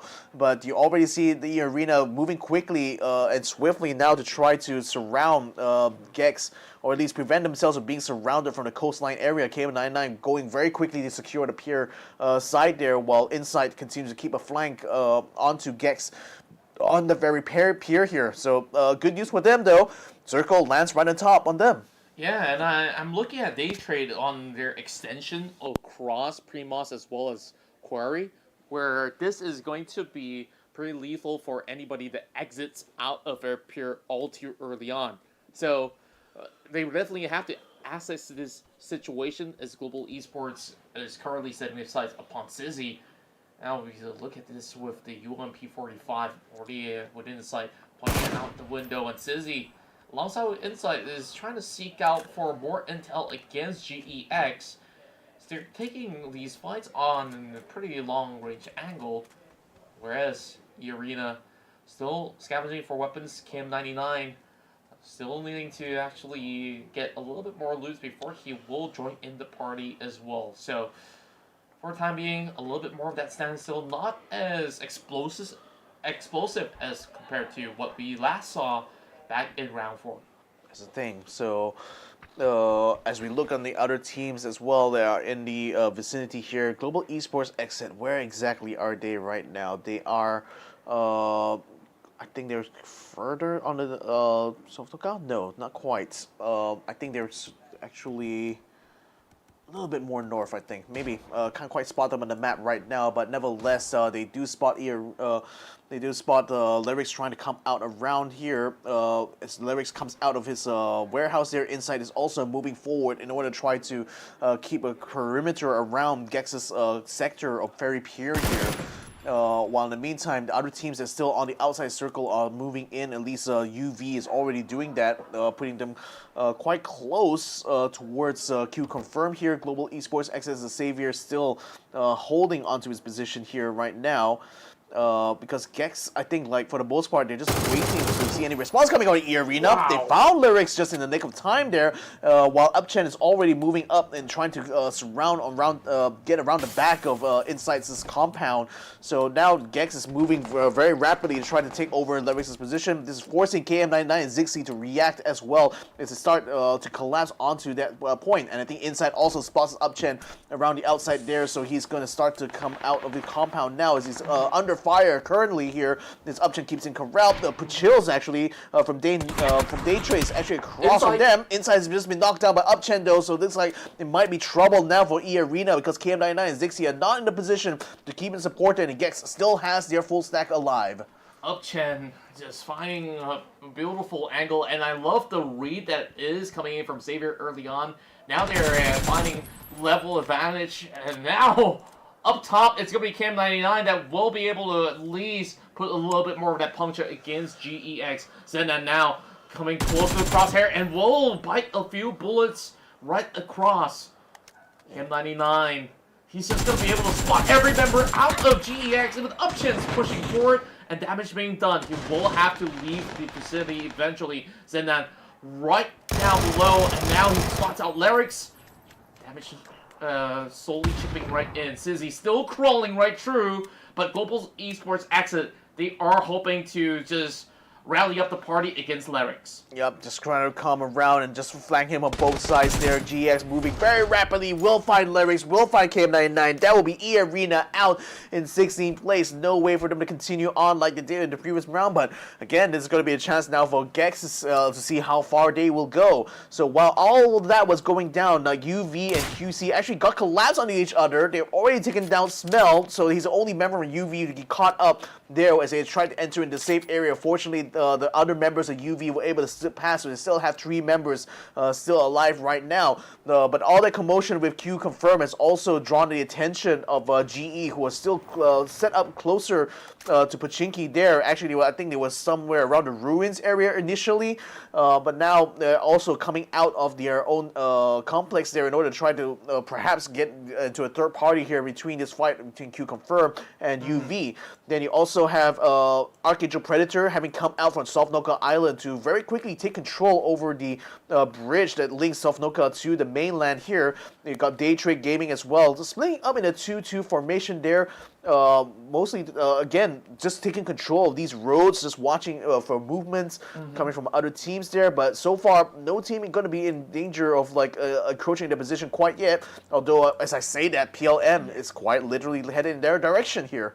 True enough, and what's interesting to also note for the fact that, sure, we see the battle inside for Pure, and for the citizens of Pachinki, namely both Cerberus as well as AAA, they decided not to engage very early on, and both of them are actually enjoying a lot more space on the open fields of Gatka, and this is just about huge setups for that late game. As we last saw Cerberus Esports improve on positioning, improve on the way that they've been taking the pace of the game, and we start to understand that, hey, this team still hoping to improve their position, and therefore all these early fights needs to be negated, and here goes Unicorn Venom now moving up ahead as they take on the rest of One Call Esports by the corners of Quarry.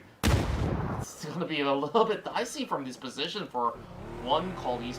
That's the thing, there's only 2 members of One Call that's actually trying to take this fight against UV here, because Jexy and Trick are holed up in the compound way further up north, out of range there to support Simori nor Chiburit.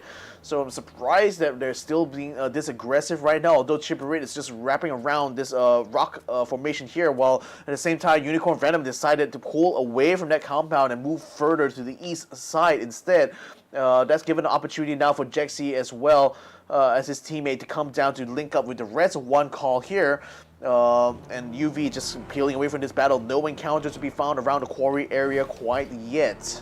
Yeah, now there is also a little bit more of the resupply coming in from the airdrop that's going to be pretty close around One Call Esports, so they will be able to at least get all the best weaponry possible, as well as all the level 3 heroes.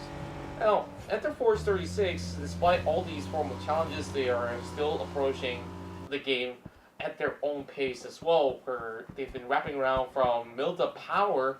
Now will be possibly the last team to move right into the circle, and at least there's a little bit more room across the shores where they are trying to get in from mainland. So it shouldn't be all too problematic for the time being until they approach the region where they're closer to Pubg. Yeah, and you already got main in Thailand starting to make a move now to try to take control over that sector here. So both E36 and with E36 now entering the safe zone, so that's all the teams now inside the circle. No one out in the blue zone at the moment here, but still no major fights that I could see off right now. Most of these teams just holding in their own respective positions here. You got GE already taking control over what Sir Cloud called the chopsticks. I'm not even sure what's the actual name. Chopsticks too. You got the chopsticks too? Oh my goodness. What would you like to name it? Antennas? They're not antennas, they're ditches. Yeah. They're like drain. Double digits? The ditches. Oh god, this is a rabbit hole I'm not ready to go down, unfortunately. But nevertheless, E36 are now inside of the safe zone here. Everyone else is now starting to shuffle from the south side up to the north here. But you already got GE in position on Gatka here, and GE also starting to get close by T5 as well, headed towards the chopsticks too. So the two of them are in a collision course. Then you also got Purple Moon as well as Myth starting to get too close with comfort there. In fact, I think Daytrade, who is coming up the south at the same time, just spotted Cerberus and is already starting to pour some fire onto them. Cerberus in the meantime forces Myth to try to push away there, but nevertheless, Cerberus does find their own compound to work out of, and that's going to be a good position to try to head up any assault coming from Daytrade's side. In the meantime, Unicorn Venom under fire from NGE, who already took control over the bottom of the chopsticks and has already got a knockdown as a Powell, and is still trying to find another member of UV to try to knock down. And this is just going to be getting a lot more worse for UV, as they're drawing too much of that attention. But for the time being, they should be able to resuscitate the fallen ally, and it shouldn't be too hard for them. But needing to find new hitware as well as gears is going to be very problematic. It halts the progress of where they need to be later on in the stages of the game. Whereas the tackle round has gotten the crosshairs pointed at from Hakai. And Purple Moon, they would suspect that there's going to be a couple of all these teams hiding by the woods over on the southern quarters of Pubg. So the Expendables now isn't exactly in the best of position because they're just by the rim of the circle. Eventually, we'll have to make a move. And speaking of that, they're getting attacked by GEX. Yeah, Delwin's already been knocked down. Xavier is throwing some shots at the Jug Juice as well, forcing him to back out, so he's not going to be able to get close enough to rescue Delwin from this situation here. Gex pretty much have him completely surrounded, and TE can't really reach close enough to try to take over that position. And you also got Purple Moon, having heard the gunshots, also moving down southward, so I think they might even try to head off TE here. In fact, Duck Juice already putting some shots here to force Tanawat to fall back. It seems like Xavier is now looking to try to finish off Delwin there. Will get the kill points anyway, so TE now forced to fall back here. Zendan shooting onto them while they're attempting to peel away from here, but should be able to get away without too much trouble. Yeah, the Expendables, they may have actually lost one, but they will eventually find a lot more room to breathe the moment that they cut across into the Pachinki sector.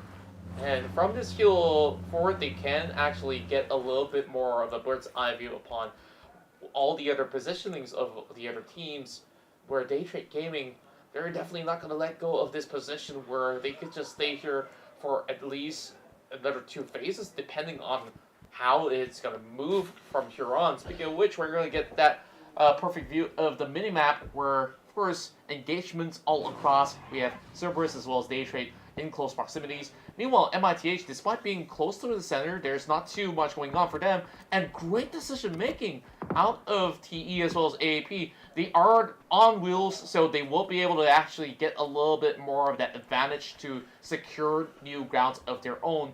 While ArkAngel Predator, they're in the safest spot possible by the corner of Ruins. Yeah, Ruins somehow still in play here, ladies and gentlemen. Part of it, at least, in this next circle.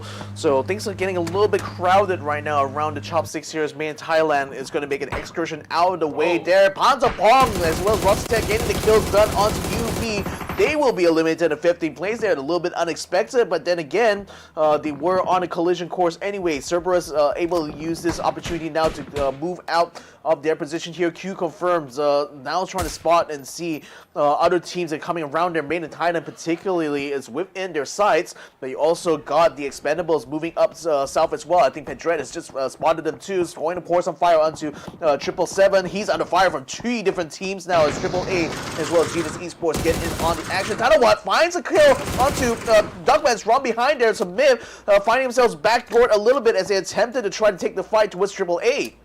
Wow, just look at how swiftly Pubg actually strikes, dropping grenades after grenades, and MITH, they're on wheels already. They know that they cannot afford to be caught off right here, right now. They need to find positioning, and now Chimoy, out of one call, have found one member out of CES. So this is going to be pretty much a huge storm coming in the way for majority of all these players out there, and the reckoning waits. Ooh, speaking about storms, it's raining right now pretty much for the Expendables because they just got taken out while they were trying to take control over the ditch here. Both GE as well as NGE has done quite the number onto them as they attempt to try to corral that control. And T5 still holding onto the left chopstick right now, so they're not going to be any risk though of coming under fire from either of the 2 Vietnamese squads next to them.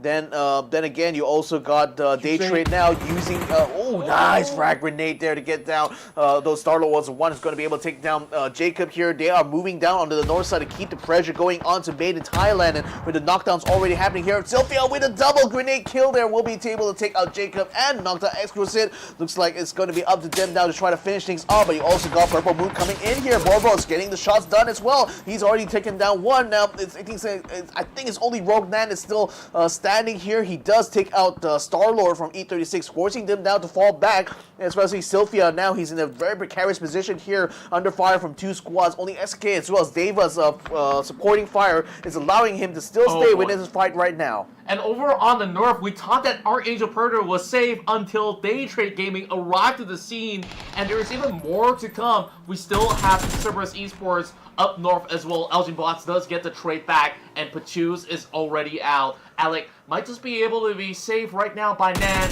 as they spot out Norris as well. ArkAngel Predator can basically gatekeep the rest of Daytrade Gaming and force them back, and when they do fall back, here comes Cerberus Esports. Hisaki now with MK12. So this is where Daytrade Gaming is just absolutely being sandwiched off. Veldov already out. Already down, I think. And Norins is now trying to get onto the ruins here, but unfortunately, ArkAngel Predator is doing the same thing as well, moving up to try to secure Belmont position. He does get the knockdown of Fluky though.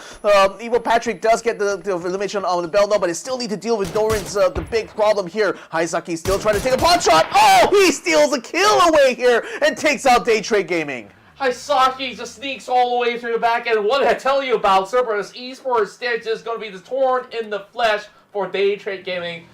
And the streak of consistency have now been broken for Daytrade, and of course, it's still a great day for them, but how many points did they get out in return? Maybe not as much as they want to. Now, Circle goes all the way back into the ditches that we call chopsticks.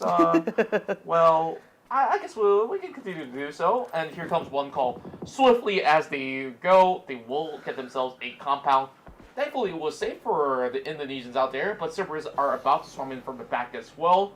Meanwhile, over onto the right-hand side of the corner, there is going to be the rest of Genius Esports that the rest of the members of One Call will have to deal with. Cerberus is trying to wrap around the west side of the circle here in order to try to get to the west of the chopstick there. Solo Z under fire, very much so for Chipperit, but he's not able to knock it down, even despite of the fact he's using SLR there. No knockdowns onto CES. They're able to position themselves far away from One Call in this position here. Now you also got ArkAngel Predator is also making a move downwards. They're under fire here from GE as well as MIV. One Call in the meantime still holding onto the northern side here. Global Esports XSC E36 trying to cut across their neighbor here, sprays down, gets a knockdown of Deva. That should be an easy kill. Man, Leo with the Groza! This is the weapon with one of the highest recall out there. He just lands the blow upon Deva. Beautifully done out of Global Esports Exit, and look at them now with 7 points accrued. Only 10 more teams left alive, and GEX, as much as they've gotten kills in the back, this is where it's high time for them to continue on their journey, and they've got in time locking them out, though it's only 2 members out there that's still available for MITH. These guys are absolutely under fire, and even 1call1 shooting down Leo, and they're just driving on outskirts. I don't think it's a wise move. He's gonna get knocked down. Jinnan has already been taken down by Simoy there, so they're very much stuck in that blue zone there. You also got Upchen also stuck in the blue zone. Savior is gonna have to abandon him, unfortunately. Otherwise, they're gonna be at risk of losing out this position here. But that's putting him in a line of fire. Both GE as well as 1call. He will get taken down, and that will be Global Esports Exit out. Exiting in 10th place. Such an upsetting way of going out. Like, they were taking great battles, and then the zone just came right in. And CERBERUS Esports playing by the ditches here. YM Cut here tries to land the golden grenade. Can he do it, though? It does look like it's primed towards the side of Thailand. And YM Cut decides entry, and he does it! Theerathon 5 is out of the game! CERBERUS Esports prevail! This is going to be their chance now to shine, but he got one call as well coming in to try to sweep onto CERBERUS Esports. Only stopped momentarily because of fire coming in from NGE's side on the other side of the chopsticks here. Now GE also still keeping position inside the compound. They have not moved out at all. So hasn't AAA, although now the circle has pretty much forced the hand here. Duck by! Oh! The frag grenade coming in for Trick. Will finish off the rest of CERBERUS, so no chance for them to continue on the journey here. They are out in 8th. 1call is making it. Hill grenades and Trick secured for in the bag. My, that is just excruciating for the rest of the members of CERBERUS who's hoping to stay put in the game, but that's possibly one of the most dangerous positions to be, where we last saw T5 was opting to go there as well. Now, in Thailand, despite having only 2, they nailed down 1 member of the side of AAA and still looking for more. Knocking down onto Janko. Yeah, the thing is that it's not only Myth that's firing upon them, it's also QConfirm firing in from the west side. So AAA under fire from from both ends here. So kind of getting the tables turned onto attack all around here. Myth, trying to Rogue Knight is trying to move up forward, but will get caught out by QConfirm. He's going to be down for the count here. Unfortunately, Xsset now is going to be forced to decide either he wants to expose himself, but I don't think he'll be in time there to rescue Rogue Knight. He's going to be left to his devices. Opons finishes him off now, so that leaves them now to try to take the fight to AAA. They got the knockdown here onto Equilucia. This is not looking good here for attack all around. Yeah, they're just being stuck right there, and then I believe that some of these tires might actually be punctured off. You look at the buggy, it's already being smoked.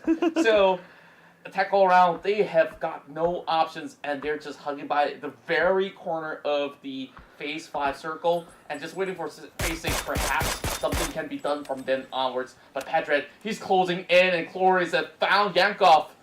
So I don't think that there is much to do here for AAA, but just to stay alive. Exactly.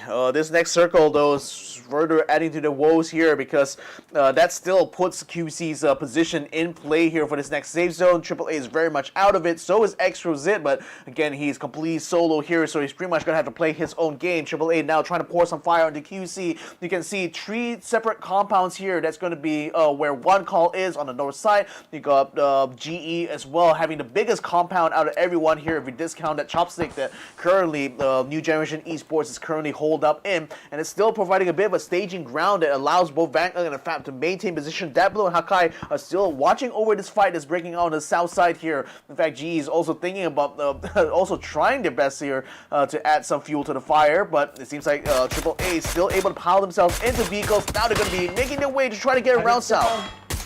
And there we go. AAA on their journey way out, and they're just ramming across members of QC, and both of them getting blown out. Wow. Confirmed they bit off more than they could chew.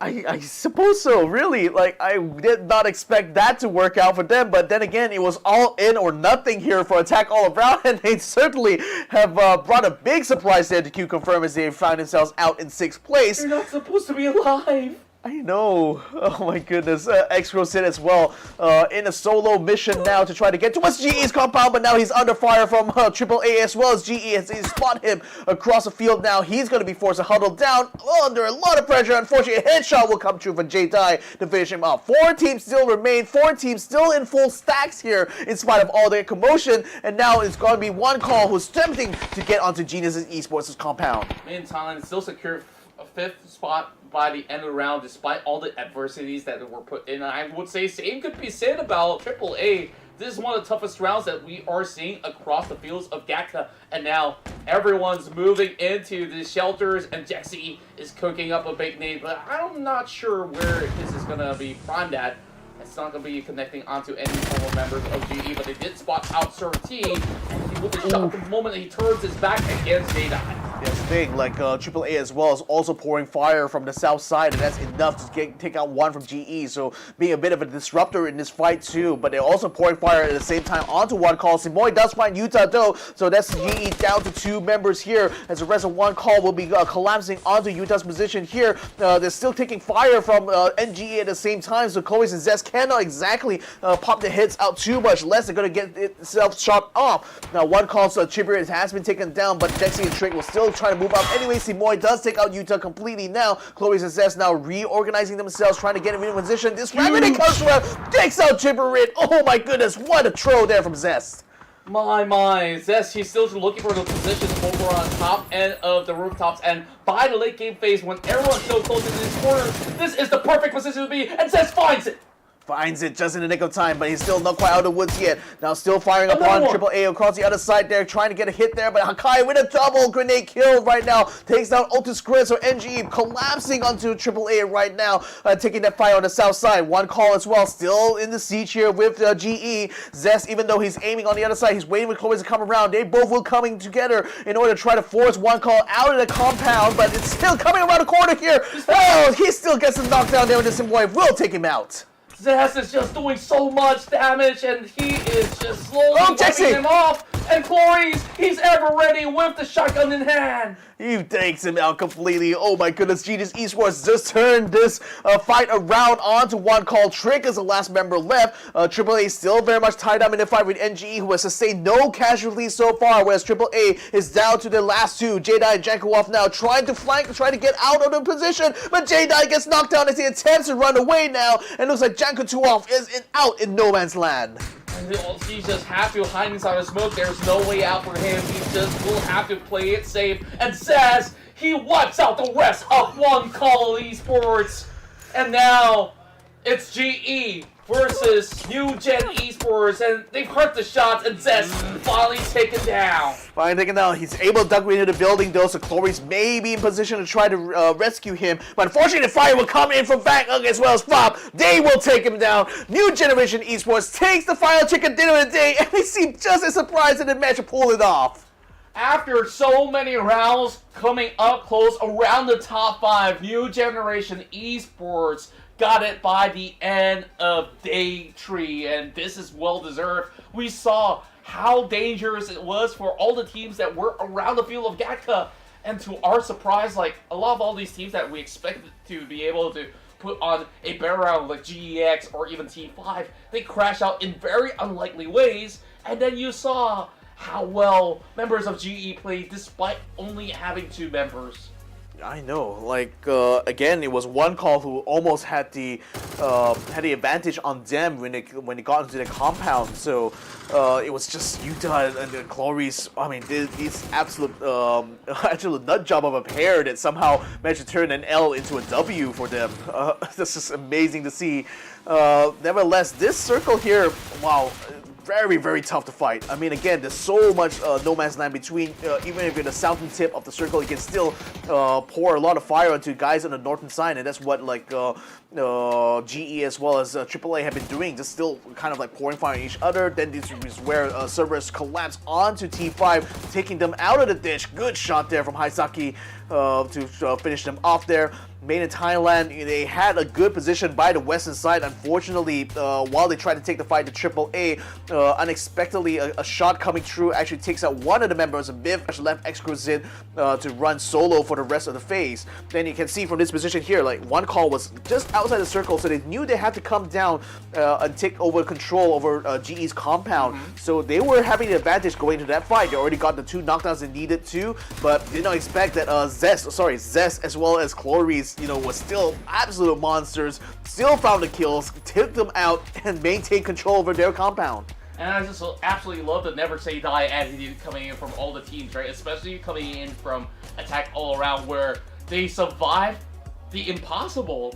Though they did manage to clutch off with a chicken dinner, making it into the top 4 in such a fashion was so hard to do in a normal setting. And we're talking about the best of the players out there, and man, I am just convinced that, by the end of our weekend, whoever's gonna land that top 3, okay, we might have won for T5 for now, only for now. For now. But everybody else from 2nd place all the way to 10th, I'm saying that all of these guys have a chance. I know, again, those it's still very topsy-turvy from rank 2 onwards down. So that still remains to be tabulated there because everyone else, because the scores are being tabulated as we speak right now. So hopefully we'll be able to give you guys an update on this match results here. But safe to say, today still yet to disappoint so far in this grand finals. It's still offering action round after round here. I was worried that day 2 was going to be like the most action-packed day, but no. Day 3 still turns out to be just as packed, with all these fights coming out. And but then I think what's also we're seeing here is that some of these final circles are becoming a lot more harder for these teams now to fight. True enough, and then not only that, the stakes are getting higher as we approach day 4, and there's no more slacking for the teams, whether if you're on the bottom half or the upper half of the table. And everybody now have gotten back into their own comfort level of performance, and now with new generation esports thriving for this round itself, and as a matter of fact, for the past couple rounds, even if they were around the top 10, they've always walked away with a high record of kill numbers in return, and this time they yield 18. Genius Esports, with that tag team duo of theirs, will be able to pull in 13 by the end of the round, and then one call. The Indonesians now walk away with 11. Yeah, it's an amazing performance here from these teams here. One call specifically, I think did quite well to kind of salvage their position, although the fight they took against GE didn't turn out their way. Nevertheless, 4 placement points is certainly very welcome for their part. And it's also good to see that Global Esports Xsset still managed to earn themselves 8 kill points in spite of the fact they bowed out quite early on in this final phase. Now we have a look on the total leaderboard. New generation esports finally breaks into the 100 point barrier with 114 points. Still shy of Theerathon Fight's 141, but nevertheless a good run all about here. Genius Esports off of that amazing final phase as well also breaks in the 100 point mark with 108. Daytrade Gaming and Attack All Around both tied right now at 101 points, although Daytrade having been by virtue of being there a little bit earlier is going to be taking 4 spot ahead of Attack All Around's 5th spot. Yeah, and then we're looking at Global Esports Xsset as well as Main Thailand. Sure, their performance today may not be as explosive as compared to the past 2 days in specific, but overall, they've been able to at least upkeep a certain level of standard in the form of kill numbers. But position-wise, I think they went into a very difficult spot. We last saw Global Esports just moving into the blue zone. It was so hard for them to even make their way in. Meantime, at least on the final round, got a whole lot more in return. Purple Moon Esports on the 8th spot to finish up the first half of the table. And then on the second page here, I think one call has been showing some significant improvements overall. And then now we're also looking at Unicorn Venom to 5 up ahead, especially walking away with the chicken dinner. Yeah, I think importantly for one call, they are like quite clear of like Unicorn Venom's like scoreline right now. Whereas when you look at like ArkAngel Predator and CERBERUS Esports, look at that. CERBERUS is like 2 points behind ArkAngel in terms of kills, and that unfortunately unfortunately for CERBERUS, they haven't really been able to pick up a lot of placement points, to be fair, over these 3 days of competition, and are still tied with ArkAngel Predator in that regard. But even despite that, of the fact that they picked up plenty of kills in that round, it's still not enough for them to overcome ArkAngel's Predator's point, which I think goes to show how badly they underperformed during the first day of this tournament here. Yeah, and I think like by now is starting to be quite landslide as well. It's very difficult for those that are currently sitting from 13 onwards to be moving their way up, whereas for them to do so, they need to ensure that every round that they play from tomorrow onwards all the way till Sunday to be within the top 5 ratios with high number of frags, and there's not going to be any other easy way for them to play the game in order to get into their desired top 3 positions. But hey, overall, we're pretty satisfied with the performances, and I wouldn't even say that any of these teams are doing badly at all. I think for Enter Force, they may need to also change some of the game plan on how they approach some of all these team fights and the way that they rotate. Perhaps there will be more improvements coming in from the team from Japan. Yeah, so let's have a look at the kill leaders for day number 3 in total, I think, or rather, I only see like 5 kills. I know Redsea definitely had way more kills than that, but nevertheless, damage numbers does look correct though, so it seems like Redsea Jr. is like the outstanding performer of day number 3 so far, with 4,578 damage there done. Fought from NGE, also getting himself up there as well, so that's really great to see that he's still very competitive, at least in terms of kills here, along with Redsea Jr. Then we got Chloris and Jedi from Genius Esports and AAA respectively taking 3rd and 4th overall. Belmoth still getting himself up there, and I think with Daytrade actually having 3 extremely good rounds here today, I'm only surprised to see that he's still lagging behind everyone else when it comes to total kills. Okay, now we got the updated kills here, so that's 29 kills here for Redsea Jr. on this day itself, tying it up with Fab as well at 29.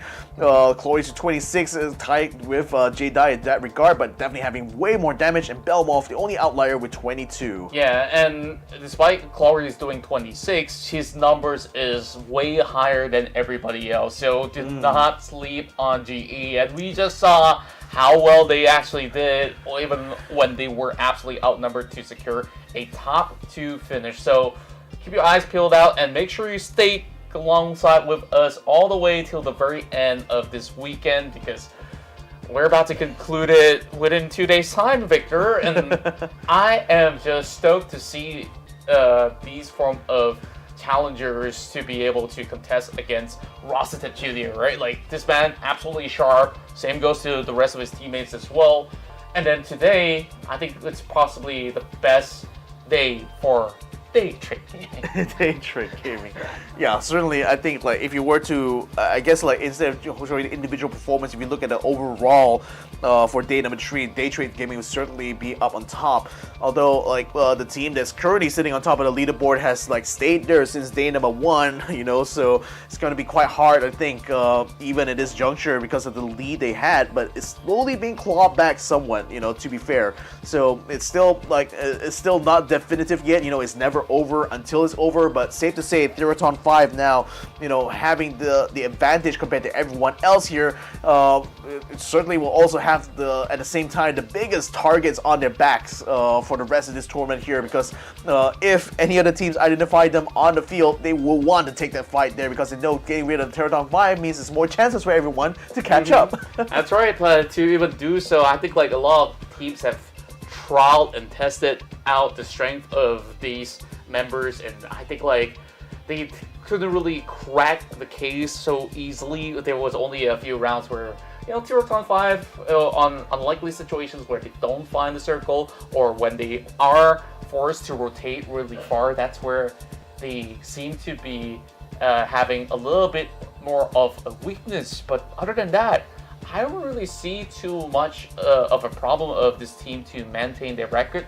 Like, on the average that they've been performing so far with all the frags that they've been getting, by now, even if they do walk away with 3 points per round, I would say there is going to be a little bit more of that safety net for only 1 day. 1 day only. Yeah, I think the main concern for them is like if one of those second or third ranked teams start accumulating more like back-to-back victories, then perhaps that will be a big threat to their position on the leaderboard right now. But safe to say that Xsset Jr. Certainly deserves a lot of credit for what he's been able to do on this in this grand finals itself. I mean, the majority of the kills for day number 3 itself has been constantly being able to get assists too. And I think like even when you look at his gameplay at the same time, you know, he's not only like able to try to find the angles, but also commanding his team, letting them know like how exactly to take these rotations, when to fight and when not to fight, which is often just as important here. And T5 just basically, you know, having knowing that they have the lead, knowing they have the advantage, are still very tactical in the way they apply it in these matches here. So like again, what will it take really to stop this team right now? You know, I think it's just really going to be up to the current second or third ranked teams to get good back-to-back rounds here, close that gap significantly to T5, keep them under pressure from that point on, and then perhaps like that might actually force them to crack. Yeah, and of course, with that being said, they will have to maintain a form and level of consistency. But even with that being said, it hasn't been the easiest part to do, where every single day we see different kind of positional shift. But of course, we'll give them a little bit more of that rest for them to be able to be ready for the weekend. Any last words before we close off the night, Victor? None at all. I mean, basically, I'm still super excited to see that, you know, the action is still just as intense as it was, you know, from day 2. Unfortunately, I wasn't there for day 1, but, you know, you were there. You've seen these teams, how they perform here, and it seems like they're still continuing to keep that momentum going here. So that's just brilliant to see here, ladies and gentlemen. That's right. And of course, with that being said, me as well as Victor would like to thank you guys for tuning in. If you guys are from the first minute of the countdown, or even if you joined in for our last game, once again, we appreciate you guys very much. Make sure you guys come back, same time, same place. It's PUBG Asia Super Cup 2023 Summer, as we bid you good night, and see you on the weekend.